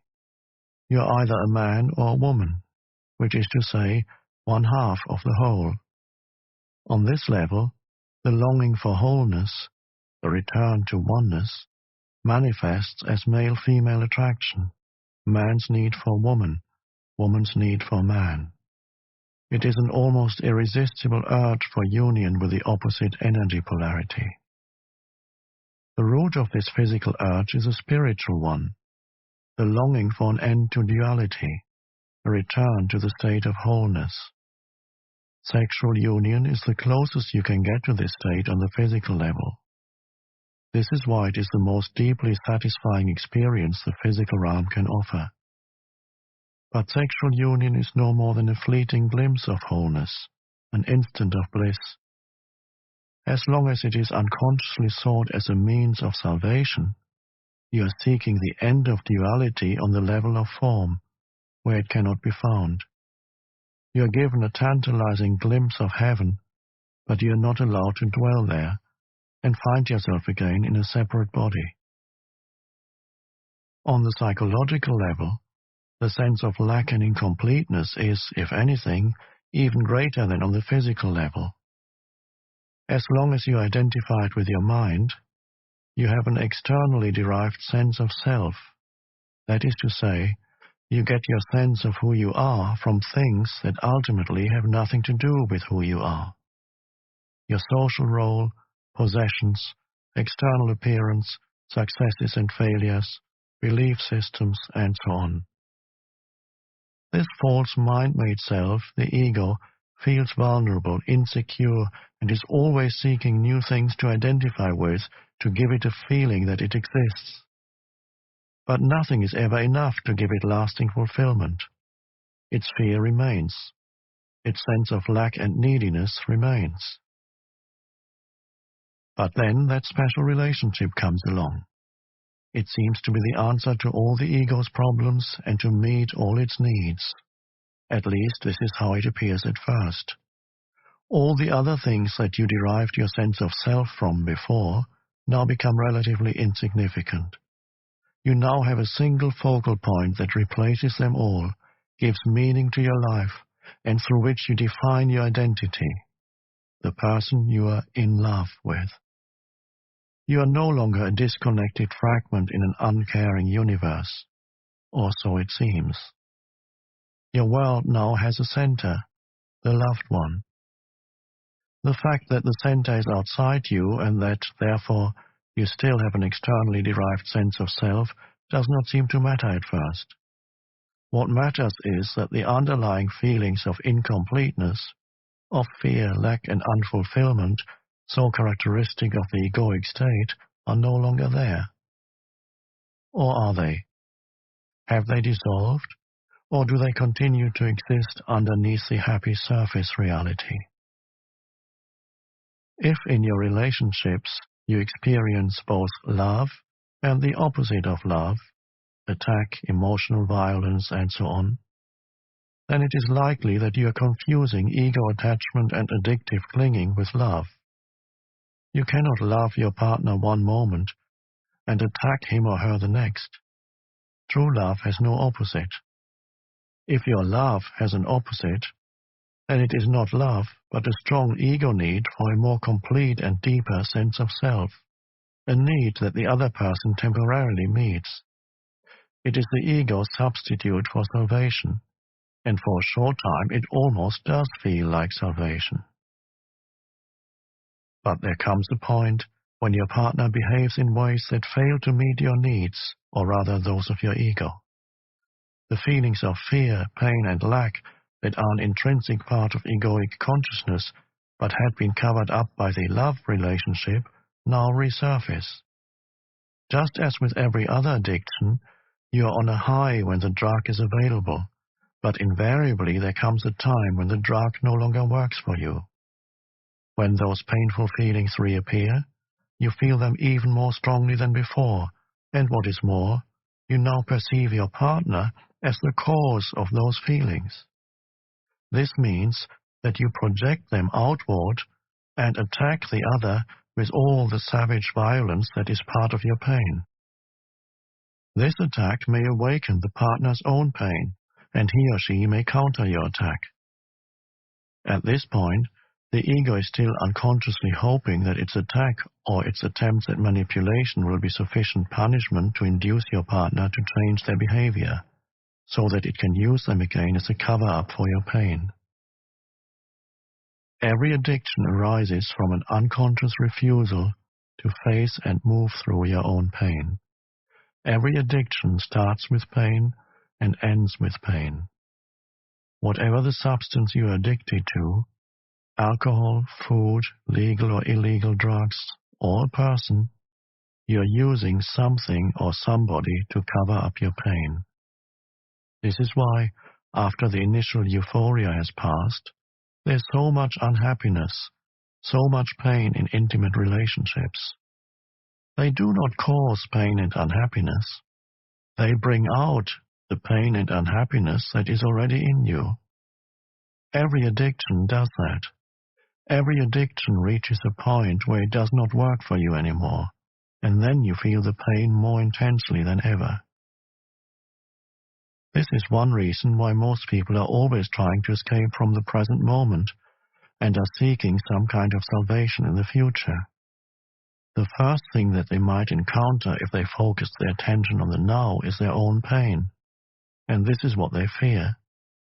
If they only knew how easy it is to access in the now the power of presence that dissolves the past and its pain, the reality that dissolves the illusion. If they only knew how close they are to their own reality, how close to God. Avoidance of relationships in an attempt to avoid pain is not the answer either. The pain is there anyway. 3 failed relationships in as many years are more likely to force you into awakening than 3 years on a desert island or shut away in your room. But if you could bring intense presence into your aloneness, that would work for you too. Can we change an addictive relationship into a true one? Yes. Being present and intensifying your presence by taking your attention ever more deeply into the now. Whether you're living alone or with a partner, this remains the key. For love to flourish, the light of your presence needs to be strong enough so that you no longer get taken over by the thinker or the pain body and mistake them for who you are. To know yourself as the being underneath the thinker, the stillness underneath the mental noise, the love and joy underneath the pain is freedom, salvation, enlightenment. To disidentify from the pain body is to bring presence into the pain and thus transmute it. To disidentify from thinking is to be the silent watcher of your thoughts and behavior, especially the repetitive patterns of your mind and the roles played by the ego. If you stop investing it with selfness, the mind loses its compulsive quality, which basically is the compulsion to judge and so to resist what is, which creates conflict, drama, and new pain. In fact, the moment that judgment stops through acceptance of what is, you are free of the mind. You have made room for love, for joy, for peace. First you stop judging yourself. Then you stop judging your partner. The greatest catalyst for change in a relationship is complete acceptance of your partner as he or she is, without needing to judge or change them in any way. That immediately takes you beyond ego.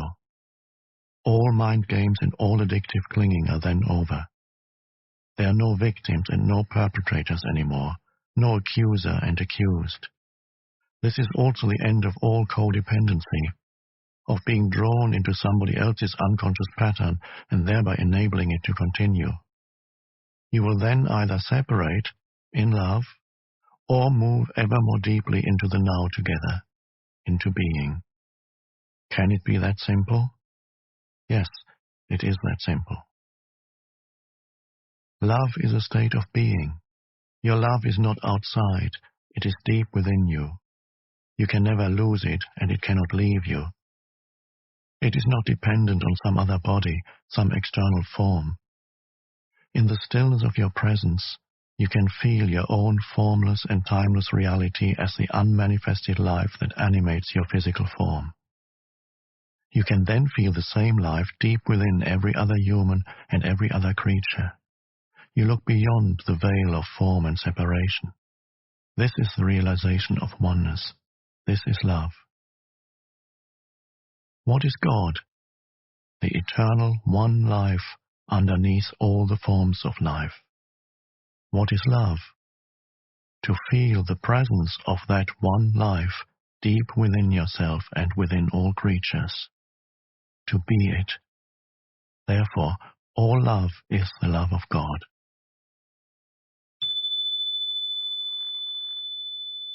Love is not selective, just as the light of the sun is not selective. It does not make one person special. It is not exclusive. Exclusivity is not the love of God, but the love of ego. However, the intensity with which true love is felt can vary. There may be one person who reflects your love back to you more clearly and more intensely than others, and if that person feels the same towards you, it can be said that you are in a love relationship with him or her. The bond that connects you with that person is the same bond that connects you with a person sitting next to you on a bus, or with a bird, a tree, a flower. Only the degree of intensity with which it is felt differs. Even in an otherwise addictive relationship, there may be moments when something more real shines through, something beyond your mutual addictive needs. These are moments when both your and your partner's mind briefly subside, and the pain body is temporarily in a dormant state. This may sometimes happen during physical intimacy, or when you are both witnessing the miracle of childbirth, or in the presence of death, or when one of you is seriously ill. Anything that renders the mind powerless. When this happens, your being, which is usually buried underneath the mind, becomes revealed, and it is this that makes true communication possible. True communication is communion, the realization of oneness, which is love. Usually this is quickly lost again, unless you are able to stay present enough to keep out the mind and its old patterns. As soon as the mind and mind identification return, You're no longer yourself, but a mental image of yourself, and you start playing games and roles again to get your ego needs met. You are a human mind again, pretending to be a human being, interacting with another mind, playing a drama called love.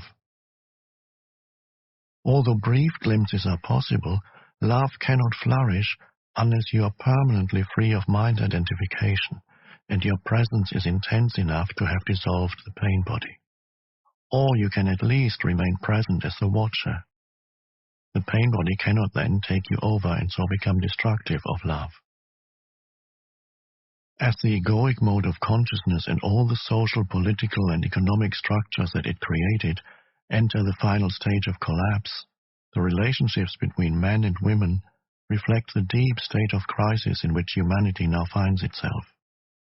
As humans have become increasingly identified with their mind, most relationships are not rooted in being, and so turn into a source of pain and become dominated by problems and conflict.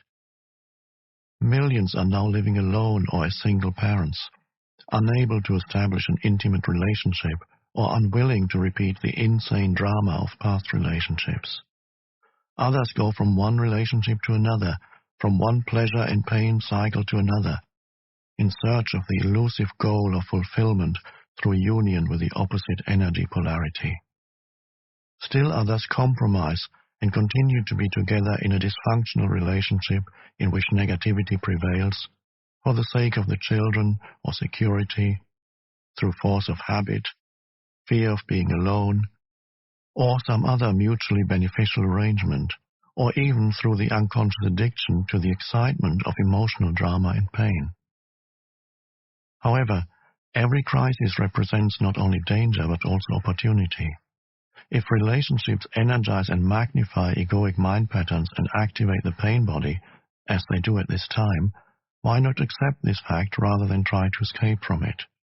Why not cooperate with it instead of avoiding relationships or continuing to pursue the phantom of an ideal partner as an answer to your problems or means of feeling fulfilled? The opportunity that is concealed within every crisis does not manifest until all the facts of any given situation are acknowledged and fully accepted.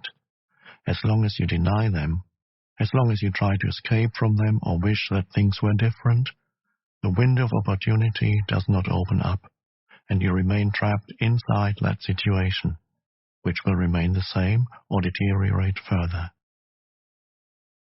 With the acknowledgement and acceptance of the facts also comes a degree of freedom from them. For example, when you know there's disharmony and you hold that knowing, through your knowing a new factor has come in, and the disharmony cannot remain unchanged. When you know you are not at peace, your knowing creates a still space that surrounds your non-peace in a loving and tender embrace and then transmutes your non-peace into peace. As far as inner transformation is concerned, there's nothing you can do about it. You cannot transform yourself, and you certainly cannot transform your partner or anybody else. All you can do is create a space for transformation to happen, for grace and love to enter.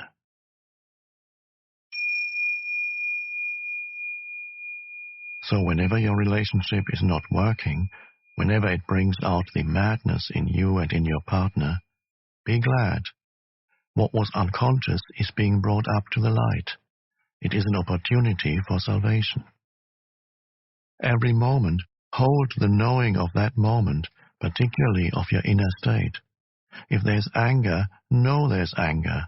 If there's jealousy, defensiveness, the urge to argue, the need to be right, an inner child demanding love and attention, or emotional pain of any kind, whatever it is, know the reality of that moment and hold the knowing. The relationship then becomes your sadhana, your spiritual practice. If you observe unconscious behavior in your partner, hold it in the loving embrace of your knowing so that you won't react.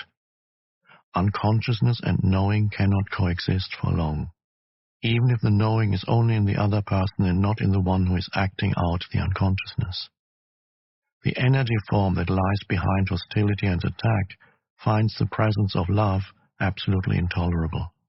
If you react at all to your partner's unconsciousness, you become unconscious yourself. But if you then remember to know your reaction, nothing is lost. Humanity is under great pressure to evolve because it is our only chance of survival as a race. This will affect every aspect of your life, and close relationships in particular. Never before have relationships been as problematic and conflict-ridden as they are now. As you may have noticed, they are not here to make you happy or fulfilled. If you continue to pursue the goal of salvation through a relationship, you will be disillusioned again and again. But if you accept that the relationship is here to make you conscious instead of happy, then the relationship will offer you salvation, and you will be aligning yourself with the higher consciousness that wants to be born into this world. For those who hold on to the old patterns, there will be increasing pain, violence, confusion, and madness.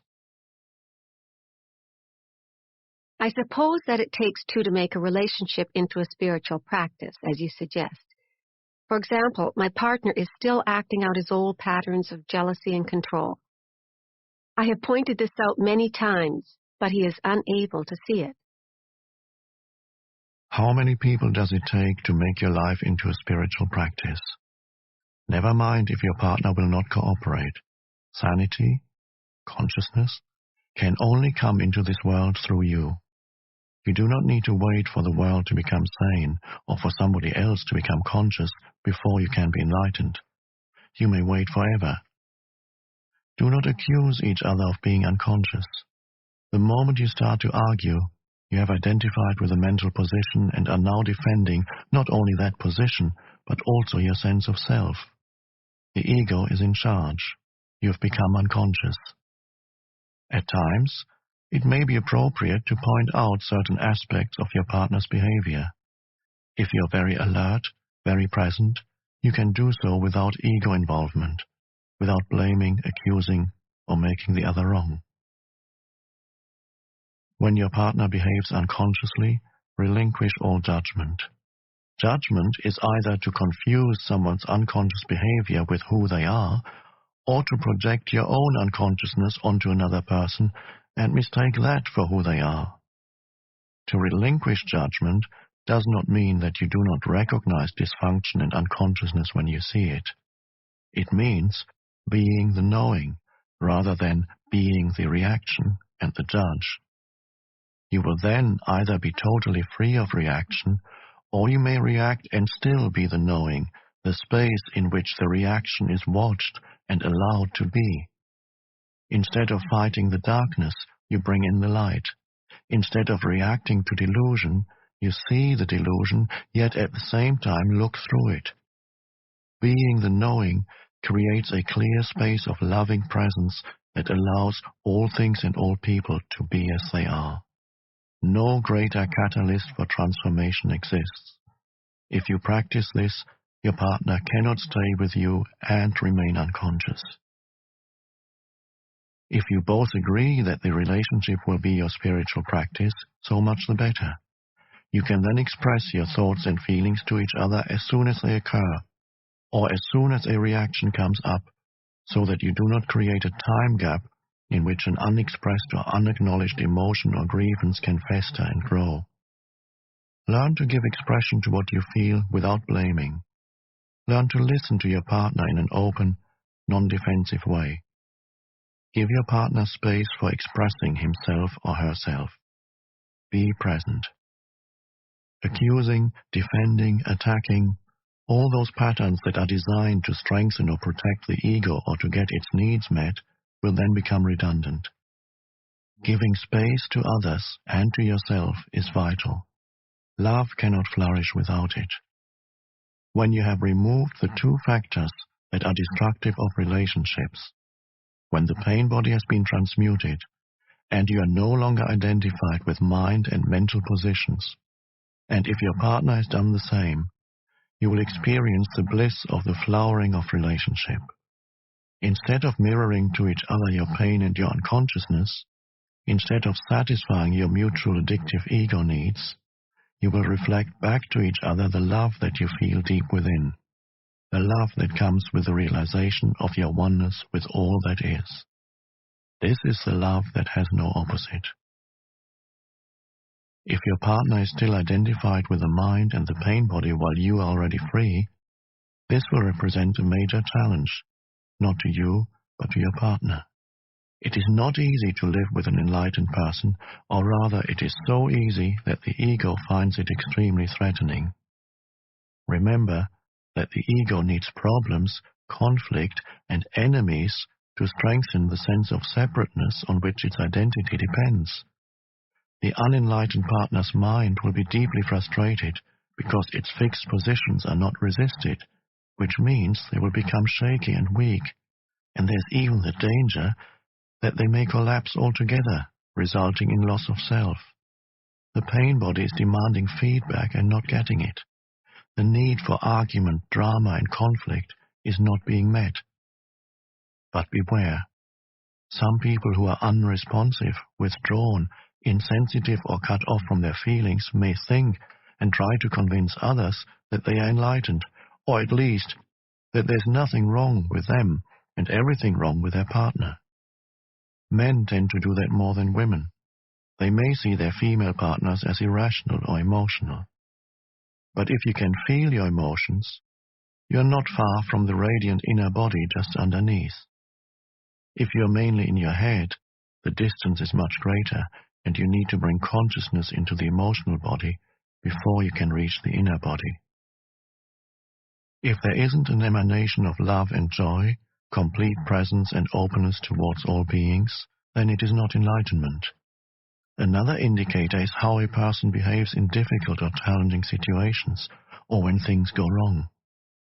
If your enlightenment is egoic self-delusion, then life will soon give you a challenge that will bring out your unconsciousness in whatever form, as fear, anger, defensiveness, judgment, depression, and so on. If you are in a relationship, many of your challenges will come through your partner. For example, a woman may be challenged by an unresponsive male partner who lives almost entirely in his head. She will be challenged by his inability to hear her, to give her attention and space to be, which is due to his lack of presence. The absence of love in the relationship, which is usually more keenly felt by a woman than a man, will trigger the woman's pain body, and through it she will attack her partner, blame, criticize, make wrong, and so on. This in turn now becomes his challenge. To defend himself against her pain body's attack, which he sees as totally unwarranted, he will become even more deeply entrenched in his mental positions as he justifies, defends himself, or counterattacks. Eventually, this may activate his own pain body. When both partners have thus been taken over, a level of deep unconsciousness has been reached, of emotional violence, savage attack and counterattack. It will not subside until both pain bodies have replenished themselves and then enter the dormant stage. Until the next time. This is only one of an endless number of possible scenarios. Many volumes have been written, and many more could be written, about the ways in which unconsciousness is brought out in male-female relationships. But as I said earlier, once you understand the root of the dysfunction, you do not need to explore its countless manifestations.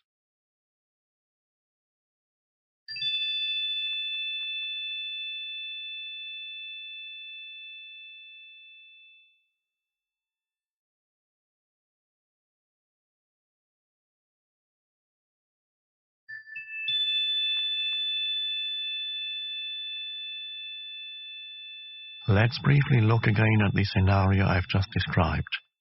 Every challenge that it contains is actually a disguised opportunity for salvation. At every stage of the unfolding dysfunctional process, freedom from unconsciousness is possible. For example, the woman's hostility could become a signal for the man to come out of his mind-identified state, awaken into the now, become present, instead of becoming even more identified with his mind, even more unconscious. Instead of being the pain body, the woman could be the knowing that watches the emotional pain in herself, thus accessing the power of the now and initiating the transmutation of the pain. This would remove the compulsive and automatic outward projection of it. She could then express her feelings to her partner. There's no guarantee, of course, that he will listen, but it gives him a good chance to become present and certainly breaks the insane cycle of the involuntary acting out of old mind patterns. If the woman misses that opportunity, the man could watch his own mental-emotional reaction to her pain, his own defensiveness, rather than being the reaction. He could then watch his own pain body being triggered and thus bring consciousness into his emotions. In this way, a clear and still space of pure awareness would come into being. The knowing, the silent witness, the watcher. This awareness does not deny the pain and yet is beyond it. It allows the pain to be and yet transmutes it at the same time. It accepts everything and transforms everything. A door would have opened up for her through which she could easily join him in that space. If you are consistently or at least predominantly present in your relationship, this will be the greatest challenge for your partner. They will not be able to tolerate your presence for very long and stay unconscious. If they are ready, they will walk through the door that you opened for them and join you in that state. If they are not, you will separate like oil and water. The light is too painful for someone who wants to remain in darkness. Are the obstacles to enlightenment the same for a man as for a woman? Yes, but the emphasis is different. Generally speaking, it is easier for a woman to feel and be in her body, so she is naturally closer to being and potentially closer to enlightenment than a man. This is why many ancient cultures instinctively chose female figures or analogies to represent or describe the formless and transcendental reality. It was often seen as a womb that gives birth to everything in creation and sustains and nourishes it during its life as form. In the Tao Te Ching, one of the most ancient and profound books ever written, the Tao, which could be translated as being, is described as infinite, eternally present, the mother of the universe. Naturally, women are closer to it than men since they virtually embody the unmanifested. What is more, all creatures and all things must eventually return to the source. All things vanish into the Tao, it alone endures. Since the source is seen as female, this is represented as the light and dark sides of the archetypal feminine in psychology and mythology. The goddess or divine mother has two aspects. She gives life and she takes life. When the mind took over and humans lost touch with the reality of their divine essence, they started to think of God as a male figure. Society became male-dominated, and the female was made subordinate to the male. I'm not suggesting a return to earlier female representations of the divine. Some people now use the term goddess instead of God. They are redressing a balance between male and female that was lost a long time ago, and that is good. But it is still a representation and a concept, perhaps temporarily useful, just as a map or signpost is temporarily useful, but more a hindrance than a help when you are ready to realize the reality beyond all concepts and images. What does remain true, however, is that the energy frequency of the mind appears to be essentially male. The mind resists, fights for control, uses, manipulates, attacks, tries to grasp and possess, and so on. This is why the traditional God is a patriarchal, controlling authority figure, an often angry man, who you should live in fear of, as the Old Testament suggests. This God is a projection of the human mind. To go beyond the mind and reconnect with the deeper reality of being, very different qualities are needed. Surrender, non-judgment, an openness that allows life to be instead of resisting it, the capacity to hold all things in the loving embrace of your knowing. All these qualities are much more closely related to the female principle. Whereas mind energy is hard and rigid, being energy is soft and yielding and yet infinitely more powerful than mind. The mind runs our civilization, whereas being is in charge of all life on our planet and beyond. Being is the very intelligence whose visible manifestation is the physical universe.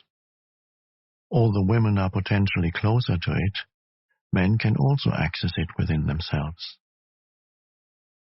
At this time, the vast majority of men as well as women are still in the grip of the mind, identified with the thinker and the pain body. This, of course, is what prevents enlightenment and the flowering of love.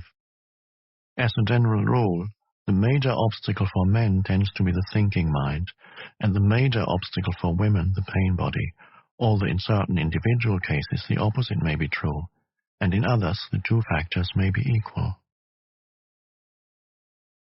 Why is the pain body more of an obstacle for women? The pain body usually has a collective as well as a personal aspect. The personal aspect is the accumulated residue of emotional pain suffered in one's own past. The collective one is the pain accumulated in the collective human psyche over thousands of years through disease, torture, war, murder, cruelty, madness, and so on. Everyone's personal pain body also partakes of this collective pain body. There are different strands in the collective pain body. For example, certain races or countries in which extreme forms of strife and violence occur have a heavier collective pain body than others. Anyone with a strong pain body and not enough consciousness to disidentify from it will not only continuously or periodically be forced to relive their emotional pain, but may also easily become either the perpetrator or the victim of violence, depending on whether their pain body is predominantly active or passive. On the other hand, they may also be potentially closer to enlightenment. This potential isn't necessarily realized, of course, but if you're trapped in a nightmare, you will probably be more strongly motivated to awaken than someone who is just caught up in the ups and downs of an ordinary dream. Apart from her personal pain body, every woman has her share in what could be described as the collective female pain body, unless she is fully conscious. This consists of accumulated pain suffered by women, partly through male subjugation of the female, through slavery, exploitation, rape, childbirth, child loss, and so on, over thousands of years. The emotional or physical pain that for many women precedes and coincides with the menstrual flow is the pain body in its collective aspect that awakens from its dormancy at that time, although it can be triggered at other times too. It restricts the free flow of life energy through the body, of which menstruation is a physical expression. Let's dwell on this for a moment and see how it can become an opportunity for enlightenment. Often a woman is taken over by the pain body at that time. It has an extremely powerful energetic charge that can easily pull you into unconscious identification with it. You are then actively possessed by an energy field that occupies your inner space and pretends to be you, but of course is not you at all. It speaks through you, acts through you, thinks through you. It will create negative situations in your life so that it can feed on the energy. It wants more pain, in whatever form. I have described this process already. It can be vicious and destructive. It is pure pain, past pain, and it is not you. The number of women who are now approaching the fully conscious state already exceeds that of men, and will be growing even faster in the years to come. Men may catch up with them in the end, but for some considerable time there will be a gap between the consciousness of men and that of women. Women are regaining the function that is their birthright and therefore comes to them more naturally than it does to men, to be a bridge between the manifested world and the unmanifested, between physicality and spirit. Your main task as a woman now is to transmute the pain body so that it no longer comes between you and your true self, the essence of who you are. Of course, you also have to deal with the other obstacle to enlightenment, which is the thinking mind. But the intense presence you generate when dealing with the pain body will also free you from identification with the mind. The first thing to remember is this. As long as you make an identity for yourself out of the pain, you cannot become free of it. As long as part of your sense of self is invested in your emotional pain, you will unconsciously resist or sabotage every attempt that you make to heal that pain. Why? Quite simply because you want to keep yourself intact, and the pain has become an essential part of you. This is an unconscious process, and the only way to overcome it is to make it conscious. To suddenly see that you are, or have been, attached to your pain can be quite a shocking realization. The moment you realize this, you have broken the attachment. The pain body is an energy field, almost like an entity, that has become temporarily lodged in your inner space. It is life energy that has become trapped, energy that is no longer flowing. Of course, the pain body is there because of certain things that happened in the past. It is the living past in you, and if you identify with it, you identify with the past. A victim identity is the belief that the past is more powerful than the present, which is the opposite of the truth. It is the belief that other people and what they did to you are responsible for who you are now, for your emotional pain, or your inability to be your true self. The truth is that the only power there is contained within this moment. It is the power of your presence. Once you know that, you also realize that you are responsible for your inner space now. Nobody else is, and that the past cannot prevail against the power of the now.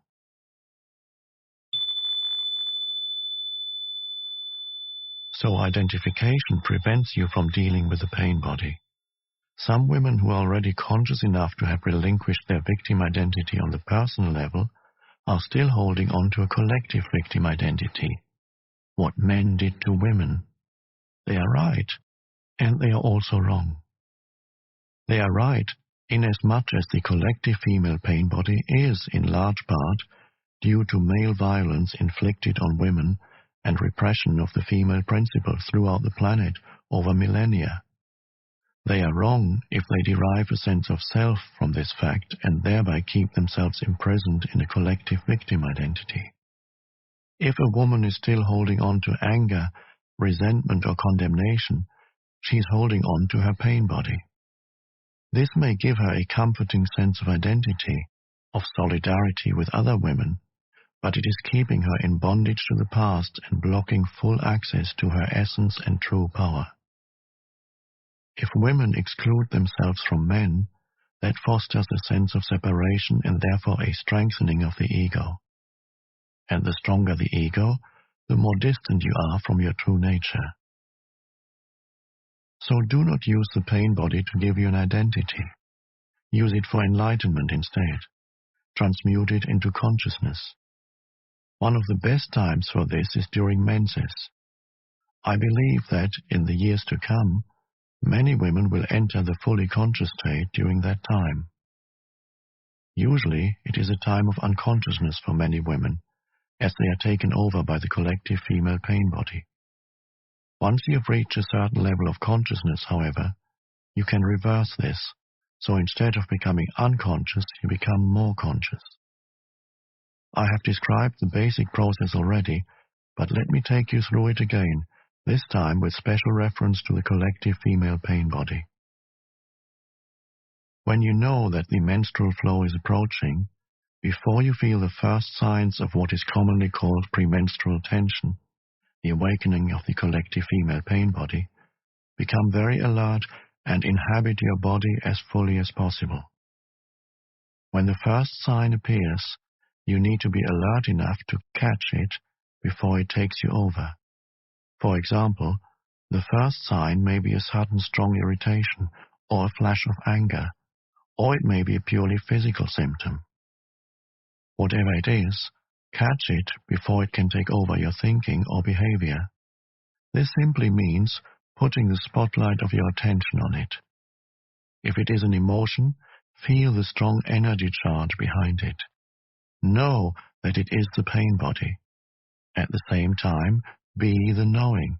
That is to say, be aware of your conscious presence and feel its power. Any emotion that you take your presence into will quickly subside and become transmuted. If it is a purely physical symptom, the attention that you give it will prevent it from turning into an emotion or a thought. Then continue to be alert and wait for the next sign of the pain body. When it appears, catch it again in the same way as before. Later, when the pain body has fully awakened from its dormant state, you may experience considerable turbulence in your inner space for a while, perhaps for several days. Whatever form this takes, stay present. Give it your complete attention. Watch the turbulence inside you. Know it is there. Hold the knowing and be the knowing. Remember, do not let the pain body use your mind and take over your thinking. Watch it. Feel its energy directly inside your body. As you know, full attention means full acceptance. Through sustained attention and thus acceptance, there comes transmutation. The pain body becomes transformed into radiant consciousness, just as a piece of wood, when placed in or near a fire, itself is transformed into fire. Menstruation will then become not only a joyful and fulfilling expression of your womanhood, but also a sacred time of transmutation when you give birth to a new consciousness. Your true nature then shines forth, both in its female aspect as the goddess and in its transcendental aspect as the divine being that you are beyond male and female duality. If your male partner is conscious enough, he can help you with the practice I've just described by holding the frequency of intense presence, particularly at this time. If he stays present whenever you fall back into unconscious identification with the pain body, which can and will happen at first, you will be able to quickly rejoin him in that state. This means that whenever the pain body temporarily takes over, whether during menses or at other times, your partner will not mistake it for who you are. Even if the pain body attacks him, as it probably will, he will not react to it as if it were you, withdraw or put up some kind of defense. He will hold the space of intense presence. Nothing else is needed for transformation. At other times, you will be able to do the same for him, or help him reclaim consciousness from the mind by drawing his attention into the here and now whenever he becomes identified with his thinking. In this way, a permanent energy field of a pure and high frequency will arise between you. No illusion, no pain, no conflict, nothing that is not you and nothing that is not love can survive in it. This represents the fulfillment of the divine, transpersonal purpose of your relationship. It becomes a vortex of consciousness that will draw in many others. When one is fully conscious, would one still have a need for a relationship? Would a man still feel drawn to a woman? Would woman still feel incomplete without a man? Enlightened or not, you are either a man or a woman, so on the level of your form identity, you are not complete. You are one half of the whole. This incompleteness is felt as male-female attraction, the pull towards the opposite energy polarity, no matter how conscious you are. But in that state of inner connectedness, you feel this pull somewhere on the surface or periphery of your life. Anything that happens to you in that state feels somewhat like that. The whole world seems like waves or ripples on the surface of a vast and deep ocean. You are that ocean, and of course, you are also a ripple, but a ripple that has realized its true identity as the ocean, and compared to that vastness and depth, the world of waves and ripples is not all that important. This does not mean that you don't relate deeply to other people or to your partner. In fact, you can relate deeply only if you are conscious of being. Coming from being, you are able to focus beyond the veil of form. In being, male and female are one. Your form may continue to have certain needs, but being has none. It is already complete and whole. If those needs are met, that is beautiful, but whether or not they are met makes no difference to your deep inner state. So it is perfectly possible for an enlightened person, if the need for the male or female polarity is not met, to feel a sense of lack or incompleteness on the outer level of his or her being, yet at the same time be totally complete, fulfilled, and at peace within. In the quest for enlightenment, is being gay a help or a hindrance, or does it not make any difference?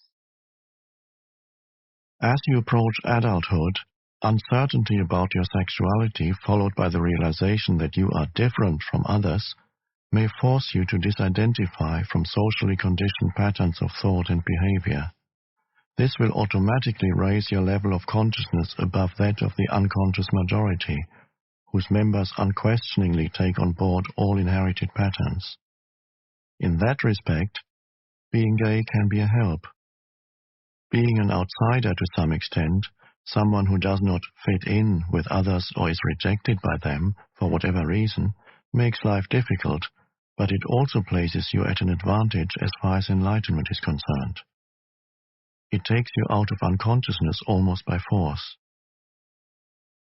On the other hand, if you then develop a sense of identity based on your gayness, you have escaped one trap only to fall into another. You will play roles and games dictated by a mental image you have of yourself as gay. You will become unconscious. You will become unreal. Underneath your ego mask, you will become very unhappy. If this happens to you, being gay will have become a hindrance. But you always get another chance, of course. Acute unhappiness can be a great awakener. Is it not true that you need to have a good relationship with yourself and love yourself before you can have a fulfilling relationship with another person? If you cannot be at ease with yourself when you are alone, you will seek a relationship to cover up your unease. You can be sure that the unease will then reappear in some other form within the relationship, and you will probably hold your partner responsible for it. All you really need to do is accept this moment fully. You are then at ease in the here and now and at ease with yourself. But do you need to have a relationship with yourself at all? Why can't you just be yourself?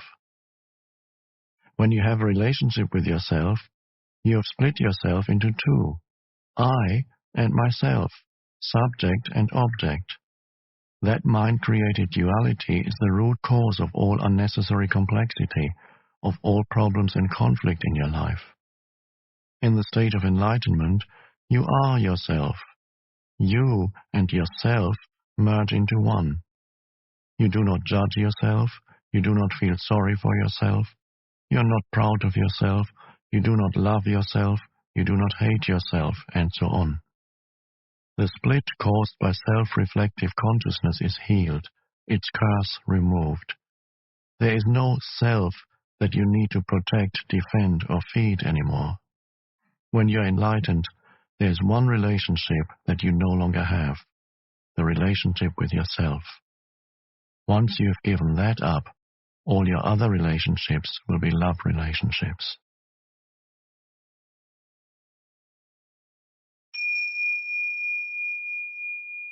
Chapter 9. Beyond happiness and unhappiness, there is peace.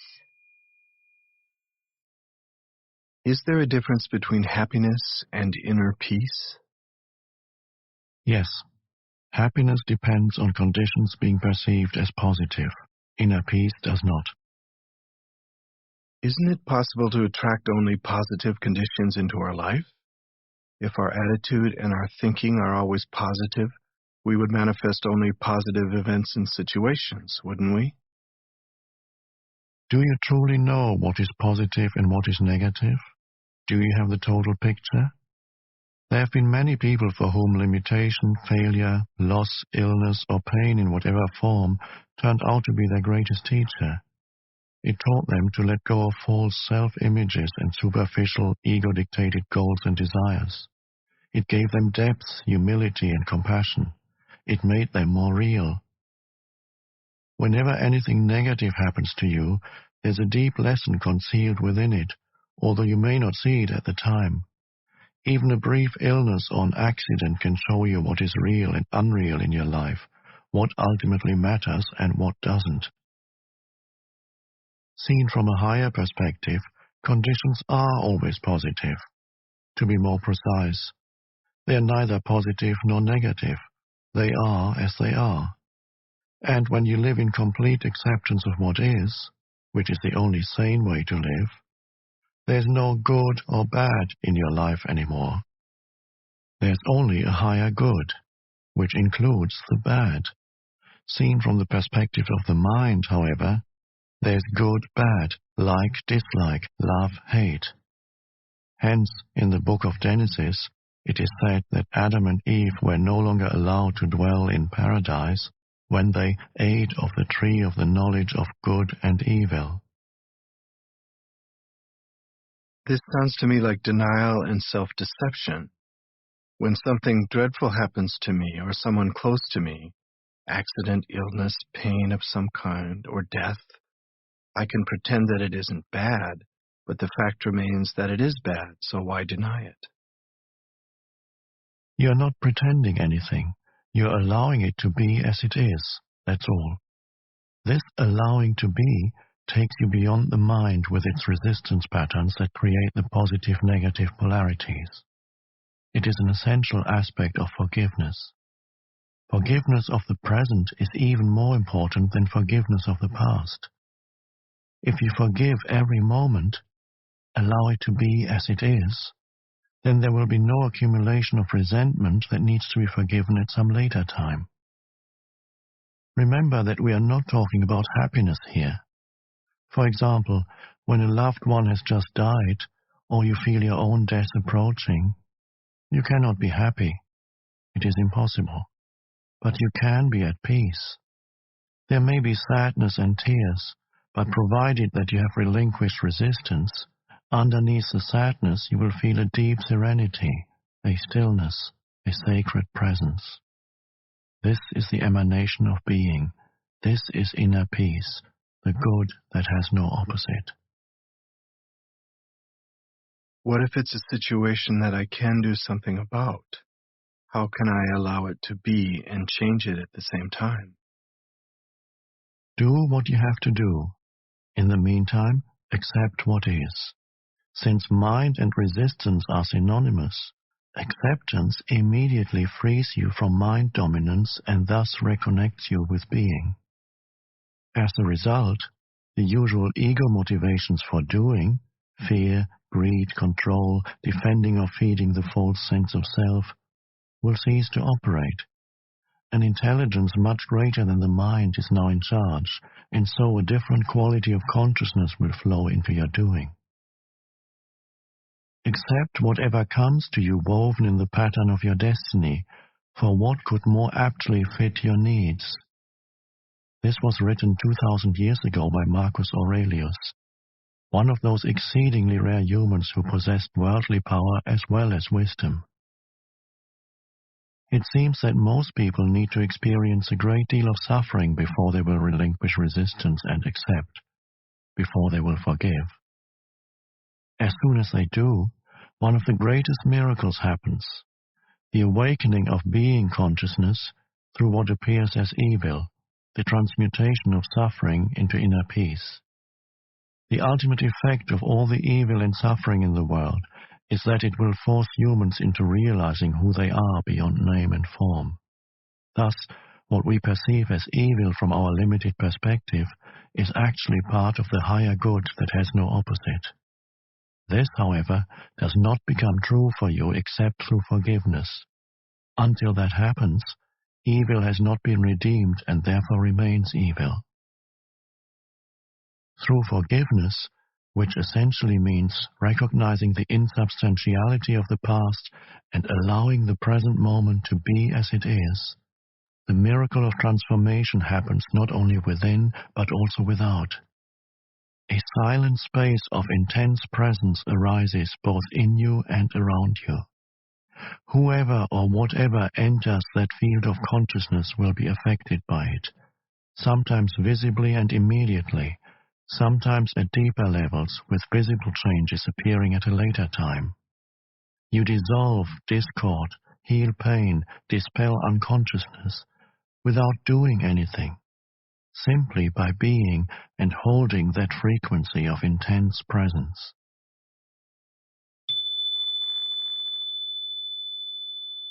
In that state of acceptance and inner peace, even though you may not call it bad, can anything still come into your life that would be called bad from a perspective of ordinary consciousness? Most of the so-called bad things that happen in people's lives are due to unconsciousness. They are self-created, or rather ego-created.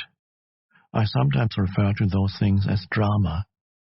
When you're fully conscious, drama does not come into your life anymore. Let me remind you briefly how the ego operates and how it creates drama. Ego is the unobserved mind that runs your life when you are not present as the witnessing consciousness, the watcher. The ego perceives itself as a separate fragment in a hostile universe, with no real inner connection to any other being, surrounded by other egos, which it either sees as a potential threat or which it will attempt to use for its own ends. The basic ego patterns are designed to combat its own deep-seated fear and sense of lack. They are resistance, control, power, greed, defense, attack. Some of the ego's strategies are extremely clever, yet they never truly solve any of its problems simply because the ego itself is the problem. When egos come together, whether in personal relationships or in organizations or institutions, bad things happen sooner or later, drama of one kind or another, in the form of conflict, problems, power struggles, emotional or physical violence, and so on. This includes collective evils such as war, genocide, and exploitation, all due to masked unconsciousness. Furthermore, many types of illness are caused by the ego's continuous resistance, which creates restrictions and blockages in the flow of energy through the body. When you reconnect with being and are no longer run by your mind, you cease to create those things. You do not create or participate in drama anymore. Whenever two or more egos come together, drama of one kind or another ensues. But even if you live totally alone, you still create your own drama. When you feel sorry for yourself, that's drama. When you feel guilty or anxious, that's drama. When you let the past or future obscure the present, you are creating time, psychological time, the stuff out of which drama is made. Whenever you are not honoring the present moment by allowing it to be, you are creating drama. Most people are in love with their particular life drama. Their story is their identity. The ego runs their life. They have their whole sense of self invested in it. Even their, usually unsuccessful, search for an answer, a solution, or for healing becomes part of it. What they fear and resist most is the end of their drama. As long as they are their mind, what they fear and resist most is their own awakening. When you live in complete acceptance of what is, that is the end of all drama in your life. Nobody can even have an argument with you, no matter how hard he or she tries. You cannot have an argument with a fully conscious person. An argument implies identification with your mind and a mental position, as well as resistance and reaction to the other person's position. The result is that the polar opposites become mutually energized. These are the mechanics of unconsciousness. You can still make your point clearly and firmly, but there will be no reactive force behind it, no defense or attack, so it won't turn into drama. When you're fully conscious, you cease to be in conflict. No one who is at one with himself can even conceive of conflict, states A Course in Miracles. This refers not only to conflict with other people, but more fundamentally to conflict within you, which ceases when there is no longer any clash between the demands and expectations of your mind and what is. However, as long as you are in the physical dimension and linked to the collective human psyche, physical pain, although rare, is still possible. This is not to be confused with suffering, with mental-emotional pain. All suffering is ego-created and is due to resistance. Also, as long as you are in this dimension, you are still subject to its cyclical nature and to the law of impermanence of all things, but you no longer perceive this as bad. It just is. Through allowing the isness of all things, a deeper dimension underneath the play of opposites reveals itself to you as an abiding presence, an unchanging deep stillness, an uncaused joy beyond good and bad. This is the joy of being, the peace of God. On the level of form, there's birth and death, creation and destruction, growth and dissolution of seemingly separate forms. This is reflected everywhere, in the life cycle of a star or planet, a physical body, a tree, a flower, in the rise and fall of nations, political systems, civilizations, and in the inevitable cycles of gain and loss in the life of an individual. There are cycles of success when things come to you and thrive, and cycles of failure when they wither or disintegrate, and you have to let them go in order to make room for new things to arise or for transformation to happen. If you cling and resist at that point, it means you're refusing to go with the flow of life, and you will suffer. It is not true that the up cycle is good and the down cycle bad, except in the mind's judgment. Growth is usually considered positive, but nothing can grow forever. If growth, of whatever kind, were to go on and on, it would eventually become monstrous and destructive. Dissolution is needed for new growth to happen. One cannot exist without the other. The down cycle is absolutely essential for spiritual realization. You must have failed deeply on some level or experienced some deep loss or pain to be drawn to the spiritual dimension. Or perhaps your very success became empty and meaningless and so turned out to be failure. Failure lies concealed in every success, and success in every failure. In this world, which is to say on the level of form, everybody fails sooner or later, of course, and every achievement eventually comes to naught. All forms are impermanent. You can still be active and enjoy manifesting and creating new forms and circumstances, but you won't be identified with them. You do not need them to give you a sense of self. They are not your life, only your life situation. Your physical energy is also subject to cycles. It cannot always be at a peak. There will be times of low as well as high energy. There will be periods when you are highly active and creative, but there may also be times when everything seems stagnant, when it seems that you are not getting anywhere, not achieving anything. A cycle can last for anything from a few hours to a few years. There are large cycles and small cycles within these large ones. Many illnesses are created through fighting against the cycles of low energy, which are vital for regeneration. The compulsion to do, and the tendency to derive your sense of self-worth and identity from external factors such as achievement, is an inevitable illusion as long as you are identified with your mind. This makes it hard or impossible for you to accept the low cycles and allow them to be. Thus, the intelligence of the organism may take over as a self-protective measure and create an illness in order to force you to stop, so that the necessary regeneration can take place. The cyclical nature of the universe is closely linked with the impermanence of all things and situations. The Buddha made this a central part of his teaching. All conditions are highly unstable and in constant flux, or, as he put it, impermanence is a characteristic of every condition, every situation you will ever encounter in your life. It will change, disappear, or no longer satisfy you. Impermanence is also central to Jesus' teaching. Do not lay up for yourselves treasures on earth, where moth and rust consume, and where thieves break in and steal.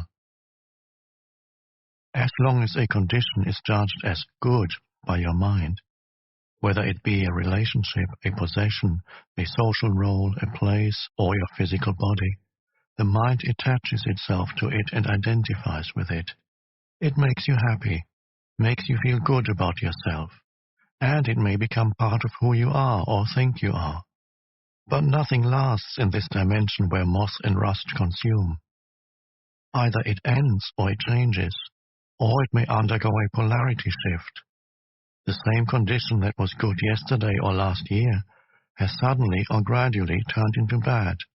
The same condition that made you happy then makes you unhappy. The prosperity of today becomes the empty consumerism of tomorrow.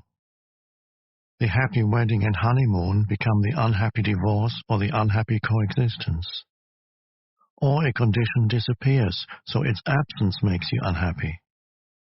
When a condition or situation that the mind has attached itself to and identified with changes or disappears, the mind cannot accept it. It will cling to the disappearing condition and resist the change. It is almost as if a limb were being torn off your body. We sometimes hear of people who have lost all their money or whose reputation has been ruined committing suicide. Those are the extreme cases. Others, whenever a major loss of one kind or another occurs, just become deeply unhappy or make themselves ill. They cannot distinguish between their life and their life situation. I recently read about a famous actress who died in her 80s. As her beauty started to fade and became ravaged by old age, she grew desperately unhappy and became a recluse. She, too, had identified with the condition, her external appearance. First, the condition gave her a happy sense of self, then an unhappy one. If she had been able to connect with the formless and timeless life within, she could have watched and allowed the fading of her external form from a place of serenity and peace. Moreover, her external form would have become increasingly transparent to the light shining through from her ageless true nature. So her beauty would not really have faded, but simply become transformed into spiritual beauty. However, nobody told her that this is possible. The most essential kind of knowledge is not yet widely accessible.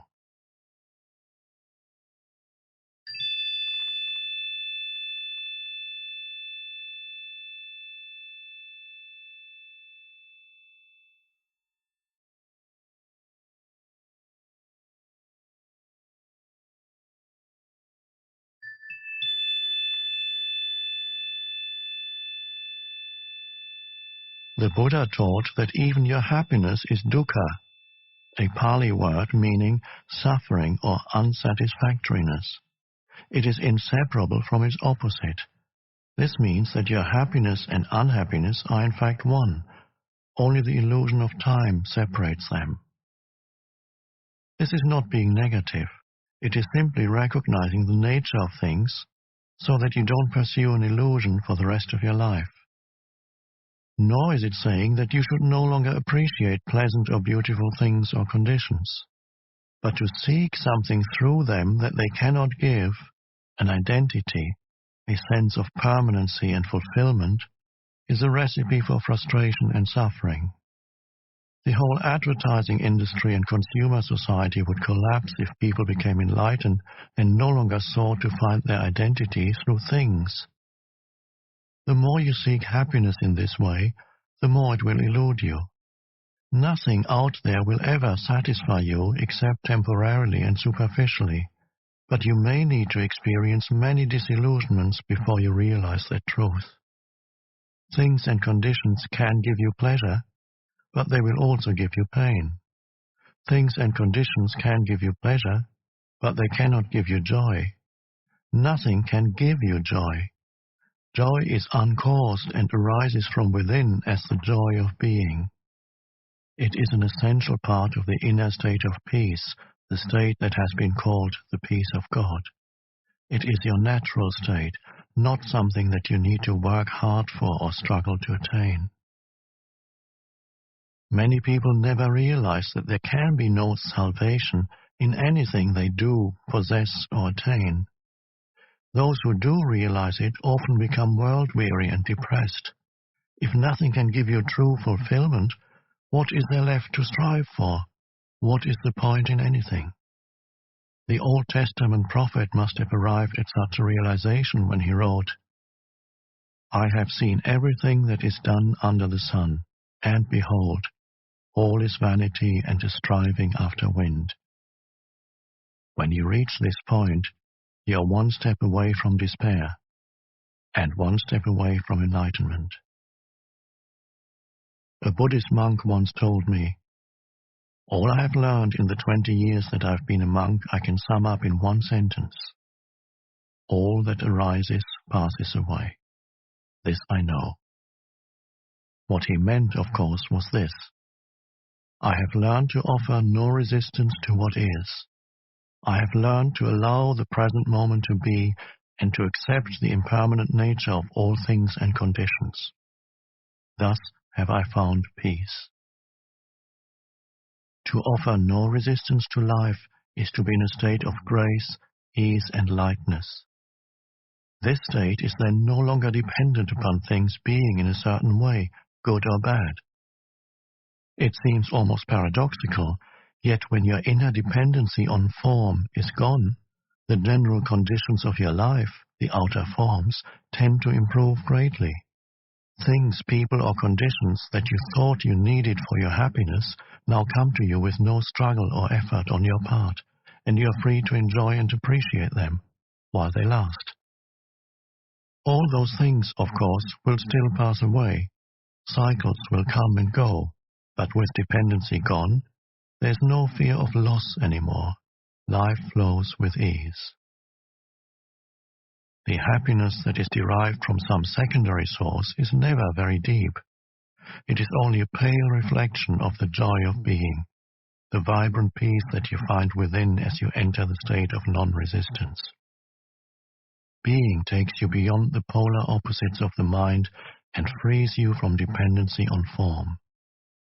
Even if everything were to collapse and crumble all around you, you would still feel a deep inner core of peace. You may not be happy, but you will be at peace.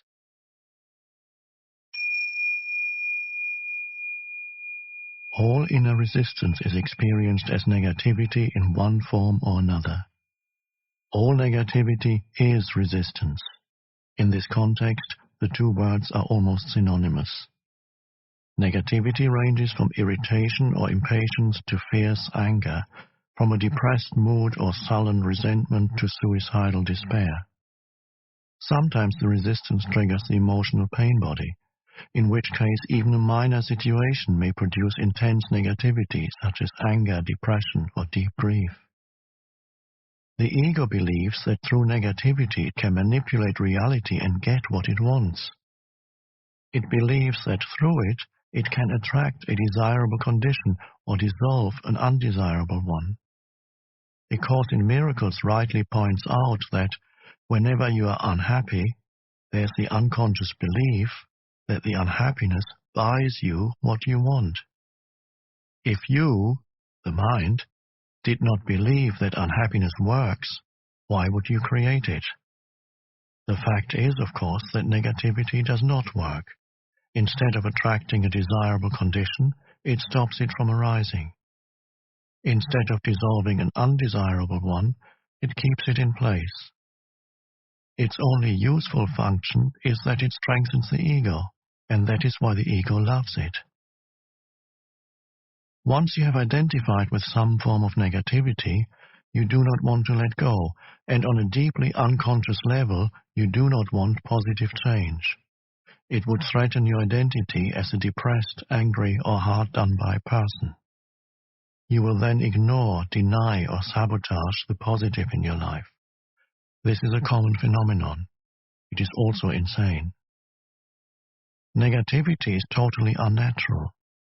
It is a psychic pollutant, and there's a deep link between the poisoning and destruction of nature and the vast negativity that has accumulated in the collective human psyche. No other life form on the planet knows negativity, only humans, just as no other life form violates and poisons the earth that sustains it.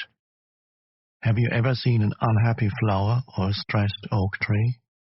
Have you come across a depressed dolphin, a frog that has a problem with self-esteem, a cat that cannot relax, or a bird that carries hatred and resentment?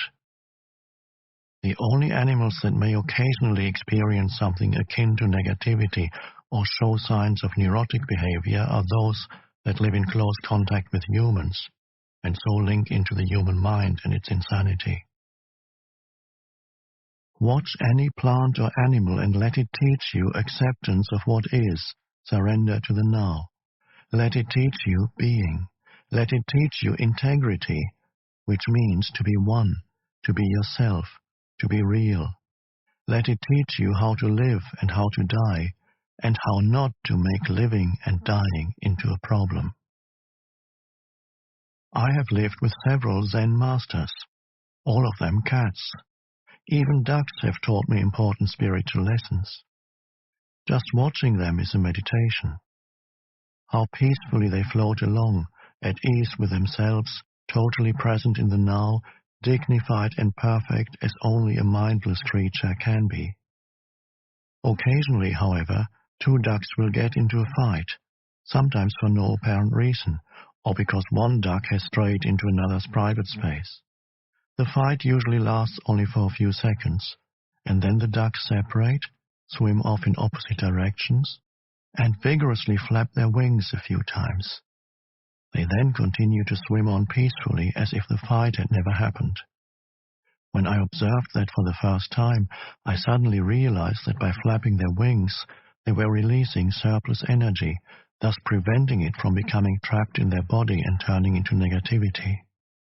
This is natural wisdom, and it is easy for them because they do not have a mind that keeps the past alive unnecessarily and then builds an identity around it. Couldn't a negative emotion also contain an important message? For example, if I often feel depressed, it may be a signal that there's something wrong with my life, and it may force me to look at my life situation and make some changes. So I need to listen to what the emotion is telling me and not just dismiss it as negative. Yes, recurring negative emotions do sometimes contain a message, as do illnesses. But any changes that you make, whether they have to do with your work, your relationships, or your surroundings, are ultimately only cosmetic unless they arise out of a change in your level of consciousness. And as far as that is concerned, it can only mean one thing: becoming more present. When you have reached a certain degree of presence, you don't need negativity anymore to tell you what is needed in your life situation. But as long as negativity is there, use it. Use it as a kind of signal that reminds you to be more present. How do we stop negativity from arising, and how do we get rid of it once it is there? As I said, you stop it from arising by being fully present. But don't become discouraged. There are as yet few people on the planet who can sustain a state of continuous presence, although some are getting close to it. Soon, I believe, there will be many more. Whenever you notice that some form of negativity has arisen within you, look on it not as a failure, but as a helpful signal that is telling you, wake up, get out of your mind, be present.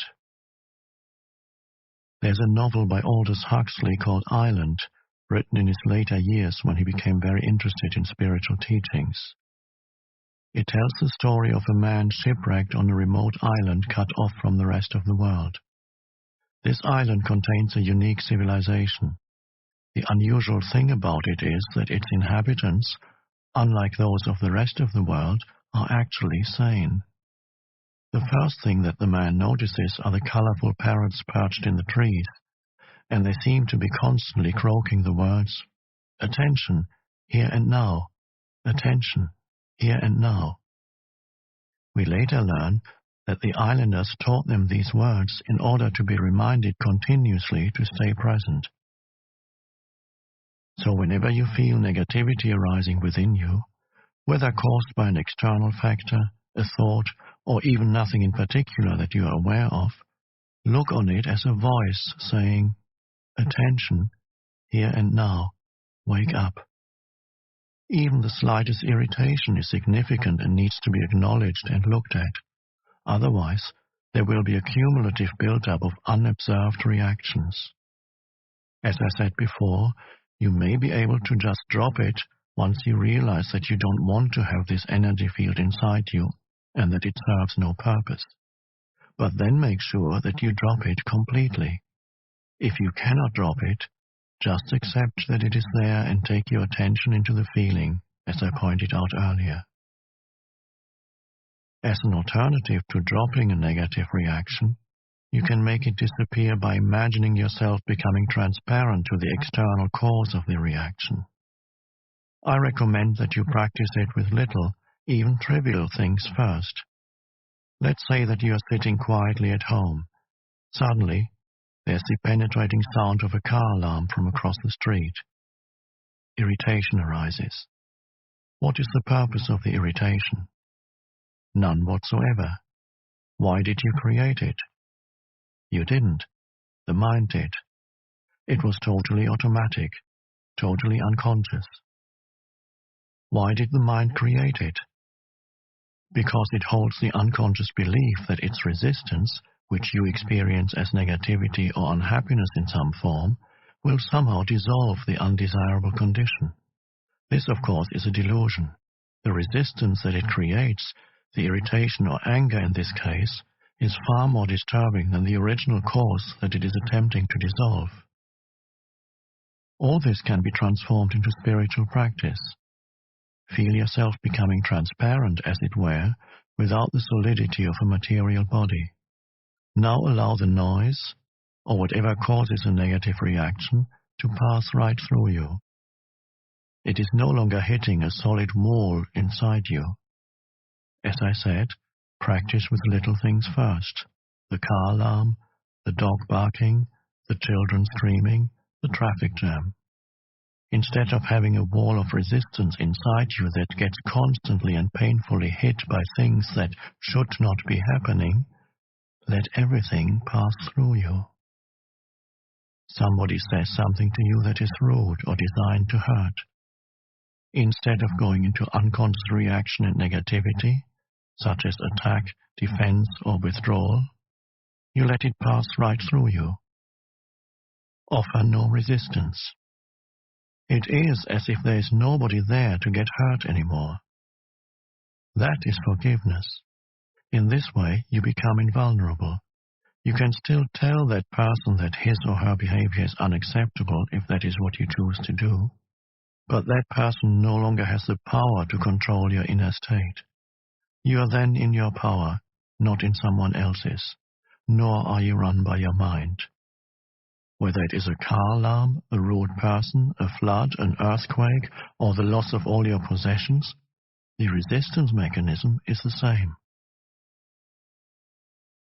I have been practicing meditation. I have been to workshops. I've read many books on spirituality. I try to be in a state of non-resistance. But if you ask me whether I have found true and lasting inner peace, my honest answer would have to be no.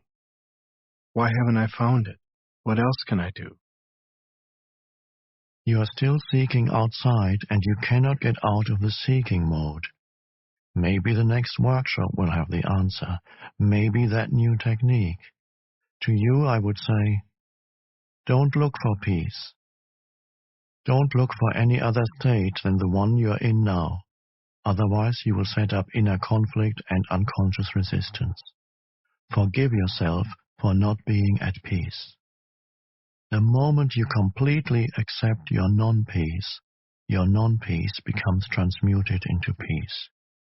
Anything you accept fully will get you there, will take you into peace. This is the miracle of surrender.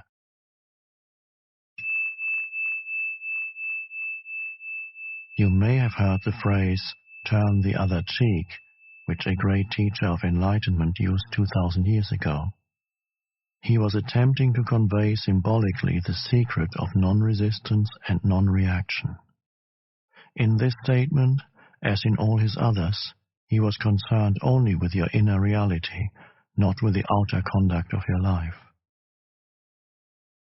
Do you know the story of Banzan? Before he became a great Zen master, he spent many years in the pursuit of enlightenment, but it eluded him. Then one day, as he was walking in the marketplace, he overheard a conversation between a butcher and his customer. "Give me the best piece of meat you have," said the customer. And the butcher replied, "Every piece of meat I have is the best. There is no piece of meat here that is not the best." Upon hearing this, Banzan became enlightened. I can see you are waiting for some explanation. When you accept what is, every piece of meat, every moment, is the best. That is enlightenment. Having gone beyond the mind-made opposites, you become like a deep lake. The outer situation of your life and whatever happens there is the surface of the lake. Sometimes calm, sometimes windy and rough, according to the cycles and seasons. Deep down, however, the lake is always undisturbed.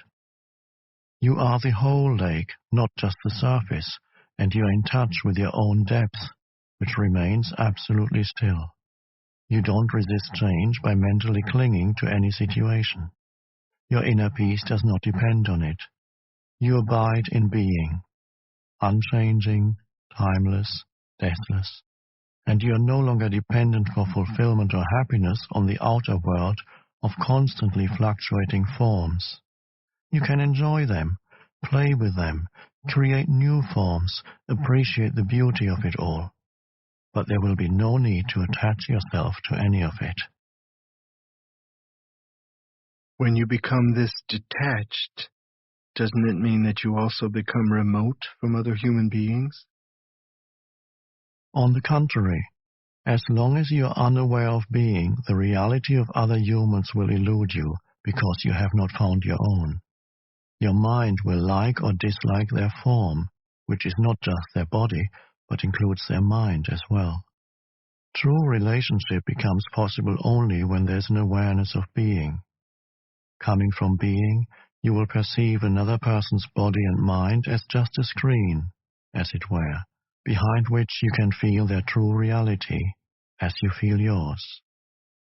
So, when confronted with someone else's suffering or unconscious behavior, you stay present and in touch with being and are thus able to look beyond the form and feel the other person's radiant and pure being through your own. At the level of being, all suffering is recognized as an illusion. Suffering is due to identification with form.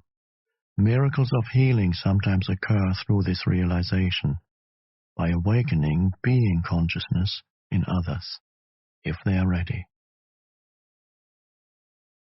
Is that what compassion is? Yes, compassion is the awareness of a deep bond between yourself and all creatures. But there are two sides to compassion, two sides to this bond. On the one hand, since you're still here as a physical body, you share the vulnerability and mortality of your physical form with every other human and with every living being. Next time you say, "I have nothing in common with this person," remember that you have a great deal in common. A few years from now, 2 years or 70 years, it doesn't make much difference. Both of you will have become rotting corpses, then piles of dust, then nothing at all. This is a sobering and humbling realization that leaves little room for pride. Is this a negative thought? No, it is a fact.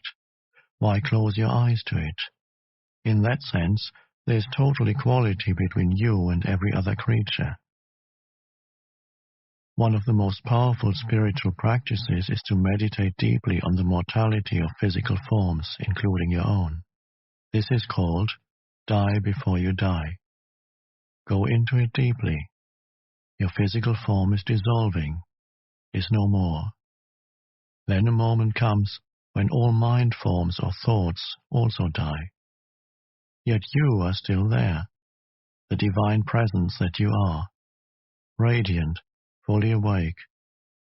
Nothing that was real ever died, only names, forms, and illusions.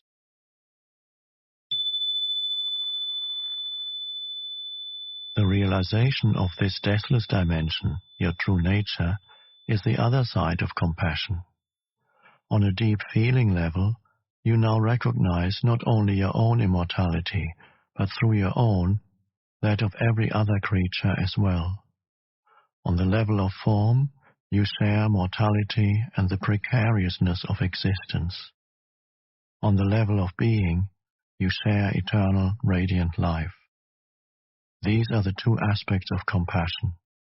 In compassion, the seemingly opposite feelings of sadness and joy merge into one and become transmuted into a deep inner peace.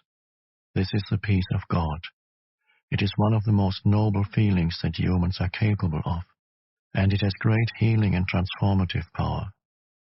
But true compassion, as I've just described it, is as yet rare. To have deep empathy for the suffering of another being certainly requires a high degree of consciousness, but represents only one side of compassion. It is not complete. True compassion goes beyond empathy or sympathy. It does not happen until sadness merges with joy, the joy of being beyond form, the joy of eternal life. I don't agree that the body needs to die. I am convinced that we can achieve physical immortality. We believe in death, and that's why the body dies. The body does not die because you believe in death. The body exists, or seems to, because you believe in death. Body and death are part of the same illusion, created by the egoic mode of consciousness, which has no awareness of the source of life and sees itself as separate and constantly under threat. So it creates the illusion that you are a body, a dense physical vehicle, that is constantly under threat. To perceive yourself as a vulnerable body that was born and a little later dies, that's the illusion. Body and death, one illusion. You cannot have one without the other. You want to keep one side of the illusion and get rid of the other, but that is impossible. Either you keep all of it, or you relinquish all of it. However, you cannot escape from the body, nor do you have to. The body is an incredible misperception of your true nature, but your true nature is concealed somewhere within that illusion, not outside it, so the body is still the only point of access to it.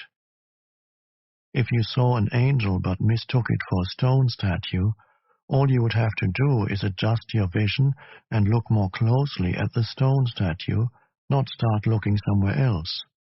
You would then find that there never was a stone statue. If belief in death creates the body, why does an animal have a body?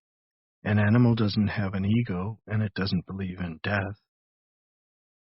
But it still dies, or seems to. Remember that your perception of the world is a reflection of your state of consciousness. You are not separate from it, and there's no objective world out there. Every moment, your consciousness creates the world that you inhabit.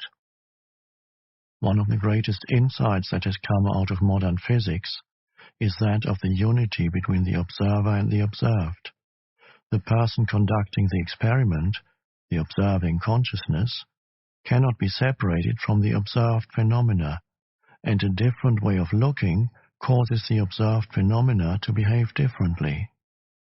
If you believe, on a deep level, in separation and the struggle for survival, then you see that belief reflected all around you, and your perceptions are governed by fear.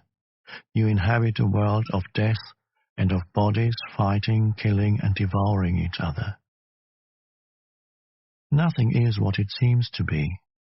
The world that you create and see through the egoic mind may seem a very imperfect place, even a vale of tears. But whatever you perceive is only a kind of symbol, like an image in a dream. It is how your consciousness interprets and interacts with the molecular energy dance of the universe. This energy is the raw material of so-called physical reality.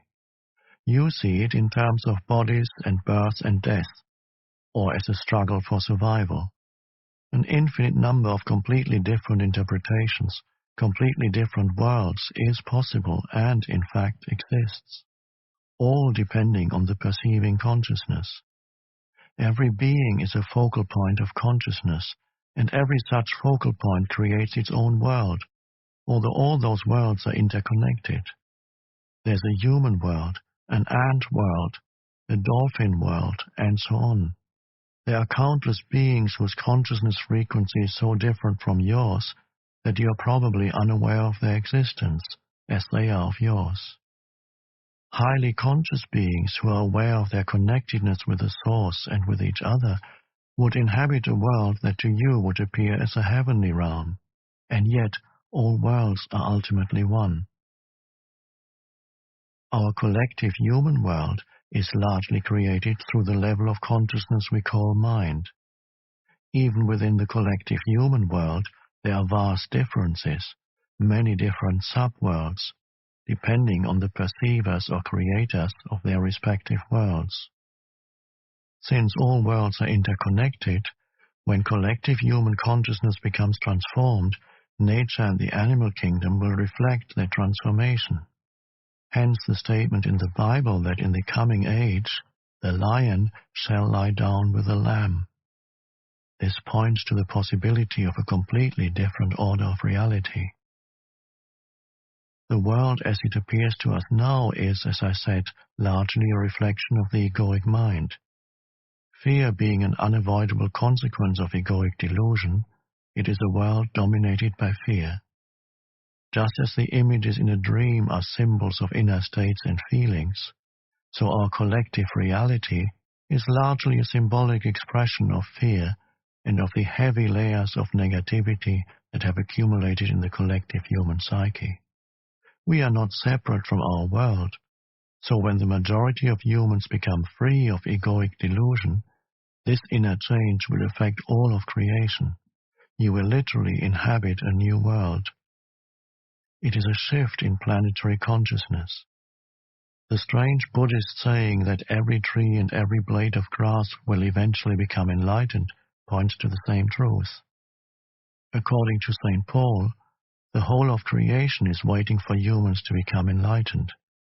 That is how I interpret his saying that the created universe is waiting with eager expectation for God's sons to be revealed. St. Paul goes on to say that all of creation will become redeemed through this. Up to the present, the whole created universe in all its parts groans as if in the pangs of childbirth. What is being born is a new consciousness and, as its inevitable reflection, a new world. This is also foretold in the New Testament book of Revelation. Then I saw a new heaven and a new earth, for the first heaven and the first earth had passed away. But don't confuse cause and effect. Your primary task is not to seek salvation through creating a better world, but to awaken out of identification with form. You are then no longer bound to this world, this level of reality.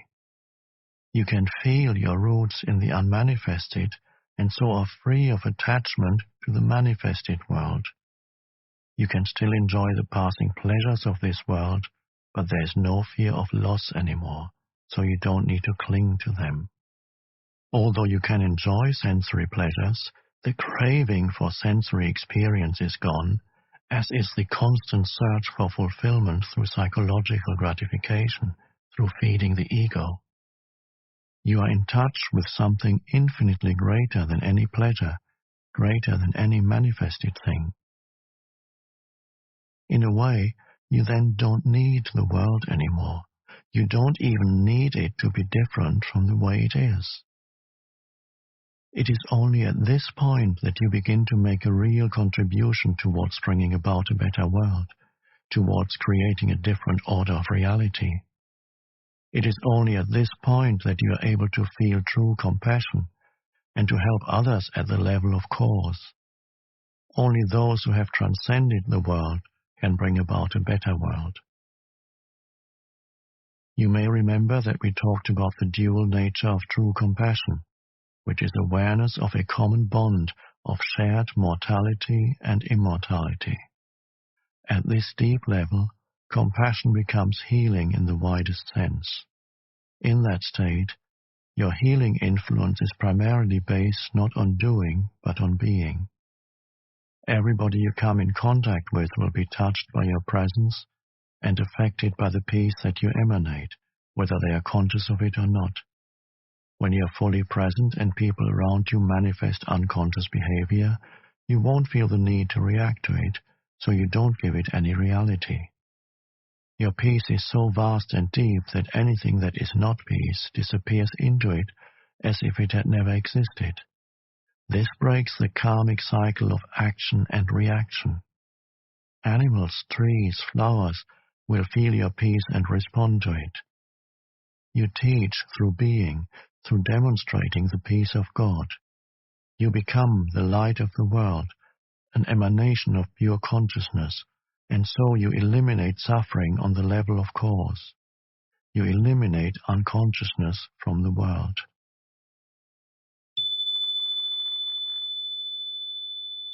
This doesn't mean that you may not also teach through doing, for example, by pointing out how to disidentify from the mind, recognize unconscious patterns within yourself, and so on. But who you are is always a more vital teaching and a more powerful transformer of the world than what you say, and more essential even than what you do. Furthermore, to recognize the primacy of being, and thus work on the level of cause, does not exclude the possibility that your compassion may simultaneously manifest on the level of doing and of effect, by alleviating suffering whenever you come across it. When a hungry person asks you for bread and you have some, you will give it. But as you give the bread, even though your interaction may only be very brief, what really matters is this moment of shared being, of which the bread is only a symbol. The deep healing takes place within it. In that moment, there is no giver, no receiver. But there shouldn't be any hunger and starvation in the first place. How can we create a better world without tackling evils such as hunger and violence first? All evils are the effect of unconsciousness. You can alleviate the effects of unconsciousness, but you cannot eliminate them unless you eliminate their cause. True change happens within, not without. If you feel called upon to alleviate suffering in the world, that is a very noble thing to do. But remember not to focus exclusively on the outer. Otherwise you will encounter frustration and despair. Without a profound change in human consciousness, the world's suffering is a bottomless pit. So don't let your compassion become one-sided. Empathy with someone else's pain or lack and a desire to help need to be balanced with a deeper realization of the eternal nature of all life and the ultimate illusion of all pain. Then let your peace flow into whatever you do, and you will be working on the levels of effect and cause simultaneously. This also applies if you are supporting a movement designed to stop deeply unconscious humans from destroying themselves, each other, and the planet, or from continuing to inflict dreadful suffering on other sentient beings. Remember, just as you cannot fight the darkness, so you cannot fight unconsciousness. If you try to do so, the polar opposites will become strengthened and more deeply entrenched. You will become identified with one of the polarities. You will create an enemy and so be drawn into unconsciousness yourself. Raise awareness by disseminating information, or at the most, practice passive resistance. But make sure that you carry no resistance within, no hatred, no negativity. Love your enemies, said Jesus, which of course means have no enemies. Once you get involved in working on the level of effect, it is all too easy to lose yourself in it. Stay alert and very, very present. The causal level needs to remain your primary focus, the teaching of enlightenment your main purpose, and peace your most precious gift to the world.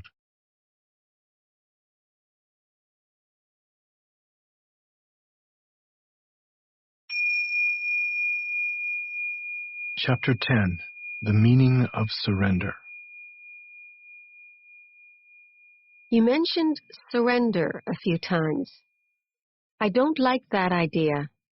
It sounds somewhat fatalistic. If we always accept the way things are, we aren't going to make any effort to improve them. It seems to me what progress is all about, both in our personal lives and collectively, is not to accept the limitations of the present, but to strive to go beyond them and create something better. If we hadn't done this, we would still be living in caves. How do you reconcile surrender with changing things and getting things done? To some people, surrender may have negative connotations, implying defeat, giving up, failing to rise to the challenges of life, becoming lethargic, and so on. True surrender, however, is something entirely different. It does not mean to passively put up with whatever situation you find yourself in and to do nothing about it. Nor does it mean to cease making plans or initiating positive action.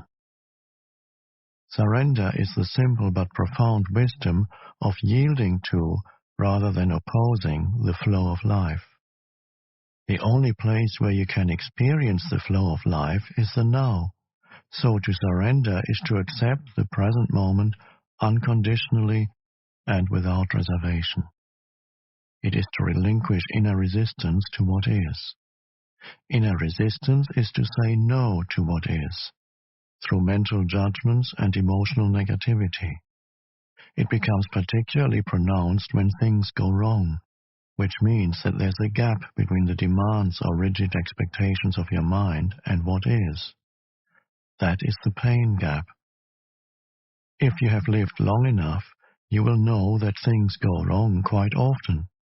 It is precisely at those times that surrender needs to be practiced if you want to eliminate pain and sorrow from your life. Acceptance of what is immediately frees you from mind identification and thus reconnects you with being. Resistance is the mind. Surrender is a purely inner phenomenon. It does not mean that on the outer level you cannot take action and change the situation. In fact, it is not the overall situation that you need to accept when you surrender, but just the tiny segment called the now. For example, if you were stuck in the mud somewhere, you wouldn't say, "Okay, I resign myself to being stuck in the mud." Resignation is not surrender. You don't need to accept an undesirable or unpleasant life situation. Nor do you need to deceive yourself and say that there's nothing wrong with being stuck in the mud. No. You recognize fully that you want to get out of it. You then narrow your attention down to the present moment without mentally labeling it in any way. This means that there's no judgment of the now. Therefore, there's no resistance, no emotional negativity. You accept the isness of this moment. Then you take action and do all that you can to get out of the mud. Such action I call positive action. It is far more effective than negative action, which arises out of anger, despair, or frustration. Until you achieve the desired result, you continue to practice surrender by refraining from labeling the now. Let me give you a visual analogy to illustrate the point I'm making. You're walking along a path at night, surrounded by a thick fog. But you have a powerful flashlight that cuts through the fog and creates a narrow, clear space in front of you. The fog is your life situation, which includes past and future. The flashlight is your conscious presence. The clear space is the now. Non-surrender hardens your psychological form, the shell of the ego, and so creates a strong sense of separateness. The world around you and people in particular come to be perceived as threatening. The unconscious compulsion to destroy others through judgment arises, as does the need to compete and dominate. Even nature becomes your enemy, and your perceptions and interpretations are governed by fear. The mental disease that we call paranoia is only a slightly more acute form of this normal but dysfunctional state of consciousness. Not only your psychological form, but also your physical form, your body, becomes hard and rigid through resistance. Tension arises in different parts of the body, and the body as a whole contracts. The free flow of life energy through the body, which is essential for its healthy functioning, is greatly restricted. Body work and certain forms of physical therapy can be helpful in restoring this flow, but unless you practice surrender in your everyday life, those things can only give temporary symptom relief since the cause, the resistance pattern, has not been dissolved. There is something within you that remains unaffected by the transient circumstances that make up your life situation, and only through surrender do you have access to it. It is your life, your very being, which exists eternally in the timeless realm of the present. Finding this life is the one thing that is needed that Jesus talked about.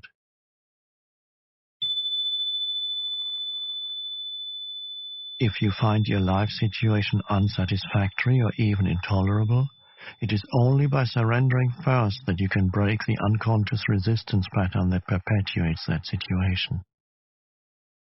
Surrender is perfectly compatible with taking action, initiating change, or achieving goals.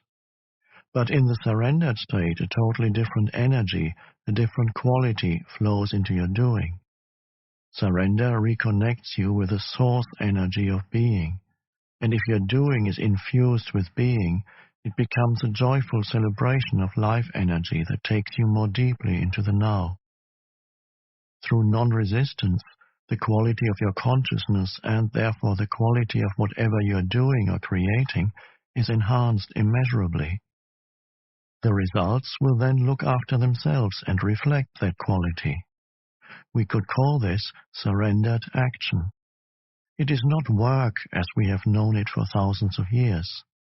As more humans awaken, the word work is going to disappear from our vocabulary, and perhaps a new word will be created to replace it.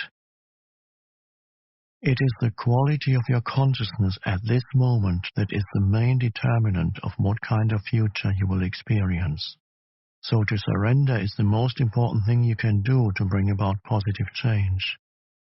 Any action you take is secondary.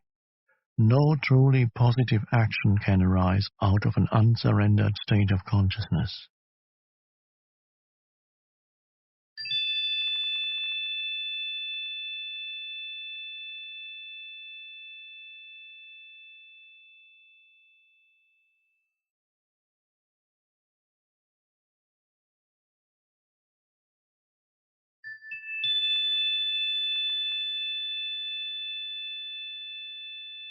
I can see that if I'm in a situation that is unpleasant or unsatisfactory, and I completely accept the moment as it is, there will be no suffering or unhappiness. I will have risen above it. But I still can't quite see where the energy or motivation for taking action and bringing about change would come from if there isn't a certain amount of dissatisfaction. In the state of surrender, you see very clearly what needs to be done, and you take action, doing one thing at a time and focusing on one thing at a time. Learn from nature. See how everything gets accomplished and how the miracle of life unfolds without dissatisfaction or unhappiness. That's why Jesus said, "Look at the lilies, how they grow. They neither toil nor spin." If your overall situation is unsatisfactory or unpleasant, separate out this instant and surrender to what is. That's the flashlight cutting through the fog. Your state of consciousness then ceases to be controlled by external conditions. You are no longer coming from reaction and resistance. Then look at the specifics of the situation. Ask yourself, is there anything I can do to change the situation, improve it, or remove myself from it? If so, you take appropriate action. Focus not on the 100 things that you will or may have to do at some future time, but on the one thing that you can do now. This doesn't mean that you should not do any planning. It may well be that planning is the one thing that you can do now. But make sure that you don't start to run mental movies, project yourself into the future, and so lose the now.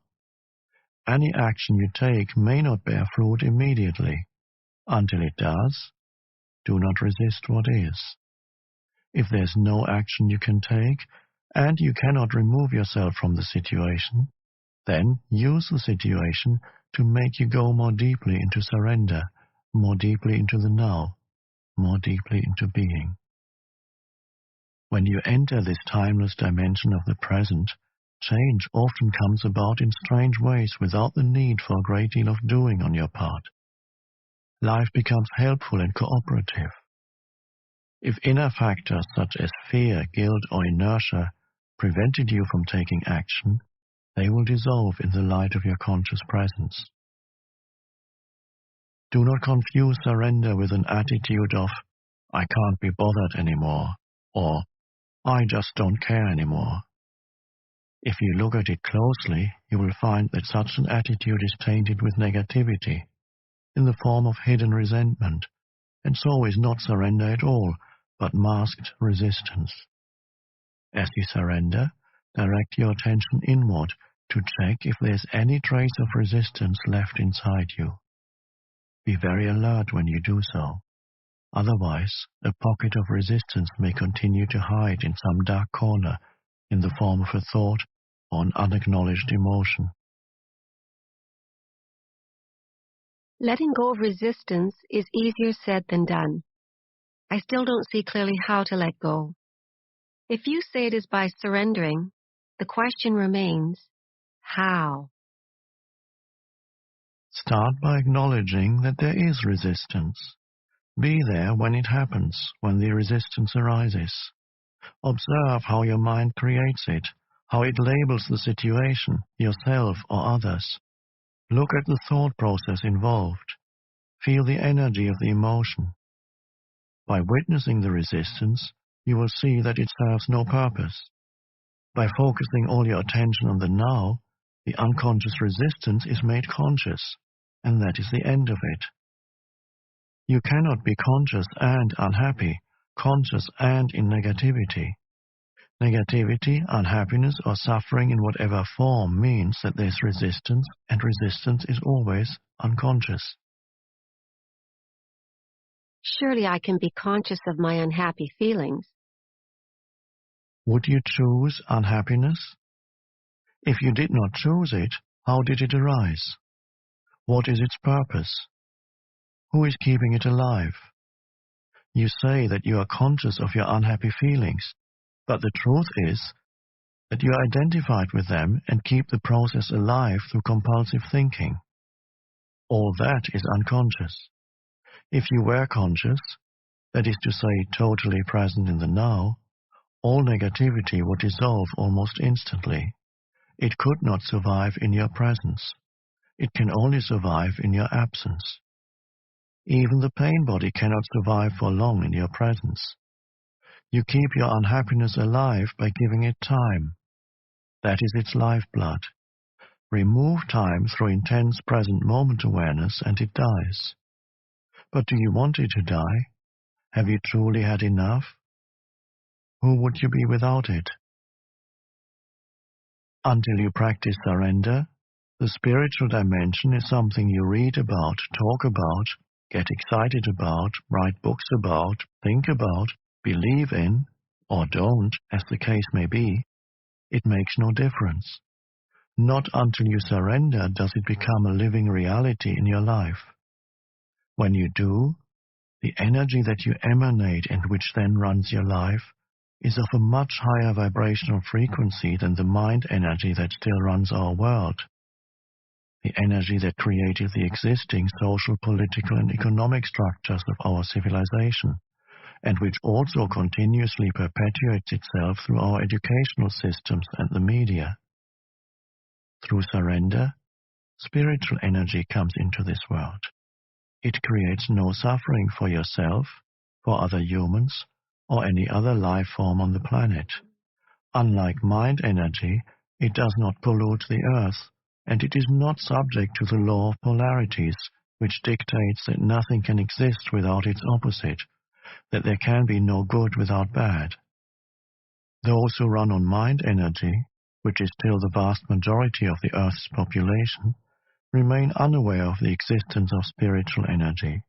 It belongs to a different order of reality, and will create a different world when a sufficient number of humans enter the surrendered state and so become totally free of negativity. If the Earth is to survive, this will be the energy of those who inhabit it. Jesus referred to this energy when he made his famous prophetic statement in the Sermon on the Mount. Blessed are the gentle, they shall have the earth for their possession. It is a silent but intense presence that dissolves the unconscious patterns of the mind. They may still remain active for a while, but they won't run your life anymore. The external conditions that were being resisted also tend to shift or dissolve quickly through surrender. It is a powerful transformer of situations and people. If conditions do not shift immediately, your acceptance of the now enables you to rise above them. Either way, you're free. What about people who want to use me, manipulate, or control me? Am I to surrender to them? They are cut off from being, so they unconsciously attempt to get energy and power from you. It is true that only an unconscious person will try to use or manipulate others, but it is equally true that only an unconscious person can be used and manipulated. If you resist or fight unconscious behavior in others, you become unconscious yourself. But surrender doesn't mean that you allow yourself to be used by unconscious people. Not at all. It is perfectly possible to say no firmly and clearly to a person or to walk away from a situation and be in a state of complete inner non-resistance at the same time. When you say no to a person or situation, let it come not from reaction but from insight, from a clear realization of what is right or not right for you at that moment. Let it be a non-reactive no, a high-quality no, a no that is free of all negativity and so creates no further suffering. I'm in a situation at work that's unpleasant. I've tried to surrender to it, but I find it impossible. A lot of resistance keeps coming up. If you cannot surrender, take action immediately. Speak up or do something to bring about a change in the situation, or remove yourself from it. Take responsibility for your life. Do not pollute your beautiful, radiant inner being nor the earth with negativity. Do not give unhappiness in any form whatsoever a dwelling place inside you. If you cannot take action, for example, if you are in prison, then you have two choices left: resistance or surrender, bondage or inner freedom from external conditions, suffering or inner peace. Is non-resistance also to be practiced in the external conduct of our lives, such as non-resistance to violence?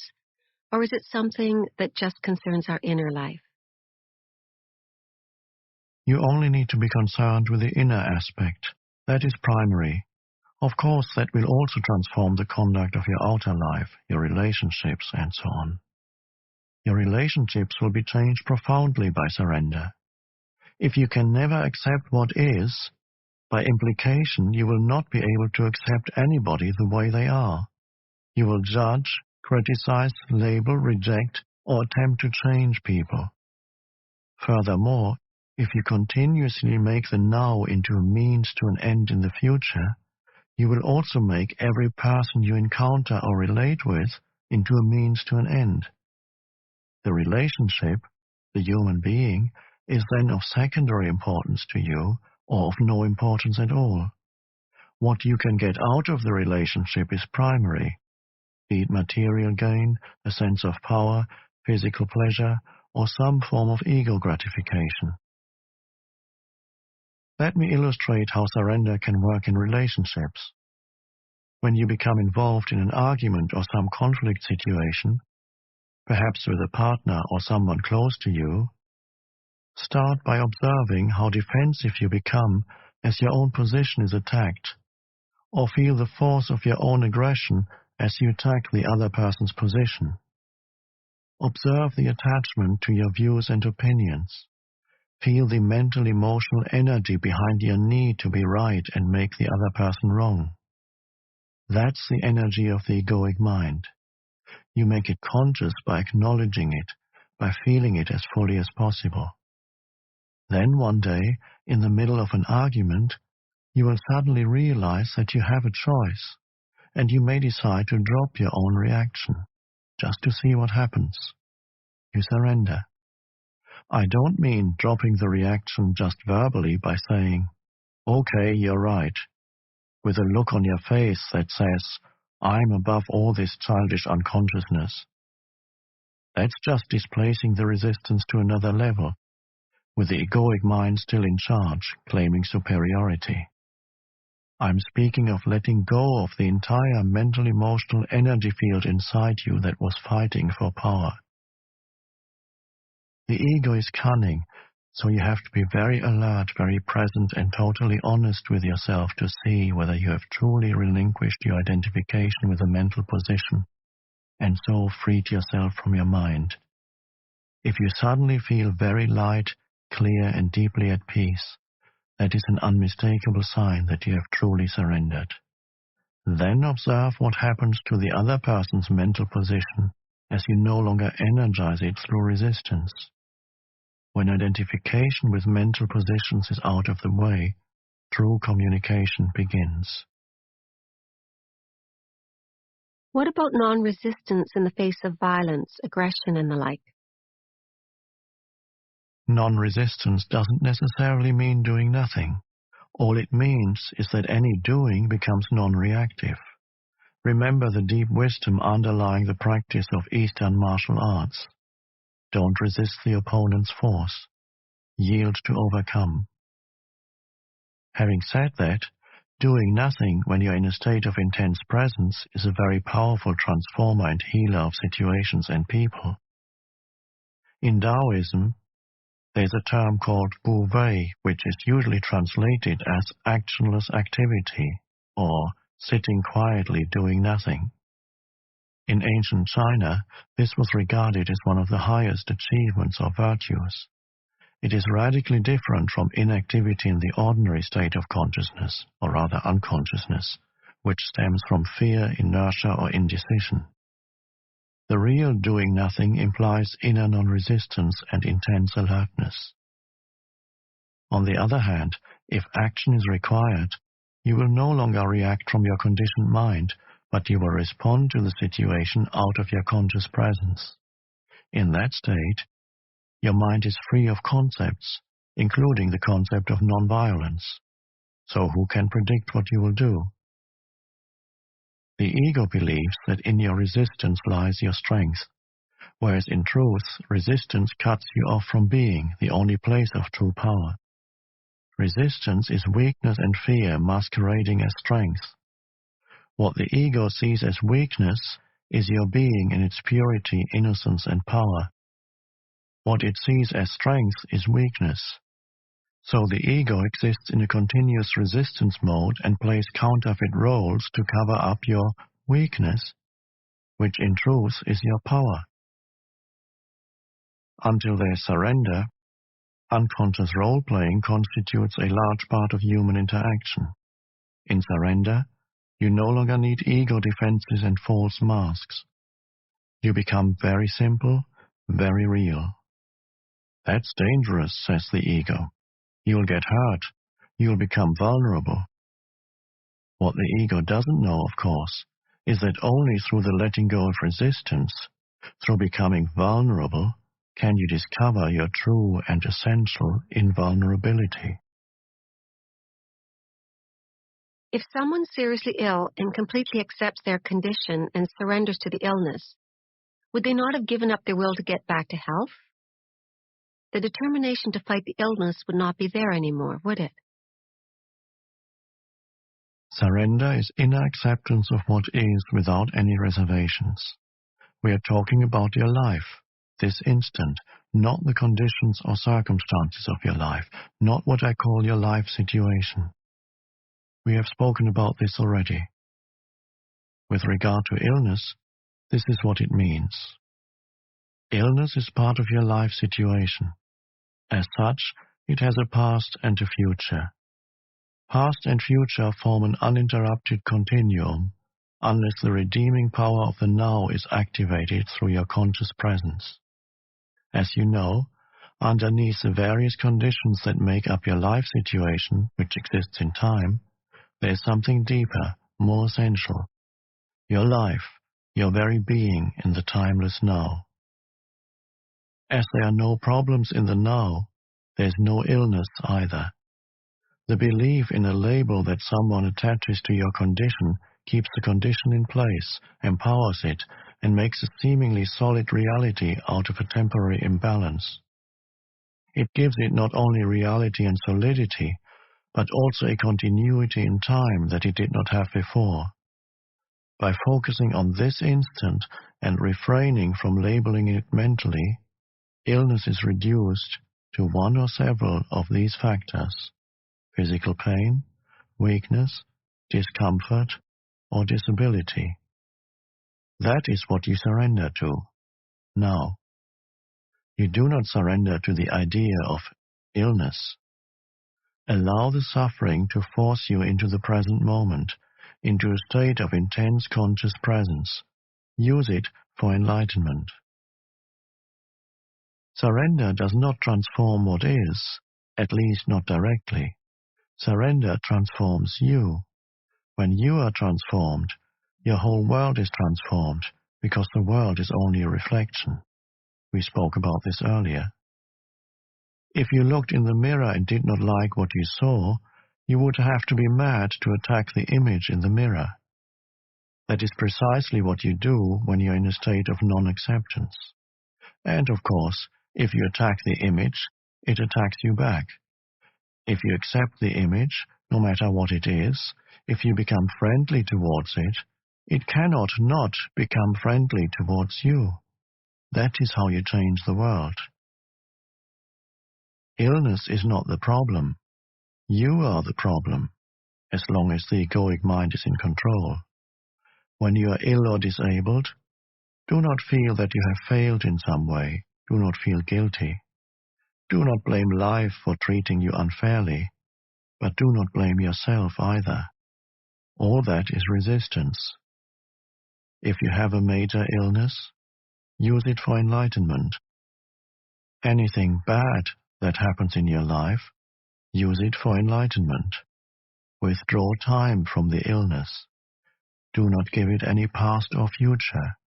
Let it force you into intense present moment awareness, and see what happens. Become an alchemist. Transmute base metal into gold, suffering into consciousness, disaster into enlightenment. Are you seriously ill and feeling angry now about what I have just said?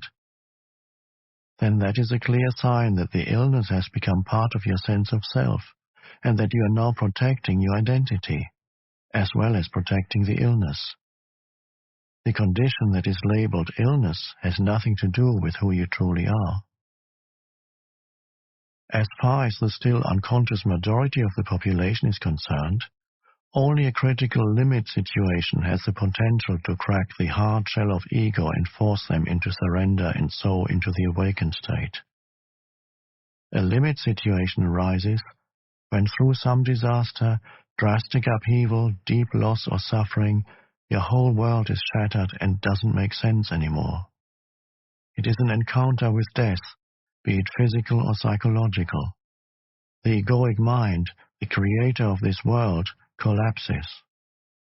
Out of the ashes of the old world, a new world can then come into being. There's no guarantee, of course, that even a limit situation will do it, but the potential is always there. Some people's resistance to what is even intensifies in such a situation, and so it becomes a descent into hell. In others, there may only be partial surrender, but even that will give them a certain depth and serenity that were not there before. Parts of the ego shell break off, and this allows small amounts of the radiance and peace that lie beyond the mind to shine through. Limit situations have produced many miracles. There have been murderers in death row waiting for execution who, in the last few hours of their lives, experienced the egoless state and the deep joy and peace that come with it. The inner resistance to the situation they found themselves in became so intense as to produce unbearable suffering, and there was nowhere to run and nothing to do to escape it, not even a mind-projected future. So they were forced into complete acceptance of the unacceptable. They were forced into surrender.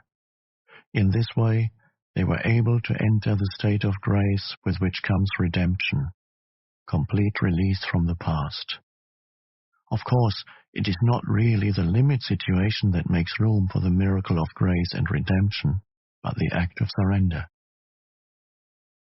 So whenever any kind of disaster strikes, or something goes seriously wrong, illness, disability, loss of home or fortune, or of a socially defined identity, break-up of a close relationship, death or suffering of a loved one, or your own impending death, know that there's another side to it, that you're just one step away from something incredible, a complete alchemical transmutation of the base metal of pain and suffering into gold. That one step is called surrender. I do not mean to say that you will become happy in such a situation. You will not. But fear and pain will become transmuted into an inner peace and serenity that come from a very deep place, from the unmanifested itself. It is the peace of God which passes all understanding. Compared to that, happiness is quite a shallow thing. With this radiant peace comes the realization, not on the level of mind, but within the depths of your being, that you are indestructible, immortal. This is not a belief. It is absolute certainty that needs no external evidence or proof from some secondary source. I read about a Stoic philosopher in ancient Greece who, when he was told that his son had died in an accident, replied, "I knew he was not immortal." Is that surrender? If it is, I don't want it.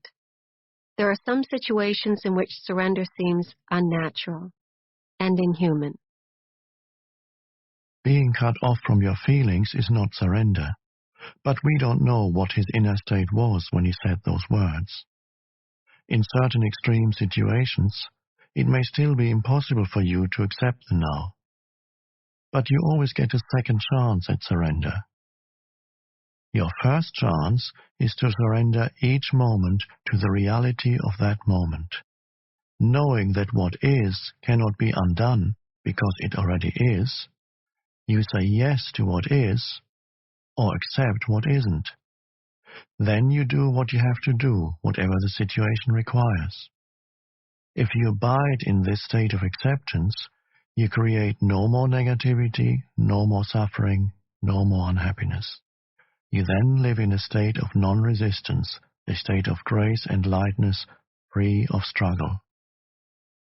Whenever you are unable to do that, whenever you miss that chance, either because you are not generating enough conscious presence to prevent some habitual and unconscious resistance pattern from arising, or because the condition is so extreme as to be absolutely unacceptable to you, then you are creating some form of pain, some form of suffering. It may look as if the situation is creating the suffering, but ultimately this is not so. Your resistance is. Now here's your second chance at surrender. If you cannot accept what is outside, then accept what is inside. If you cannot accept the external condition, accept the internal condition. This means, do not resist the pain. Allow it to be there. Surrender to the grief, despair, fear, loneliness, or whatever form the suffering takes. Witness it without labeling it mentally. Embrace it. Then see how the miracle of surrender transmutes deep suffering into deep peace. This is your crucifixion. Let it become your resurrection and ascension. I don't see how one can surrender to suffering. As you yourself pointed out, suffering is non-surrender. How could you surrender to non-surrender? Forget about surrender for a moment. When your pain is deep, all talk of surrender will probably seem futile and meaningless anyway. When your pain is deep, you will likely have a strong urge to escape from it rather than surrender to it. You don't want to feel what you feel. What could be more normal? But there is no escape, no way out. There are many pseudo-escapes: work, drink, drugs, anger, projection, suppression, and so on. But they don't free you from the pain. Suffering does not diminish in intensity when you make it unconscious. When you deny emotional pain, everything you do or think, as well as your relationships, become contaminated with it. You broadcast it, so to speak, as the energy you emanate, and others will pick it up subliminally. If they are unconscious, they may even feel compelled to attack or hurt you in some way, or you may hurt them in an unconscious projection of your pain. You attract and manifest whatever corresponds to your inner state. When there's no way out, there is still always a way through. So don't turn away from the pain. Face it. Feel it fully. Feel it. Don't think about it. Express it if necessary, but don't create a script in your mind around it. Give all your attention to the feeling, not to the person, event, or situation that seems to have caused it. Don't let the mind use the pain to create a victim identity for yourself out of it. Feeling sorry for yourself and telling others your story will keep you stuck in suffering. Since it is impossible to get away from the feeling, the only possibility of change is to move into it. Otherwise, nothing will shift. So give your complete attention to what you feel and refrain from mentally labeling it.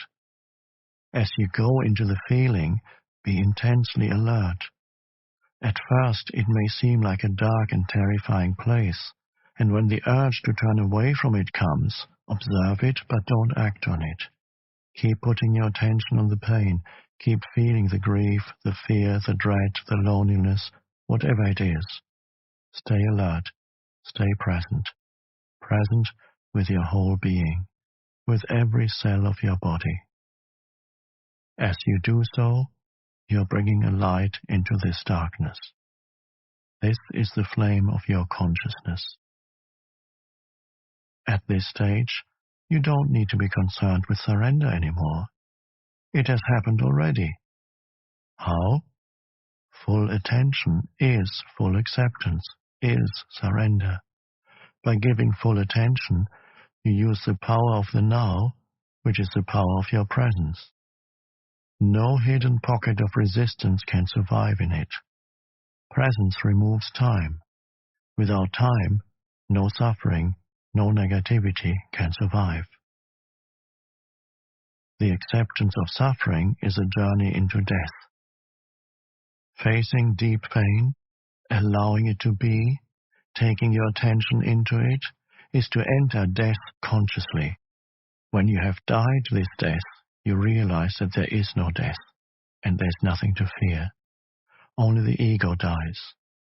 Imagine a ray of sunlight that has forgotten it is an inseparable part of the sun and deludes itself into believing it has to fight for survival and create and cling to an identity other than the sun. Would the death of this delusion not be incredibly liberating? Do you want an easy death? Would you rather die without pain, without agony? Then die to the past every moment, and let the light of your presence shine away the heavy, time-bound self you thought of as you.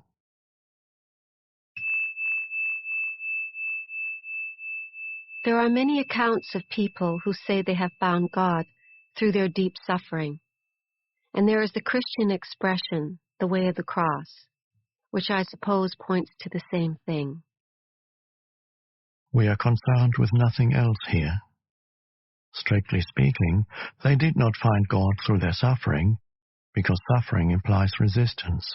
They found God through surrender, through total acceptance of what is, into which they were forced by their intense suffering.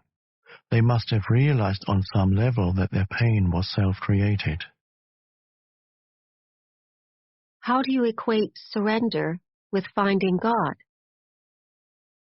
Since resistance is inseparable from the mind, relinquishment of resistance, surrender, is the end of the mind as your master, the impostor pretending to be you, the false God. All judgment and all negativity dissolve. The realm of being which had been obscured by the mind then opens up. Suddenly, a great stillness arises within you, an unfathomable sense of peace. And within that peace, there's great joy.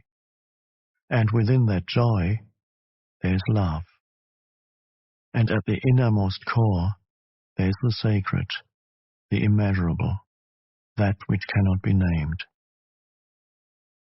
I don't call it finding God, because how can you find that which was never lost, the very life that you are? The word God is limiting, not only because of thousands of years of misperception and misuse, but also because it implies an entity other than you. God is being itself, not a being. There can be no subject-object relationship here, no duality, no you and God. God realization is the most natural thing there is. The amazing and incomprehensible fact is not that you can become conscious of God, but that you are not conscious of God. The way of the cross that you mentioned is the old way to enlightenment, and until recently it was the only way. But don't dismiss it or underestimate its efficacy. It still works. The way of the cross is a complete reversal. It means that the worst thing in your life, your cross, turns into the best thing that ever happened to you, by forcing you into surrender, into death, forcing you to become as nothing, to become as God, because God, too, is no thing. At this time, as far as the unconscious majority of humans is concerned, the way of the cross is still the only way. They will only awaken through further suffering, and enlightenment as a collective phenomenon will be predictably preceded by vast upheavals. This process reflects the workings of certain universal laws that govern the growth of consciousness, and thus was foreseen by some seers. It is described, among other places, in the Book of Revelation or Apocalypse, though cloaked in obscure and sometimes impenetrable symbology. This suffering is inflicted not by God, but by humans on themselves and on each other, as well as by certain defensive measures that the Earth, which is a living, intelligent organism, is going to take to protect herself from the onslaught of human madness. However, there's a growing number of humans alive today whose consciousness is sufficiently evolved not to need any more suffering before the realization of enlightenment. You may be one of them. Enlightenment through suffering, the way of the cross, means to be forced into the kingdom of heaven kicking and screaming. You finally surrender because you can't stand the pain anymore, but the pain could go on for a long time until this happens. Enlightenment consciously chosen means to relinquish your attachment to past and future and to make the now the main focus of your life. It means choosing to dwell in the state of presence rather than in time. It means saying yes to what is. You then don't need pain anymore. How much more time do you think you will need before you are able to say, I will create no more pain, no more suffering? How much more pain do you need before you can make that choice? If you think that you need more time, you will get more time and more pain.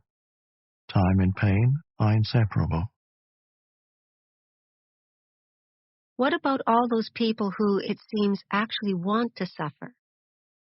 I have a friend whose partner is physically abusive toward her, and her previous relationship was of a similar kind.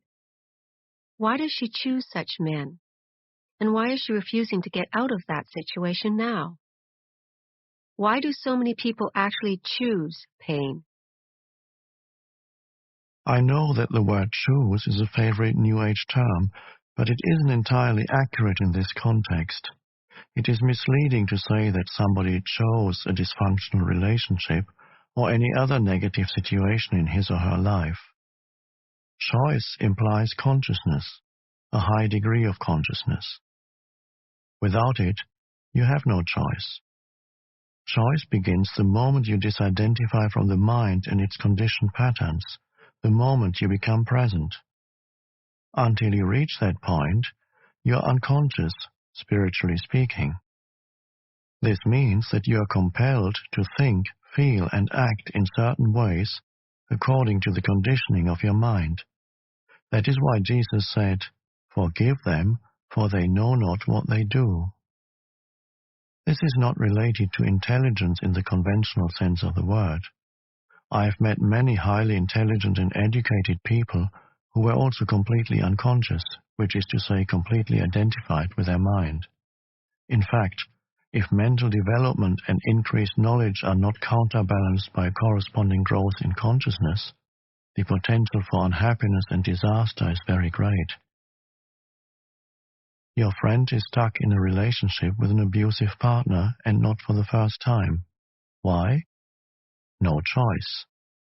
The mind, conditioned as it is by the past, always seeks to recreate what it knows and is familiar with.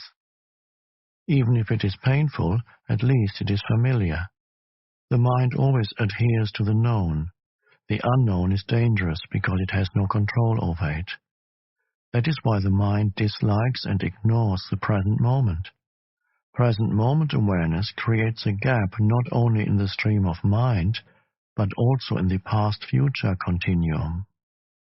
Nothing truly new and creative can come into this world except through that gap, that clear space of infinite possibility. So your friend, being identified with her mind, may be recreating a pattern learned in the past in which intimacy and abuse are inseparably linked. Alternatively, she may be acting out a mind pattern learned in early childhood according to which she is unworthy and deserves to be punished.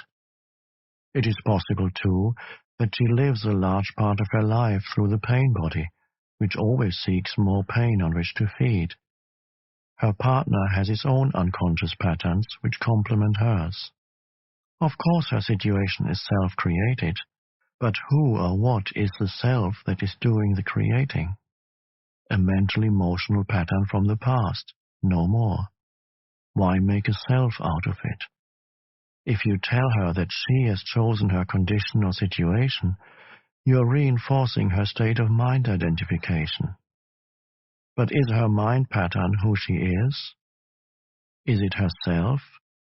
Is her true identity derived from the past? Show your friend how to be the observing presence behind her thoughts and her emotions. Tell her about the pain body and how to free herself from it. Teach her the art of inner body awareness. Demonstrate to her the meaning of presence. As soon as she is able to access the power of the now and thereby break through her conditioned past, she will have a choice. Nobody chooses dysfunction, conflict, pain. Nobody chooses insanity. They happen because there's not enough presence in you to dissolve the past, not enough light to dispel the darkness. You are not fully here. You have not quite woken up yet. In the meantime, the conditioned mind is running your life. Similarly, if you are one of the many people who have an issue with their parents, if you still harbor resentment about something they did or did not do, then you still believe that they had a choice, that they could have acted differently. It always looks as if people had a choice, but that's an illusion.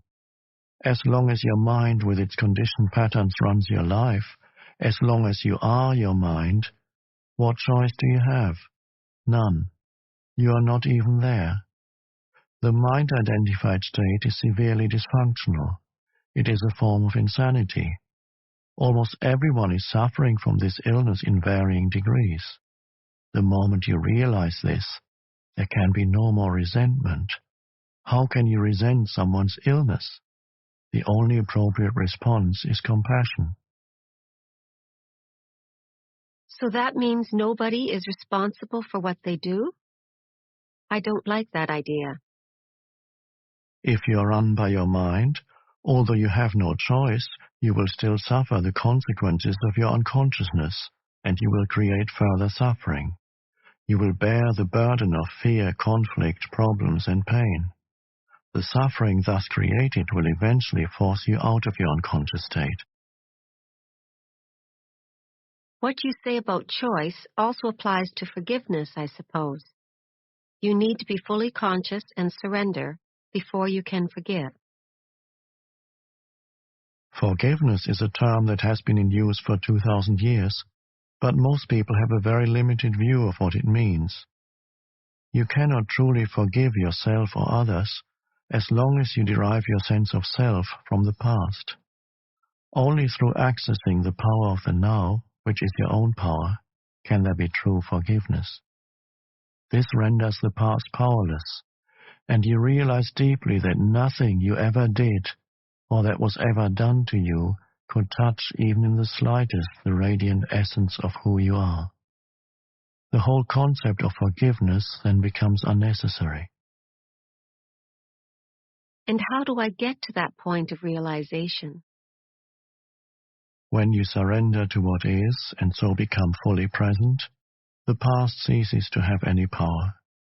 You do not need it anymore. Presence is the key.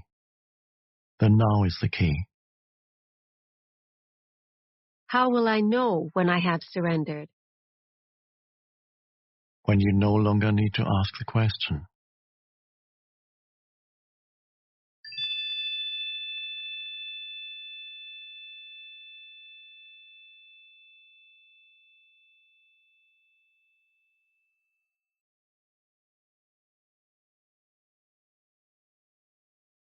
This has been an unabridged New World Library audio production of The Power of Now, A Guide to Spiritual Enlightenment by Eckhart Tolle.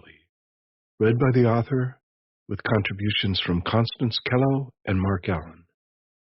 Text copyright 1999 by Eckhart Tolle. Production copyright 2001 by New World Library. All rights reserved. Thank you for listening.